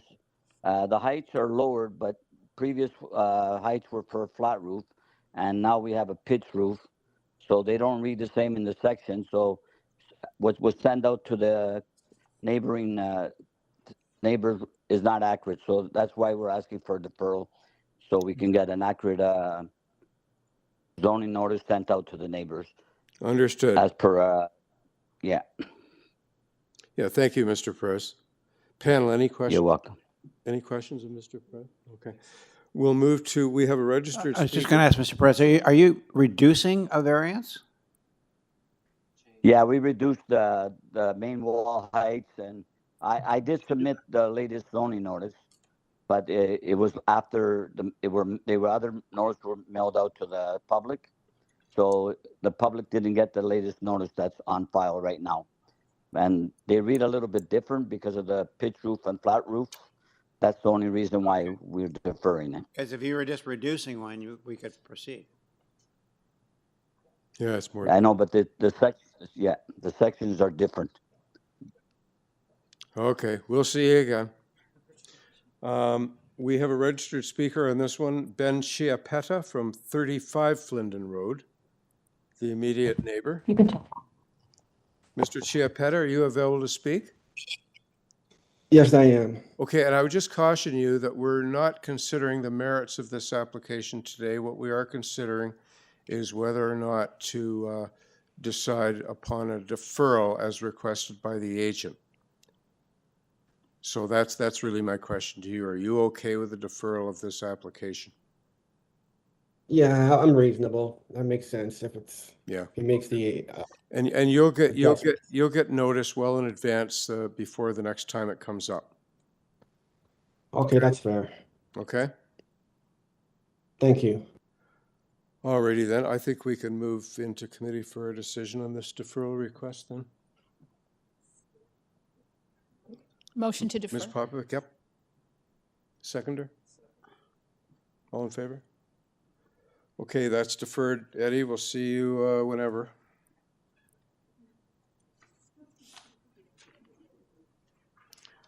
Okay, now we'll consider an applicant's deferral request on 6 BIRCHLEA Avenue.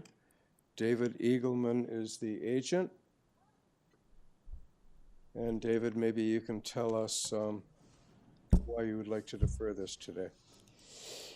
Yes, through you, Mr. Chair, we have been made aware of various concerns coming from various directions, planning staff, some of the surrounding neighbors, I believe the LBNA as well. So we would like to take more time to consider comments received and potentially make revisions to the proposal and come back at a later date when we have revised plans ready. Okay, thanks. Thank you. Is there anyone in the hearing room that's here to speak about 6 BIRCHLEA Avenue? Yes? There is, Mr. Chair. We have at least 3 on my list, so there may be more in the crowd. So maybe we'll start with Gabriella first, though.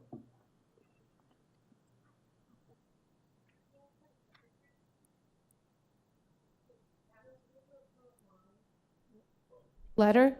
Can you pull up the letter I submitted with the pictures? Well, right now the committee's dealing with the deferral request only, not. Yeah, we're not. Okay. Yeah, we're not dealing. I should have said that. We're not dealing with the merits. We're dealing with whether or not you agree with a deferral of this application to a later hearing. Yeah, we do. We do. You do what? Agree on a deferral. Perfect. Thank you. Okay, Mr. Chair, the second one that is allegedly in the chambers is Elizabeth Handler. Is that true? Are you present? Elizabeth? There's Elizabeth in chambers? No? Okay. No WebEx for Elizabeth. And then the other one that's allegedly in person is Yolanda. Is there a Yolanda? Would you like to speak to the deferral? I think we all agree on the deferral because the application was really out there. Okay, Mr. Chair, so that covers who is in theory in the chambers on my list of participants. No. One more? Okay, perfect. I was going to do it online, but I didn't meet it here since it's running late. Oh, perfect. I don't understand what the deferral means. And sorry, before you go any further, your name and address, please. David Jans. Perfect. Number 2 Walnut Crescent. So I'm not adjacent to the property, but my property boundaries that property. What is the deferral? I'm sorry, I don't understand what the deferral means. Putting it off to a further meeting. Sorry, what's the question? What is this deferral where you're asking if we're in agreement to the deferral? Yeah, the applicant had asked for a deferral given the extensive opposition and negative planning department concerns. So they want to step back and work with the neighbors in community planning on coming up with, hopefully, a better proposal. Right. But we won't be dealing with that better proposal today because we don't know what it looks like. So we're asking for your position on whether you're agreeable to deferring this application to be heard at a later date. And it'll look likely very different than what's before us right now. Okay, so I don't understand what would it, if I disagree with that, what would be the outcome of that? If I disagree with deferring it? You're asking for whether I agree to defer it or not? Yep. I don't understand. Like, They're asking for your opinion on whether they should postpone making a decision today or if they should make a decision today about the application. The applicant has asked for a deferral to postpone it for a later date. So to be honest, on applicant requested deferrals, there's really only one right answer. The applicant isn't prepared to proceed today. Okay, so. But it's just as a courtesy, you took the time to come here today. I'd just like to hear you say, yes, Mr. Chair, I would be delighted if you deferred this application.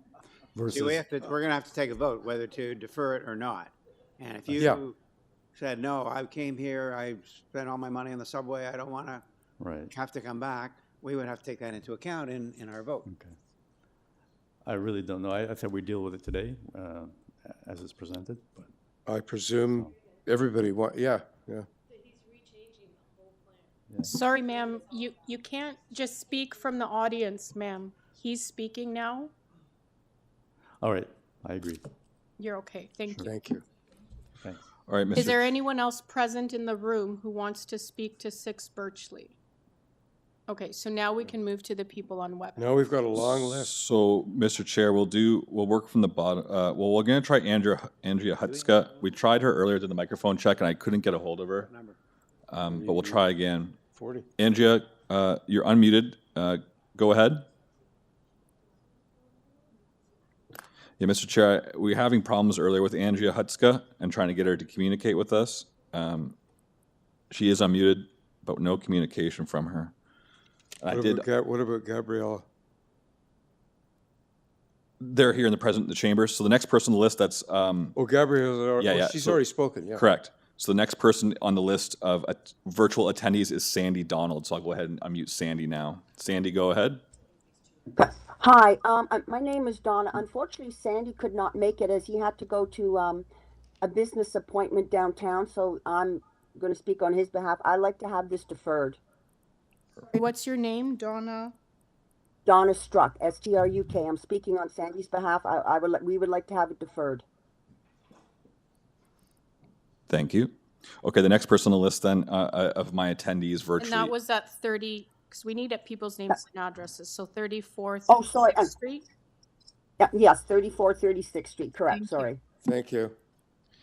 Thank you. And then, so Andy Choles is the last speaker I have on the list. So we're not going to hear from Yolanda or Elizabeth or... We've done Yolanda. Christine. Elizabeth is not present. Christine is not present on the call. That's it. So Andy's the last person we're going to be. And there is another person who is here to speak, also virtual. So Andy's the next one. Okay. Andy Choles, are you there?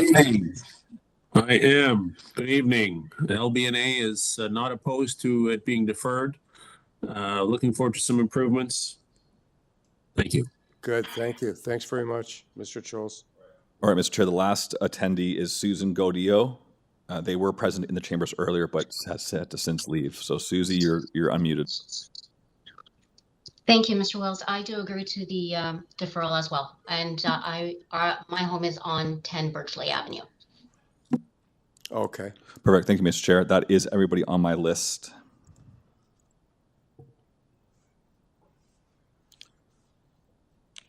Okay, so no more comments to consider on the deferral question. So let's go into committee then and make a decision. Mr. Dalton. I'll make a motion to defer. I will second the motion. Mr. Ross, thank you very much. All in favor? That is unanimous. Item 40, 6 BIRCHLEA Avenue has been deferred to a later date. So we now have two left, is that correct? We now have two applications that we will be in a position to make a decision on tonight. Oh, yeah, yeah. I won't say any more until you leave. Oh, does he have to recuse? Conflict of interest. Okay, so we're now dealing with item 37, 2300 Lakeshore Boulevard West.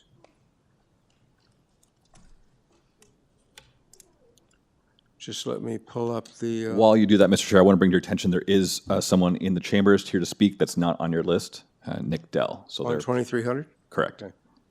So that'll be the only speaker we have on 2300. Aside from the agent, of course, yes. Plus the agent, of course.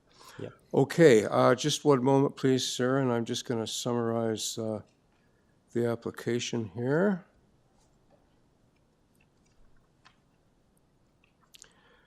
To permit a temporary vehicle parking lot, a previous Committee of Adjustment application approved a variance related to permitting a vehicle parking lot. There is one variance. A vehicle parking lot is not a permitted use in an R2 zone, and a previous committee application approved a variance relating to permitting a vehicle parking lot in an R2 zone, and I believe that was in 2017 for 5 years. And I did a little bit of research, and I found out that Rick Ross sat on that panel. Yes, I remember that one. There you go.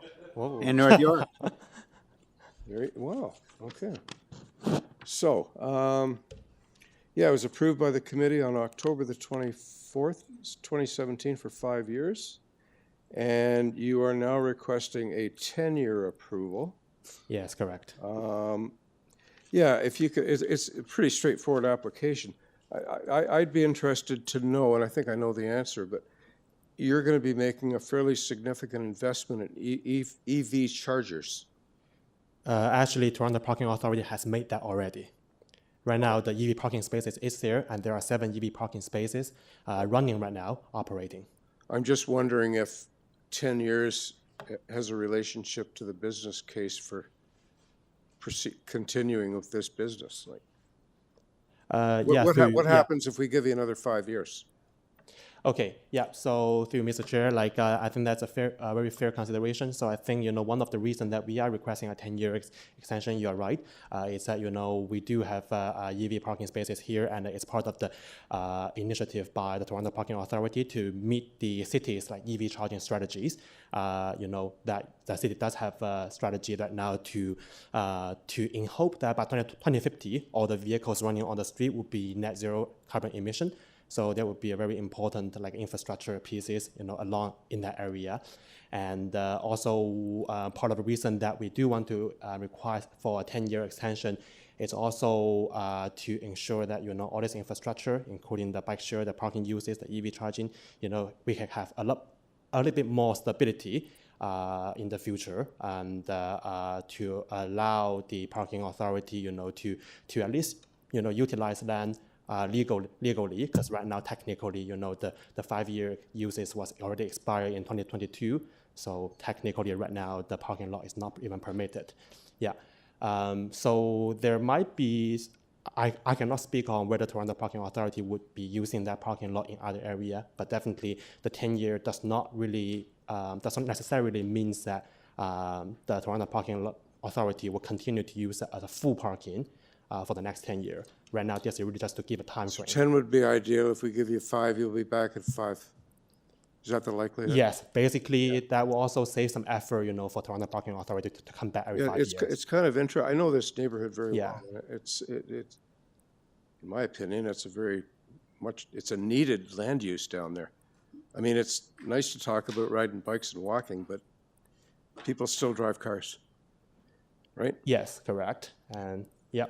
And it is also pretty much the first week of the EV charging spaces putting into the operation. We went to the site and we already saw 2 or 3 vehicles there, in the afternoon low hour charging at that spot. So that will actually shows the actual demand of that EV spaces. Yeah, I'm not surprised. Will you need another variance if it comes to putting in infrastructure? Like you're asking for a parking lot here. Uh, Will you need to come back here if you need to do something different to put in charging infrastructure? So for charging infrastructure, that is no, and through this application, the planning staff has already reviewed the site plan, and there is no other minor variance involved. And so as of right now, the zone is only a zone for R2, and it's under the old Etobicoke bylaw, and it only allows certain residential plus these temporary parking lot uses. So I would say it's a case by case. It is a little bit likely that, if there is any change of uses or other infrastructure put in, we will have to review again, against zoning. Question? Any other questions? Mr. Agent, have you had a conversation or discussion with planning staff? I've read their recommendation for 5 years versus your request for 10, to understand better why 5 years is preferable. Do you have a sense of that? There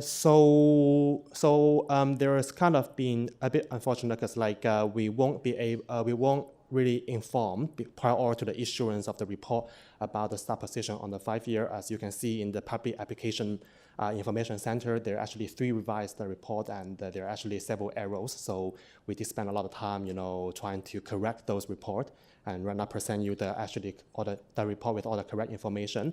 But us with the information verbally through phone call with a planner called Anthony, and we understand that part of the reason is that there wasn't really too much precedent around the city of Toronto to permit the temporary parking lot uses for 10 years. So the staff will only be comfortable in recommending in the report for 5 years. It just from my professional opinion, we are not changing the use, and the parking lot has been there for 6 years already. And 10 year, it's really just to give some more time frame, for the use to be there and to save the effort for future legal fight again, or maybe potentially to come back every 5 years for minor variance application. So I would suggest that the 10 years would be minor and meet the 4 test. And just so I understand, is it correct, the downside to your client would be 5, if we decide to go with the planning recommendation, you'd have to come back here in 5 years? Very likely, with all the infrastructure. As far as for now, Toronto Parking Authority does not have any very clear or committee plan yet regarding how this land would be used in the future. So, but let's say in the 5 year, if there's no change, which is very likely because of all the EV things and going in, then we will have to come back with another minor variance. Thank you. One of the obvious obstacles here is your proposal doesn't conform to the official plan for the area, and it doesn't comply with the zoning provisions, obviously. So the challenge, I guess here I'm getting to this. Have you had pointed discussions with planning staff about the possibility of a site-specific exempting official plan amendment and zoning bylaw amendment? Just to sort of clean this up, give you long-term authority to carry on with this lot in this location. Appreciate that consideration through you, Mr. Chair, and also when we have the pre-application consultation meeting with the staff regarding this file, it is our understanding that even in the staff report, it actually says that this kind of uses actually meet the intent, and also the general neighborhood context of the mixed-use area designated on that piece of land, as well as the general intent of the Mimico by the Lake secondary plan. Yeah, so that's why a minor variance would be the most cost-effective and also the most efficient way for Toronto Parking Authority to deal with this situation. And also we do understand that official plan amendment and a zoning bylaw amendment, if we can do that, that will actually pave the way for a very long, for even longer run. But for now, due to the budget that we have and also the time frame that we have to address this issue, minor variance would be the most effective. Okay. Yeah. So you'd be okay with 5 years, ecstatic with 10, and maybe somewhere comfortable with 6, 7, 8, or 9? Because we do have that flexibility. Okay, so I think the the direct instruction and the preference from Toronto Parking Authority is that on the baseline we can accept a 5-year as recommended by the staff report, but we can't really request a 10-year to maximize that flexibility and also the future operation stability for Toronto Parking Authority. Okay, thanks. Understood. Yeah. Any questions before we have a speaker? Chair, I have a question if I can, really fast. The current temporary permit expired on August 22. Yes. And you're assuming that if this committee grants an approval, whether it's 5 years, 7, or 10, that period would commence the date that the application completes its 10-day waiting period. Is that correct? It's not retroactive to August 22. No, so I don't know why they've been operating without authority. Okay. It'd be from now on. So from now on, then, it would be 5 years. And I guess the reason why perhaps planning in your discussions didn't necessarily want to commit themselves to 10 years is because there may be other aspirations for planning to do more public open spaces and other uses rather than parking. But for now, it's a very good use, but may not be within that 10-year that you desire. Maybe 6, 7 years from now, planning may want to do something to create more public open space in that area where the parking lot exists. Is that a probability? Through Mr. Chair, and thank you for your opinion, Mr. Gali. And so yeah, I actually, although we haven't really, at least Arcadis has not directly confirmed with Toronto Parking Authority, but we are aware that there might be some potential aspiration regarding the future uses of that space, or maybe as a more coherent development of that block potentially in the long run.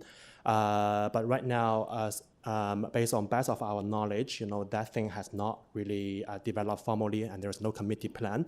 And also, I think one comment that, from my professional opinion, is that extending the use, let's say extending the use by 10 years, will not really stop the Toronto Parking Authority from working with the other city department, or maybe with the surrounding neighbor to find the alternate use of the space. Because for example, let's say if that parking lot would be reduced in the future, or maybe just being smaller, and then we create some open spaces, that is a potential. I cannot speak on the corporate arrangement and also the negotiation behind the scene right now, because I have no knowledge, unfortunately, on that issue. But really a 10-year extension will not stop that. Yeah, basically. So, Chair, thank you so much for your response. I believe that there's that flexibility because, after all, Toronto Parking Authority is one of the commissions of Toronto, regardless. So I know they're a business enterprise, but within the city. So I guess there could be some relationship, positive relationships between the city and aspirations of urban design and parking. Thank you. Yeah, thank you. But if we approved it for either 5 years or 10 years, 3 years from now, the parking authority could decide they don't want to use it as a lot anymore. They don't have to keep it for that length of time. No. Or just give it the option. Yeah, even if the use permits it, Toronto, there is no liability, or there is no the Toronto Parking Authority does not have to use it for the full 10 years. Should there be any future proposed use being put on the site, and actually, even right now, you can see the site. Actually, we have at least probably 30 or 40% of the land, actually just purely landscaping. There might be some uses on that space in the future. We don't know that yet. So for now, the request is for 10 years and just have that flexibility. Okay, thank you. So we don't know why planning wanted to limit it to 5 years. Flexibility. Well, I think that my read is there's a secondary plan in the area, the Mimico area, and it's focused on pedestrian-friendly, bicycle-friendly type development. parking lots for cars are not a desirable element in that streetscape. Right. And so, you know, they don't want to sort of allow it permanently or even long-term, but they do recognize that it's needed now and, you know, just like you decided 5 years ago, Right. 7 years ago. 7 Makes years. sense for a little while. Well, here we are 7 years later, and does it still make sense for another little while? Right, okay. It's not the ideal from the aspiration of the city as expressed in the Mimico plan, but it's still recognized as something that's there and is being used and is needed. I take it it's pretty well used. Yep, for now, I would Yeah, say so yeah. as Maybe well. they can Yeah. park electric bikes there too. Well, sure, there's charging stations, sure. Can you charge electric bikes in a car EV changer? For now, it's big only for parking EV lots. vehicle. Yeah, Okay. for now, it's only for EV vehicle, but like Toronto Parking Authority has been pretty open-minded, you know, to do the e-bike thing. They have been doing a lot of stations. Yeah, so they may put in e-bike there as well. Yeah. I think a bike will charge Yeah. in our standard outlet. There you go. Anyway, any other questions? I understand we have someone in the hearing room that wants to speak to this application. Would you come on up, sir? Introduce yourself, give us your address, and tell us what's on your mind. Address meaning where you live, not the address you're going to make to us. Understood. Thank you. Good evening, Mr. Chair. My name is Nicholas Dell. I'm from Harper Dell & Associates. Address is 1370 here, Ontario Street. I represent 4 surrounding landowners. That is a consortium of people who have been trying to assemble a block plan. And I respect and was able to reach out to staff prior to... So what are those addresses? Oh, pardon me. I've got the letters submitted to Adam. I'm not sure if they made it in, but I can do those addresses now. You can just, we just need it publicly. Sure. 2302 Lakeshore Boulevard West, 2304 Lakeshore Boulevard West, 2294, and 2294A Lakeshore Boulevard West. There are 5 properties between Louisa and Alexander. My clients represent 4 of them. The 5th one, of course, being the subject application. I was able to speak to Anthony Sosha, the planner for the file. This is after his comments were submitted. He was not aware in the time it took for me to have our own internal bureaucracy of 4 separate landowners hiring me and giving me instructions to come, that there was this vested interest in creating a block plan. I was able to speak to Anthony and explain, as I have represented in other settings, that the only reason it's appropriate, and I think you'll agree with me, that the planning staff are somewhat reluctant to continue a temporary approval, is if it's temporary. It otherwise does not meet any of the 4 tests, and of course I've represented applicants in a similar situation. But in this particular case, we have the opportunity to encourage the continuation of revitalization under the secondary plan because we have a consortium of surrounding landowners that form what would become a very uniform lot fabric of properties that would help some of the fragmentation that initiated the community improvement plan and the Mimico secondary plan. When this property was purchased by Toronto Parking Authority, it was 2013, and the Mimico plan was just getting underway, or excuse me, it was just finishing. 2017, of course, they applied, and I'm sorry, I don't have the comments from that application, but I imagine planning staff echoed similar sensibilities to temporary, but until something better comes along. And I think, frankly, that I do have a presentation that could take up the length of time I'm allotted to go through Precinct G and the issue backgrounds of what this mixed-use avenue directions and the Mimico secondary plan are designed to encourage. And I think it's important not to, of course, grandstand or bring a soapbox to the committee, especially in such a late agenda, but it's important to be aggressive when we're able to be aggressive when it's time to send messaging or enforce the messaging of plans that do have greater opportunities before you. And as you've heard from my friend, who I was able to speak to as a courtesy, we both have our instructions. The Toronto Parking Authority has no plans for what they're going to do with this property over the next 10 years. And I think that's a problem. And I think planning staff would agree that if there is something better and there is opportunities to advance a block plan to deal with the defragmentation of parcels in Mimico, and as it's described in Precinct G of the mixed-use avenues directives of the Mimico secondary plan, the commercial spine and the variety of density of houses and built forms that could become more pedestrian friendly. If we talk about EV charging and bicycle charging and other community benefits that this purports to provide, the amount of EV charging and bicycle minimums that are required in a block plan would surpass the number of spaces that they're purporting to serve. It's a storefront community. It's meant to be revitalized as such, and unless the committee is able to reinforce this messaging, there's nothing to incentivize or strengthen discussions between us to encourage this comprehensive planning analysis. I think if planning staff knew that, they may have had an opportunity to revise their comments. And I think, being a reasonable person, it would be, I think, at minimum appropriate to at least seek a deferral so that planning could recognize and verify our intentions. We do have some preliminary draft designs were this property to come into the fold, and whether or not they would revise their comments to give them a 3-year approval, which would be 5 years total if they had come in before it expired. I'm curious also if I could get my money back if I parked there in the last 2 years when their approval expired. I'm not sure the legal implications of installing EV chargers and what the permit process looks like if your use isn't approved, but just a little joke for the committee to liven up our evenings. But I do think that I have quite good instructions. I do think it's a unique perspective on otherwise. Got about 25 seconds to wrap. Certainly. Thank you, Mr. Chair. Through you, if and only if there's something better, is it appropriate to extend temporary approvals? And I would note that this is an extension of an expired approval. And this is the only time and the only chance we have to send that message. Otherwise, I think it would weaken discussions. And from a business perspective, if I have 10 years, then I'll see you in 10 years. And I think we only have 6 years until 2030, and we have some housing initiatives to achieve by then.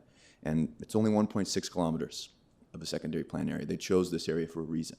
It's meant to see the most amount of change. And without a block plan, we can't really see change from fragmented, orphaned, or islanded situations like we find ourselves. Thank you. Okay, you're over time now. Thank you. Thank you. That's my presentation. Any questions before the speaker leaves? Yes? Yes, thank you. Mr. Agent, briefly, what are the 4 properties consist of that you represent? Like what kind of business or undertaking are they? Thank you for the question. Through you, Mr. Chair. They're all typically mid-rise rental. Mid-rise rentals? Yeah. Okay. And what is your client's proposal? 5, 10, or something else? Through you, Mr. Chair, we have very clear directions. We don't, I think, need to approach an amendment to the secondary official plan in order to achieve the density my clients desire. They've already, the prescription of heights in the mixed-use areas, especially in the avenues directives we find ourselves, you could go up to 10 stories and meet the intent of the plan. It would be 10 stories with the ground floor commercial, retail. Thank you. My question wasn't clear, perhaps. Oh. The agent for the parking authority is asking for 10 years. Right. The planning department has recommended 5. What position do your 4 clients take on that term of that period of time? Well, I think, frankly, I would prefer, to be fair, a deferral so planning could revise their comments. Defer entirely, not have us not decide tonight? That's correct. I frankly think it should be refused because I don't think discussions get encouraged if we have a passive income asset in a portfolio for a business that's been moved on for 5 years, especially if they're not coming here with a promise of what they're going to do at the end of 5 years. And one more question. Yeah, go ahead. You've indicated a possible collaboration or consortium. What steps, if any, have been taken so far to have discussions with the applicant? Very happy for that question because I didn't get to cover it in my allotted time. We have been speaking with Creatio for 2 years on advancing discussions for purchasing this as a surplus piece of land. That's correct. That's correct. We've been talking to them for a number of years. Those discussions, I think, would weaken if they don't have any incentive or encouragement. Thank you. Thank you. Any other questions? Just a very brief question. Do you not think, though, giving them an additional 5 years, wouldn't that take you at least 5 years to do all your consultative studies with planning, to develop your plan, and to move forward to perhaps council, I don't know, to obtain approval for large development, if that's what it is? So how would it detract from you dealing with your plan? You would require the lands of the Toronto Parking Authority. Through you, Mr. Chair, the avenues for a block plan are robust. We don't necessarily need to control it, but we need cooperation. Yeah. And I think those discussions, which have been ongoing, slightly derailed by the pandemic and some changes in the not retirement, but people have changed in positions we were speaking to, and it became difficult and communications broke down. This came as a surprise and a little bit in the face of those discussions, because yes, it will take 2 years to do a rezoning anyways, for sure. But we need, of course, cooperation before then to even submit a plan. And what I'm positing to the committee today is that it's going to be very difficult to have these discussions if what you've heard is that they don't have any plans for this lot to do anything. And that's why I think if perhaps it's 3 years, which includes the 2 years that's been expired, a total of 5 from when they should have extended, that would not break down discussions per se, because I agree with you, they can still have these discussions. They don't need it to be refused in order for them to join us or entertain an agreement of purchase and sale. But I do believe that, hopefully you'll agree with me, it would weaken things, and it may mean that we defer any discussions until the next approval comes up. Thank you. So what's the downside of us approving it for 5 years, for example? I think the downside about approving it today, it would be that planning staff hasn't had a chance to weigh in on the opportunities that my clients represent. They came in after the comment deadline. I spoke to Anthony, and he mentioned, and I agree with him, that he's reluctant, and that's why he's trimmed it to 5 years in the face of the 10, because that's not what Mimico's supposed to become. The downside would be, I think, that there would be no incentive to encourage any sort of revitalization if they're enjoying their passive income. And that's my opinion.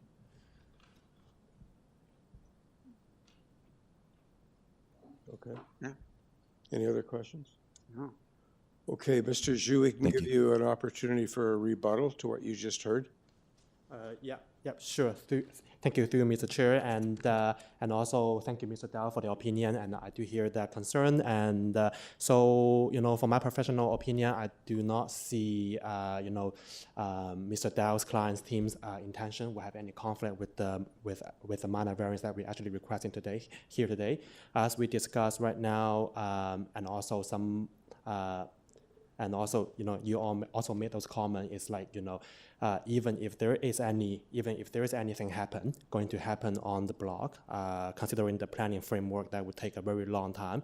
I can't really speak on how long it would take, because there are so many, elements that can change. It could take 2 years, 3 years, 5 years. Let's say if anything will happen starting from tomorrow. And for now, this is good news, as we all agree for now. And then we are requesting for 10 years, to make sure the stability is there, the flexibility is there.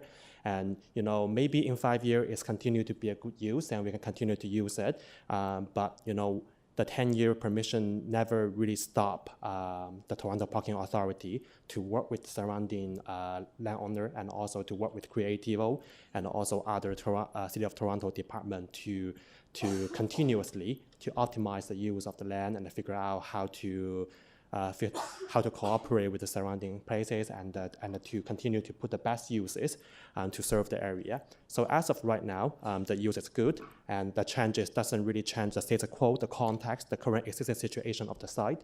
So, if we come back to the 4 test here, it still meets the 4 test. And even with 10 years, like that case will still work. And obviously, I do hear Mr. Dow's opinion, and I will convey Mr. Dow's message to Toronto Parking Authority. So Toronto Parking Authority will be aware of the some plan or intention from the surrounding landowner. But I can't really speak on the corporate arrangement, whether that will happen or how that will happen. So the previous speaker's, basically his ask was that we defer. Yeah. What's your ask? For now, I mean, deferring the my position would be that it would be better for committee to actually make the decision today, and it's still my request here. Deferring the application wouldn't make any differences, like between Toronto Parking Authority and also Mr. Dow's client in terms of their behind-the-scene discussion. And the minor variance here is to at least starting from the end of the appeal period, the parking lot can continue to run as a legalized use. The good use can continue to serve the local resident before, maybe in the future, 5 year or 10 year, or even longer term, we never know, that a new use can happen. Yeah, so I would continue to insist that, a decision would be made today. And with the, we could extend it, obviously, for, on a temporary basis, but what Yes. time period are you looking at? Sorry, can I say again? What time period would you like us to extend it to? Like, yeah, 10 came in, but then planning came back with 5. So I wonder what your position on that is. Okay, yeah, so I would suggest, I would still, follow the instruction and also the intention from Toronto Parking Authority that 10 years is what we are asking for. And we still currently request committee member to consider a 10-year request. But obviously at 5 years, we still be working, we still work for the Toronto Parking Authority because at least it would be legal uses for the 5 years. It's just that after 5 years, if there is no proposed uses, then the Toronto Parking Authority will come back again. Yeah. Okay. Okay. Any other questions? Thank you very much. Thank you. Okay, I think we can go into committee and have a discussion if we wish, or table a motion. Well, I think we should do it for the 5 years because there's no definitive plan. I don't think the benefit is 10 years is. But on the other hand, I don't see a benefit of deferring it either. So I would go with the 5 years. Dominic? Sure thing. I prefer to make a motion, Chair. I think we've heard lots. There's 2 formidable presenters, both the proponent as well as the private sector.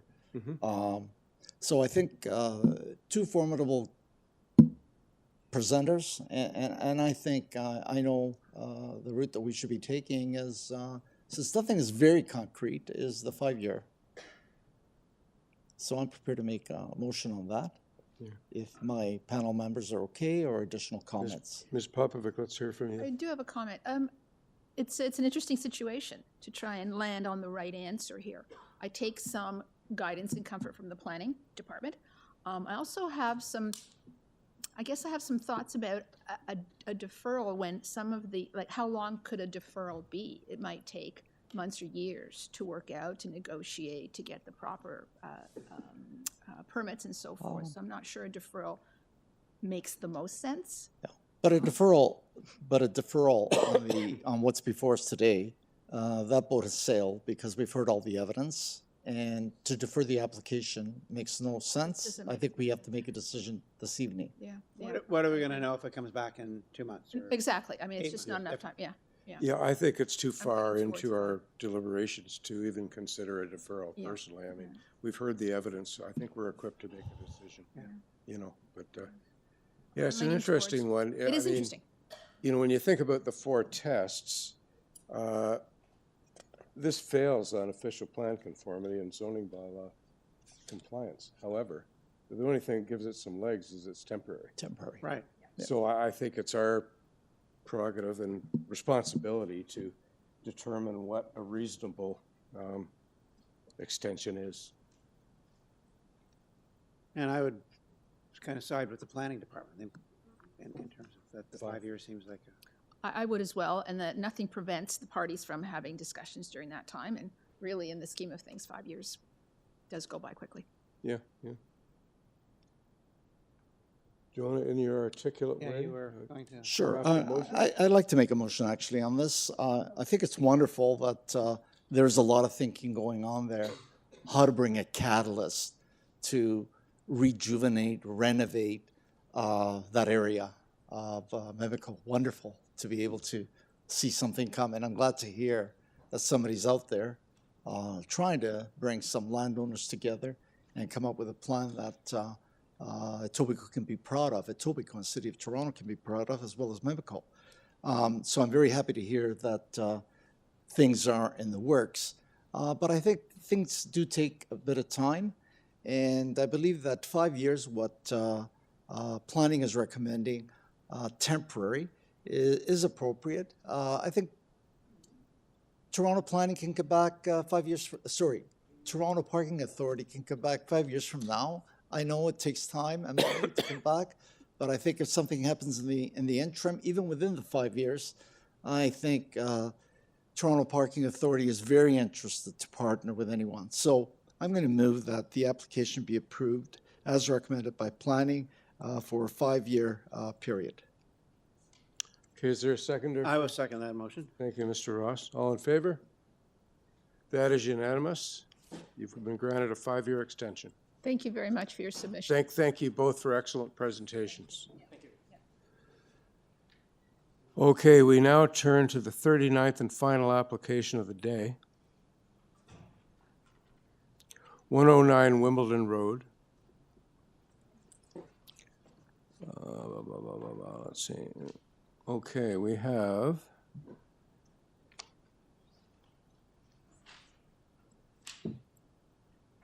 revised application.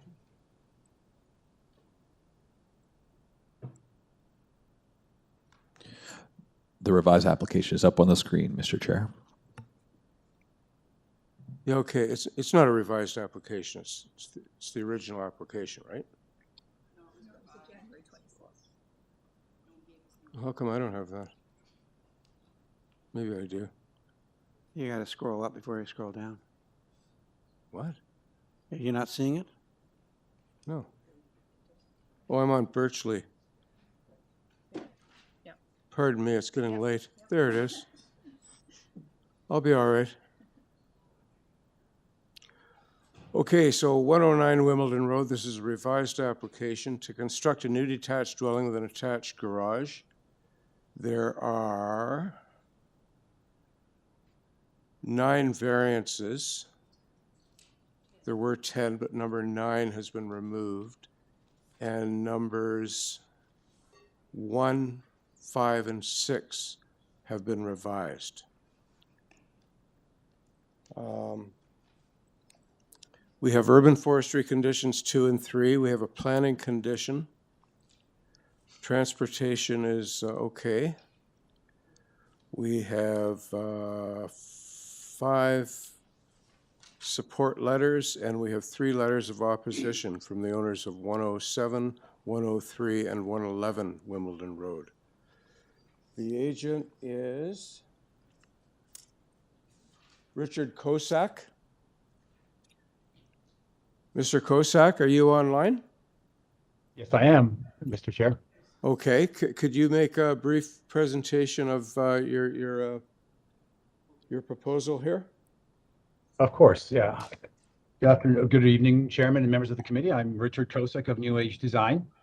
I'm the agent for the owners of 109 Wimbledon Road, Lorenzo and Kelly D'Alessandro. As you stated, we do have a revised application in front of you. There were items 5, 6, and number 1 have been revised in the highlighting in front of you, and number 10 has been omitted. We worked with staff on that several weeks ago to iron out some of their concerns, and we came back with these reduced numbers on those elements there, which are coverage, building length, building depth, and we omitted a front yard step variance. I also wanted to add that we do have those letters that you mentioned are submitted to in your package. They did come in a little late, so I just want to make note of them, that there's 5 letters of support total from the surrounding neighbors. Also, I wanted to add that this home is not an intended spec home. It's not for resale. It's intended for the end user, the owners, for long-term living. They plan to stay there for a long time. Family home. It's a grow-old home. They are aging on the main floor possibly in the future. If you looked at the floor plans, there's a main floor bedroom area for them to reside in. Also have their kids or grandkids come visit them.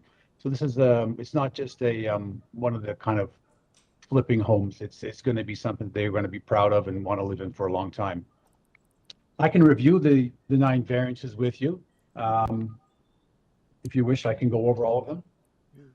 Well, it might be worthwhile because we have 2 people or 3 people that potentially want to speak about this application. So might be a good opportunity for you to go through them so that, you know, we're all understanding what the total scope of the scheme is here. That sounds great. Thank you. So number one, we are looking for an increased lot coverage. The allowed is 33%, which comes to 227.81 square meters. On our revised application in front of you, we are now asking for 38.84% of a coverage increase. Item 2, we are looking for a gross floor area. We're allowed a 0.5 floor space index. We are asking for a 0.59 floor space index. But to add to that, it's a little bit inflated, the number. If we did remove, we do have what we call a second floor parking area. The second floor parking area is just for a car lift. So that area is 200 and, let me just check the number exactly.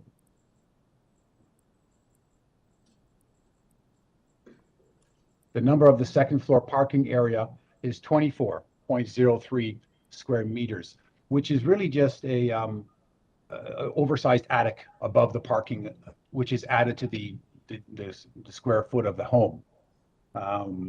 So if we did take that away, because if it wasn't there, the massing of the home could still be the same, the roof line would be the same, it just would not have that volume in the ceiling space of the garage to park a car on a lift. If we took that away, one would say that our numbers would go down to 370 square meters with a floor space index of 0.54, without visually changing the home or making any impact to any part of the house. It just sort of, we're using what we have available to us to make some additional parking space. Temporary parking, obviously, is on a lift system that goes up and down. Number 3 is a front yard setback variance. Our average front yard setback is 7.83 meters. We are asking for a 6.58 front yard, and that's only for portions of the home. It's not for the entire home. It's not a sort of a square box home, so there is some relief in that building facade of the garage and the front door areas. The garage is set back 7.63 meters, which is almost exactly in line with the north neighbor. And the front door feature is pushed in as well, giving a little relief. So there's a lot of architectural flavor on the front of the home. Item 4 is a side yard setback of 1.2 meters on both sides, and an aggregate of total side yards of 20%, which equates to 3.59 meters. So on the north side, we do have the minimum side yard setback. We have over the minimum. We have 1.54 meters at the closest point. On the south side, we are asking for relief. We are asking for about 3/4 of that south wall to be at 0.89 meters from the property line. The lot does taper. It's sort of a very subtle, but it is a reverse pie lot. And as the lot goes towards the rear, it does pinch in. And this is one of the reasons of this overage on that side yard, is to keep the building square and keep things designed the way we have them, to keep them going straight back versus having many steps in the building to accommodate the reverse pie lot. Our item 5 is the maximum building depth, which is again, Sir, if you could wrap up, revised. you're over your time. I'm Sure. sorry, I lost track myself of that. Yeah, you're way over time. Oh, no problem. Okay, good. Thank you. Well, I have a few other variances. If you have any questions, I can address them. Okay, thanks very much. Any questions of the agent before we move on? So my question is, you talked about this second floor parking area. That's kind of like, because that doesn't affect the massing. That's sort of like a void in the building. Is that the concept? Correct. Yeah, they would classify that as a void area of 24 square meters. Okay, I just wanted to understand it. Okay, thank you.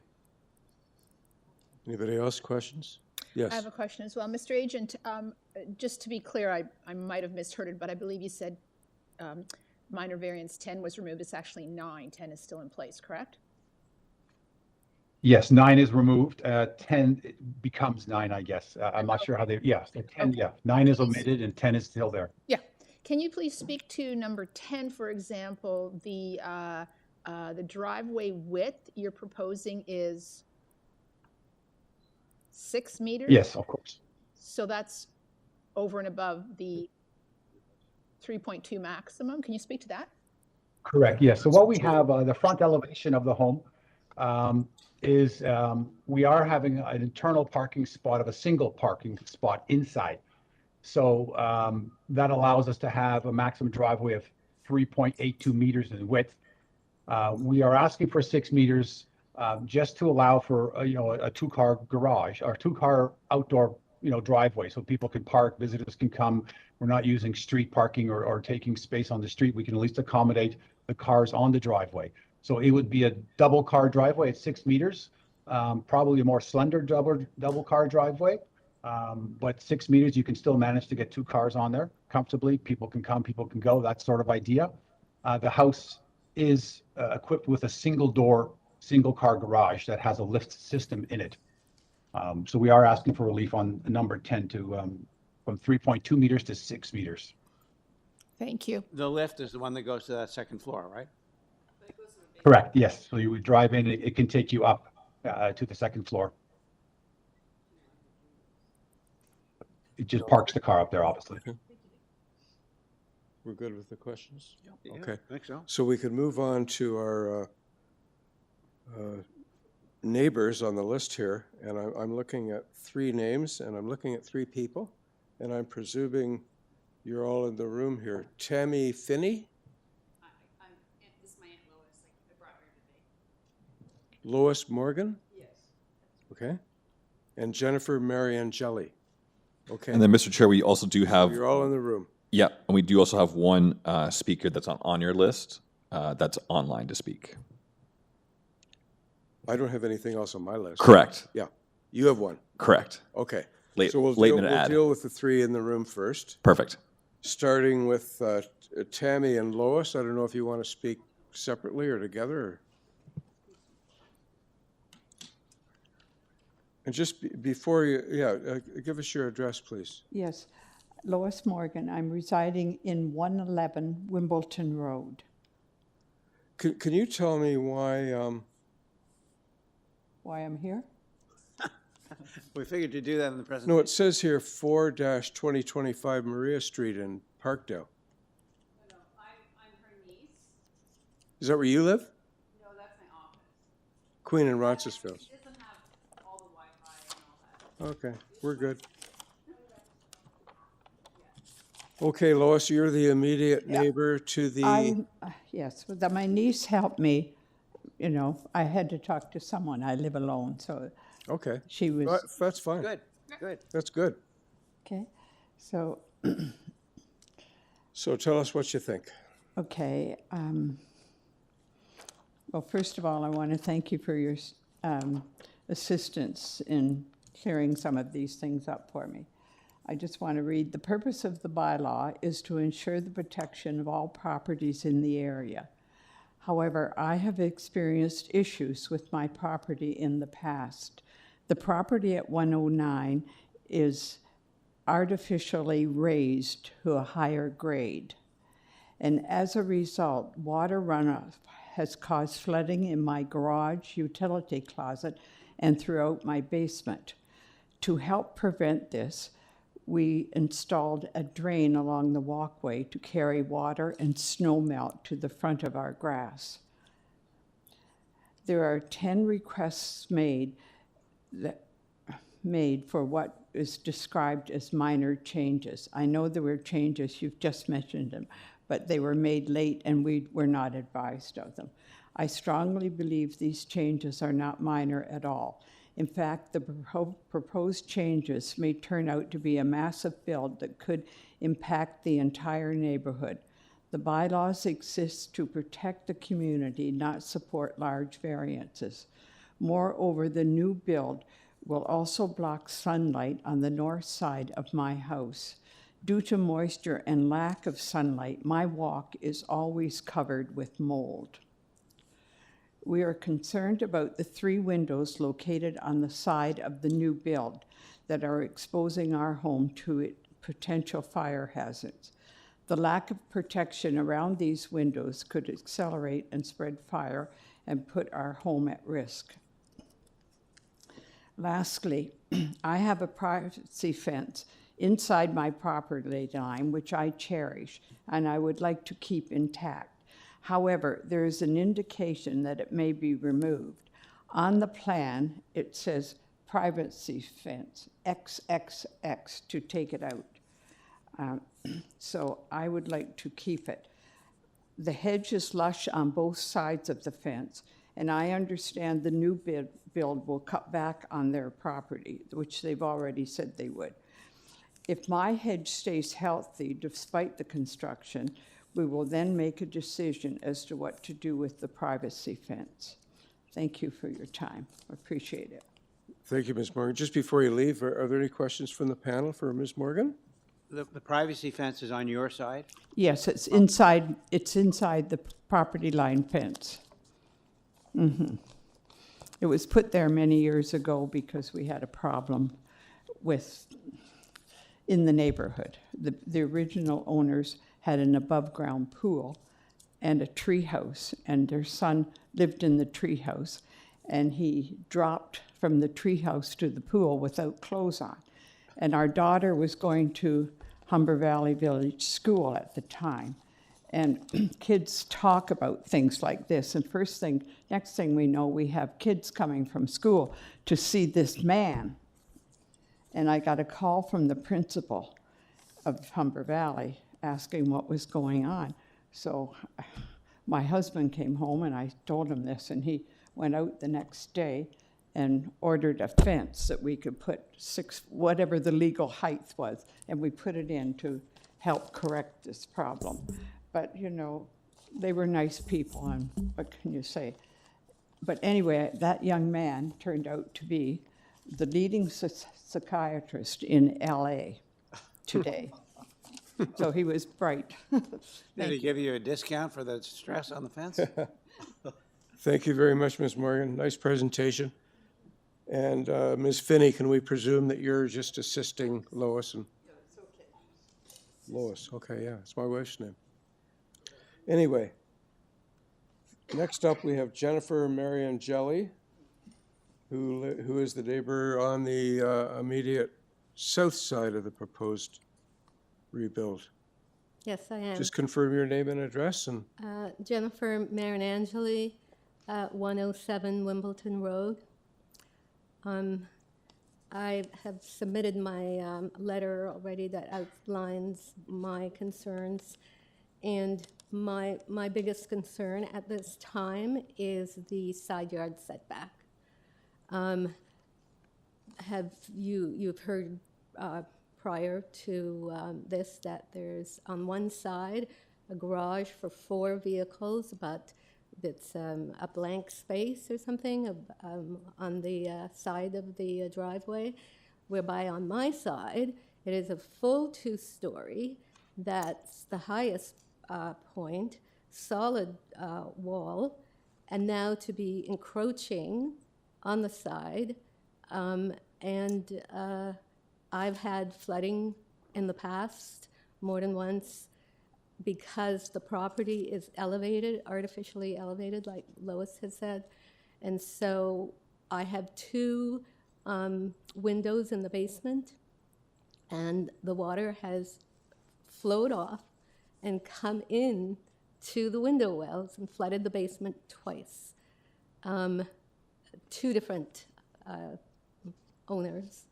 And I'm requesting that this massive house, to have an extra foot on the side, or approximately, is totally unnecessary for the footprint that they're having. And it encroaches too much onto my property. It also encroaches on my tree, which I have spent many years and a lot of money to have cables installed to support the tree so it won't die. And now they're requesting cutting branches off and moving the house forward far enough that affects the roots of the tree. And this is a beautiful Norway maple that, it's on my property, it's not city, so I've had to care for it, and which I have. So those are my concerns. I thank you for listening, and Well, thank you for coming and spending a good part of your day here. thank you. Any questions for Ms. Mariangeli? Okay, Mr. Chair, we have one last Yes, we do. late ad virtually. Jane Smolak. Jane, go ahead. Jane, are you present? Okay, Mr. Chair, I don't hear Jane, but we do have another Smolak last name on here that I'm going to try. Roman Smolak, go ahead. Can you hear me? Yes. Yes, sir. Well, yes, it's Roman Smolak. I'm at 43 Pinehurst, so I'm in the backyard. I have a yard in the back. Thank you for taking my call and my position. We're in a gully. Our backyard goes down, and Pinehurst Crescent goes down into a deeper valley. So this house that's being proposed exists higher up, almost 6 feet higher than the level of the backyard where the two property lines meet. Currently, the house, the sun and the exposure of the sunlight is fairly acceptable. With the height of the house and the width, it will affect the current daylight that my neighbor, our two neighbors, and ourselves will enjoy. And we just want to make that clear that there has been no kind of sunlight analysis done by the company and by the agent, and this should be a concern. If you're going to do variances, you need to understand what effect with sunlight and with the enjoyment of the properties surrounding. So that's one point. The second point is the supporting letters. This is a very interesting point, and it's almost surreptitious what's happening here. The supporting letters are not affected directly by the construction. These are people who live in the neighborhood, possibly not even on the street, and have no adjoining property rights, or do not have property that are adjoining. So I would be very careful, and it starts to, you start to question what's really going on with this agent and promoting his case. They've gone out and solicited people's approvals and support of people who are not directly affected by the construction. So those are the two main points I wanted to make, and I appreciate your listening. Okay, thank you very much, sir. Any questions for the speaker? No. Okay, I'll call back Richard Kozak, Mr. Chair, the agent. Mr. Kozak? Yeah. Mr. Kozak, it's Hello, your I'm here. opportunity to rebut what you've just heard from our three speakers. Yes, of course. I can go in reverse order for Roman, who I believe is behind the subject property.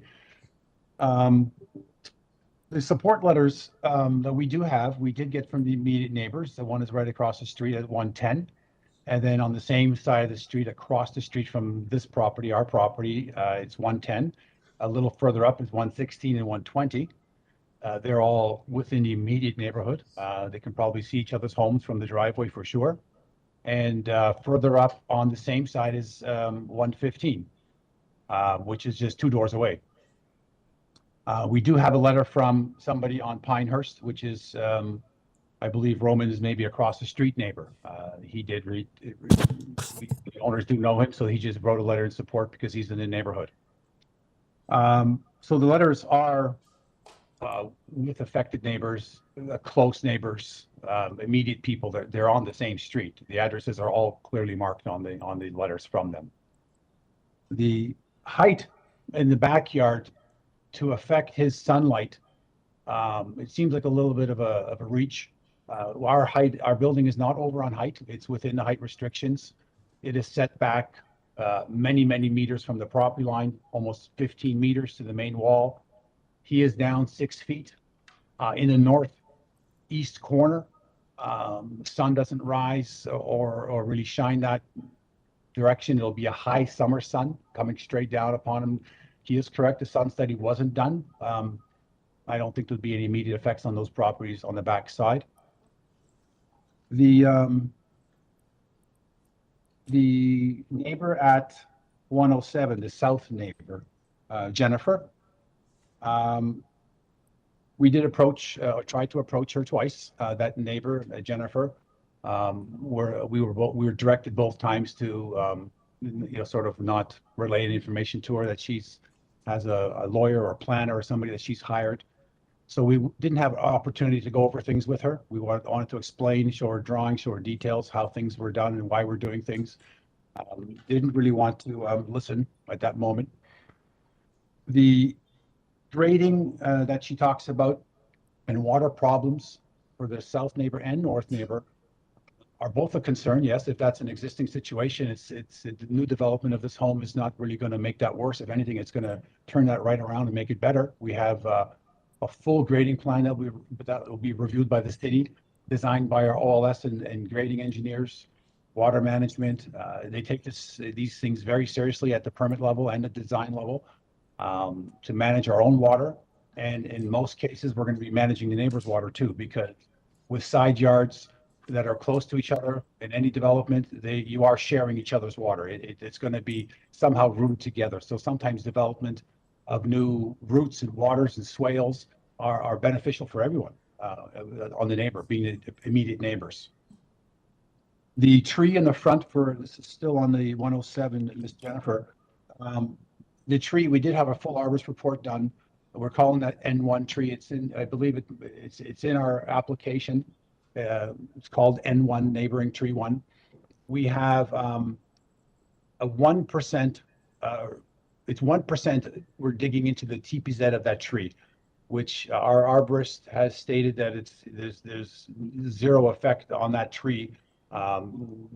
Trees can take up to 20-30% depending on the tree and the health of the tree, but that's a very healthy tree, and it's a 1% what we call injury to that tree system, the root system. Pruning or anything else, I mean, that's beneficial to the tree. If something does have to be pruned, it's I believe it would be probably a better thing for the tree to have prunes and someone professionally doing that. On the south side setback, as she was referred to as well, we are encroaching a little bit on that side. We do have, it's only about 75% of that wall. The wall doesn't go back to the full extent of the building depth or building length. It is a little bit shorter on that side. And then we have an open air porch. There is a large hedge there and fence system already. A very large hedge, I believe, that kind of at least 20 feet tall, which would kind of give her privacy in that respect. On the north neighbor, I believe that was 111. Yes, Louise.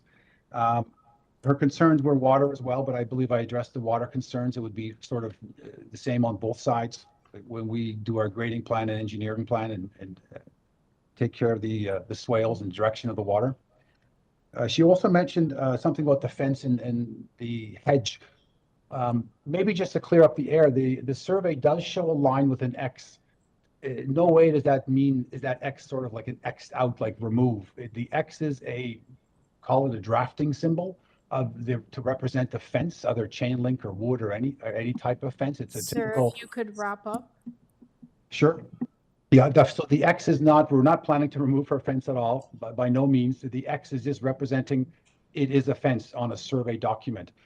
And our owners as well would love to have hedges and trees and bushes, so there's no intent to remove any of those elements of hers especially. If you have any questions, I'm available. Thanks, Mr. Kosak. Panel, any questions for Mr. Kosak? Madam Popovic? Thank you. One question. You spoke in general terms. Both of the individuals in opposition deposed about an elevation in the existing house and flooding and water problems. And you spoke about that generally. Do you have any specifics that you can share with us excuse me, as to how your application for the new build would ameliorate flooding with the neighbors? Yeah, well, we're going to have something like, they call them swales. So a swale is an impression in the land that will actually let the water channel left or right or forward or backwards, whichever direction it has to go. So when you're developing a property like this, these things are looked at they're examined very closely through the building permit process. Through the permit process, they're looking at where and how you're going to drain these waters. When you have roof water, rainwater, meltwater, and we just can't take water, obviously, to the neighbors. We just don't splash. And that's in any development, any new development. You have to manage your own water. So these things are managed through contours in the ground that will take it from the side lot line or side area of your home, maybe, and portion of that will go forward to the street and dissipate onto the street and curb system, or to the back if there's a natural swale pattern through the back of the property, which almost every neighborhood does have that.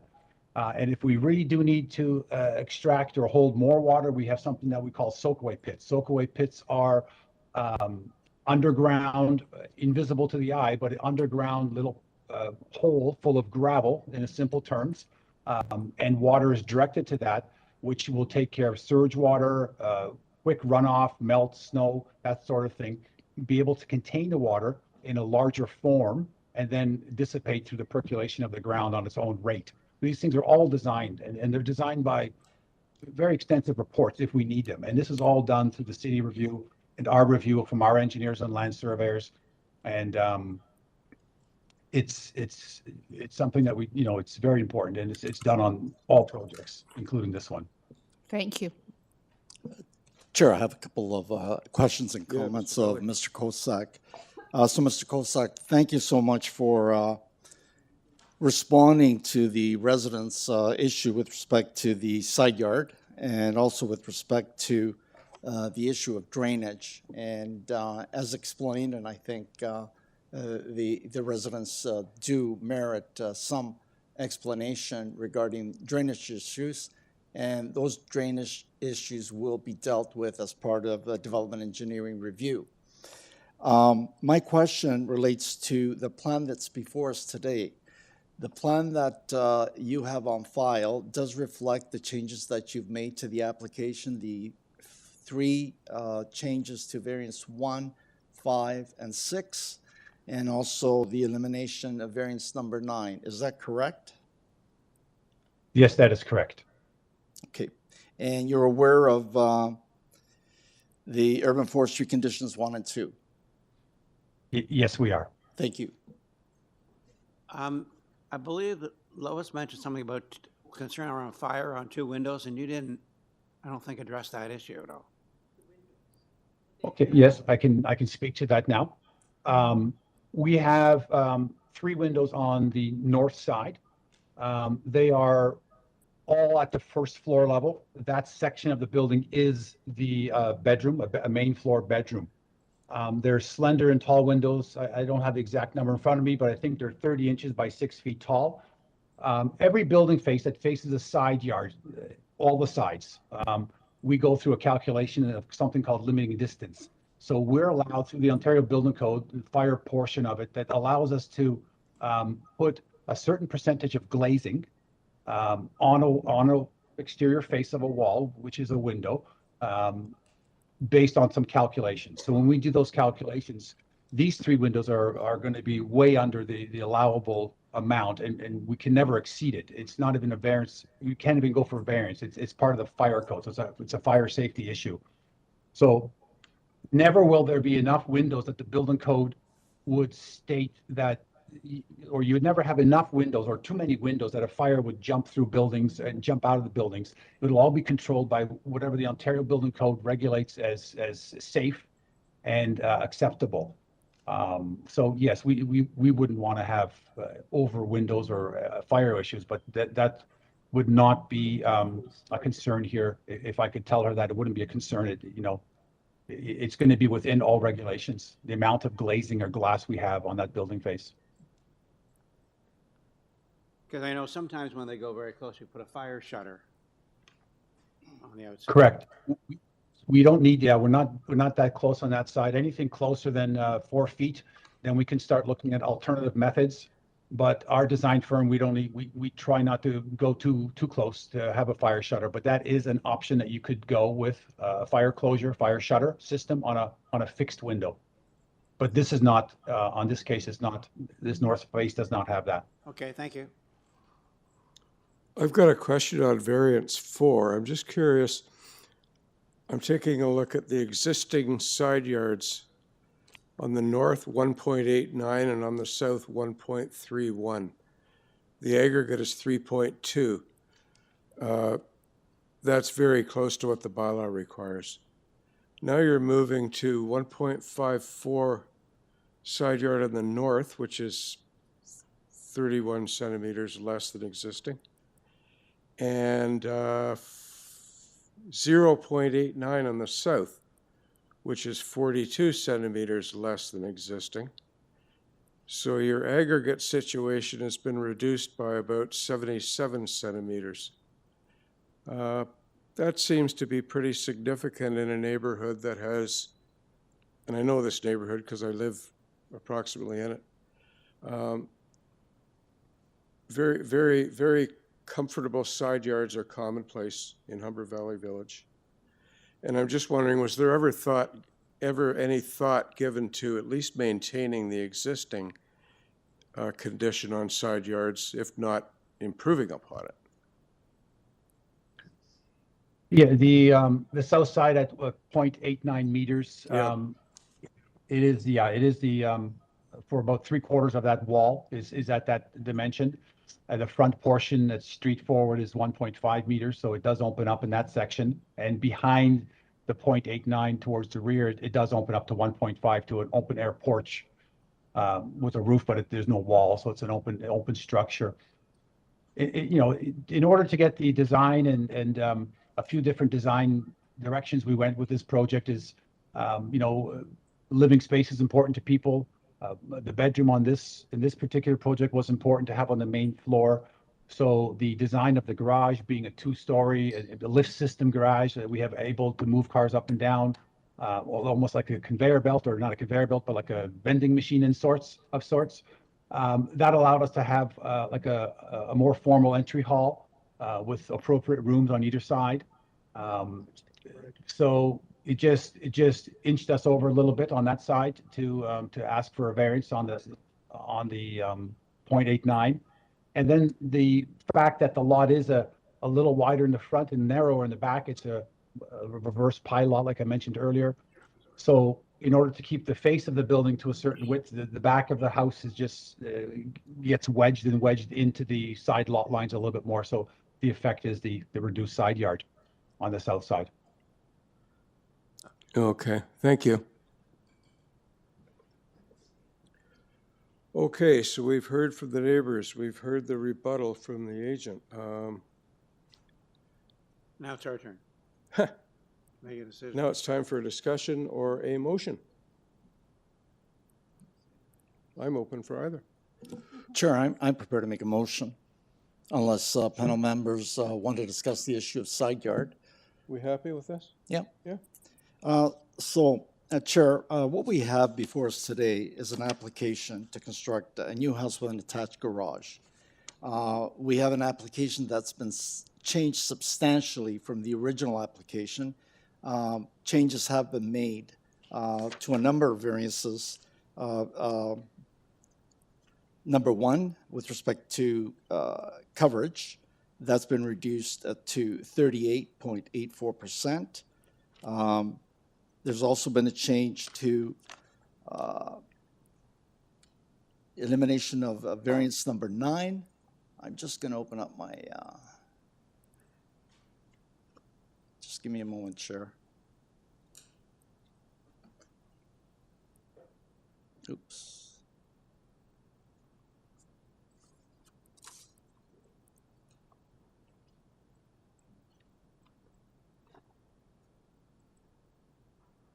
So variance number 1 has been reduced from 41.25 to 38.84. That gives a lot area of 268.17 meters. Variance number 5, with respect to building length, has been reduced from 20.52 to 17.77. Related to variance number 5 is variance number 6, building length. Building length has also been reduced from 21.46 to 18.74. In addition to that, variance number 9 has been eliminated. When you look at the variances before us, variance number 3 and 4 relate to side yards. Variance 5 and 6 relate to building length and building depth. Variance 7 and 8 relate to height. Variance number 10 relates to a driveway, which Transportation Services has not taken exception to. Given the variances that are being requested, the substantive changes that have been made to the application, I believe that the house that's being proposed is a moderate size house for this area, for this community, and I believe that the variances that are being requested are justifiable and appropriate. I want to move approval of the application with urban forestry conditions 1 and 2. There are no conditions under Transportation Services. So with that condition of urban forestry, move approval in addition to the side plan issue, which planning raises in their correspondence of January the 29th, that the application be tied to the plan submitted dated January 26, 2024 to the committee. So with those two conditions, urban forestry and planning, move approval. And Mr. Gully, if I may, regarding urban forestry, they actually requested conditions 2 and 3. You're correct, Chair. You're correct, Chair. It's 2 and 3, not 1 and 2. Yep. So I make that amendment. Okay, good. Thank you. Is there a seconder? Mr. Dalton, thank you. All in favor?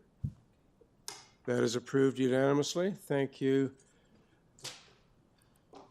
Thank you, Mr. I already turned the page on you. Kosak.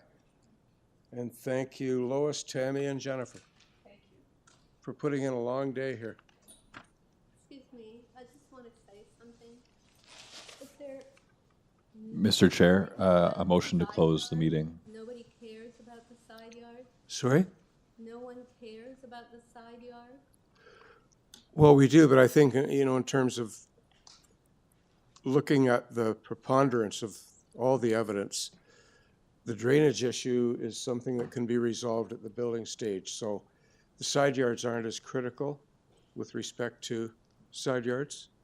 I know aesthetically, and I made the point, aesthetically, they're not, reduced side yards aren't as pleasing as the preponderance of what exists in Hubbard Valley. It's not But I guess in our opinion, Sorry, that's not sufficient. Ma'am, the committee's made a to refuse the decision application. at this point. If we could get a motion to adjourn? If we get a what? Motion to adjourn. Yeah. I'll entertain a motion to adjourn. We are adjourned at 8 p.m. And we were thinking we wouldn't.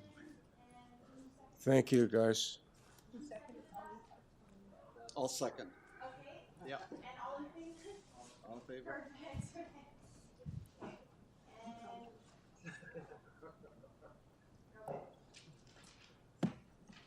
So we did hit 7:30.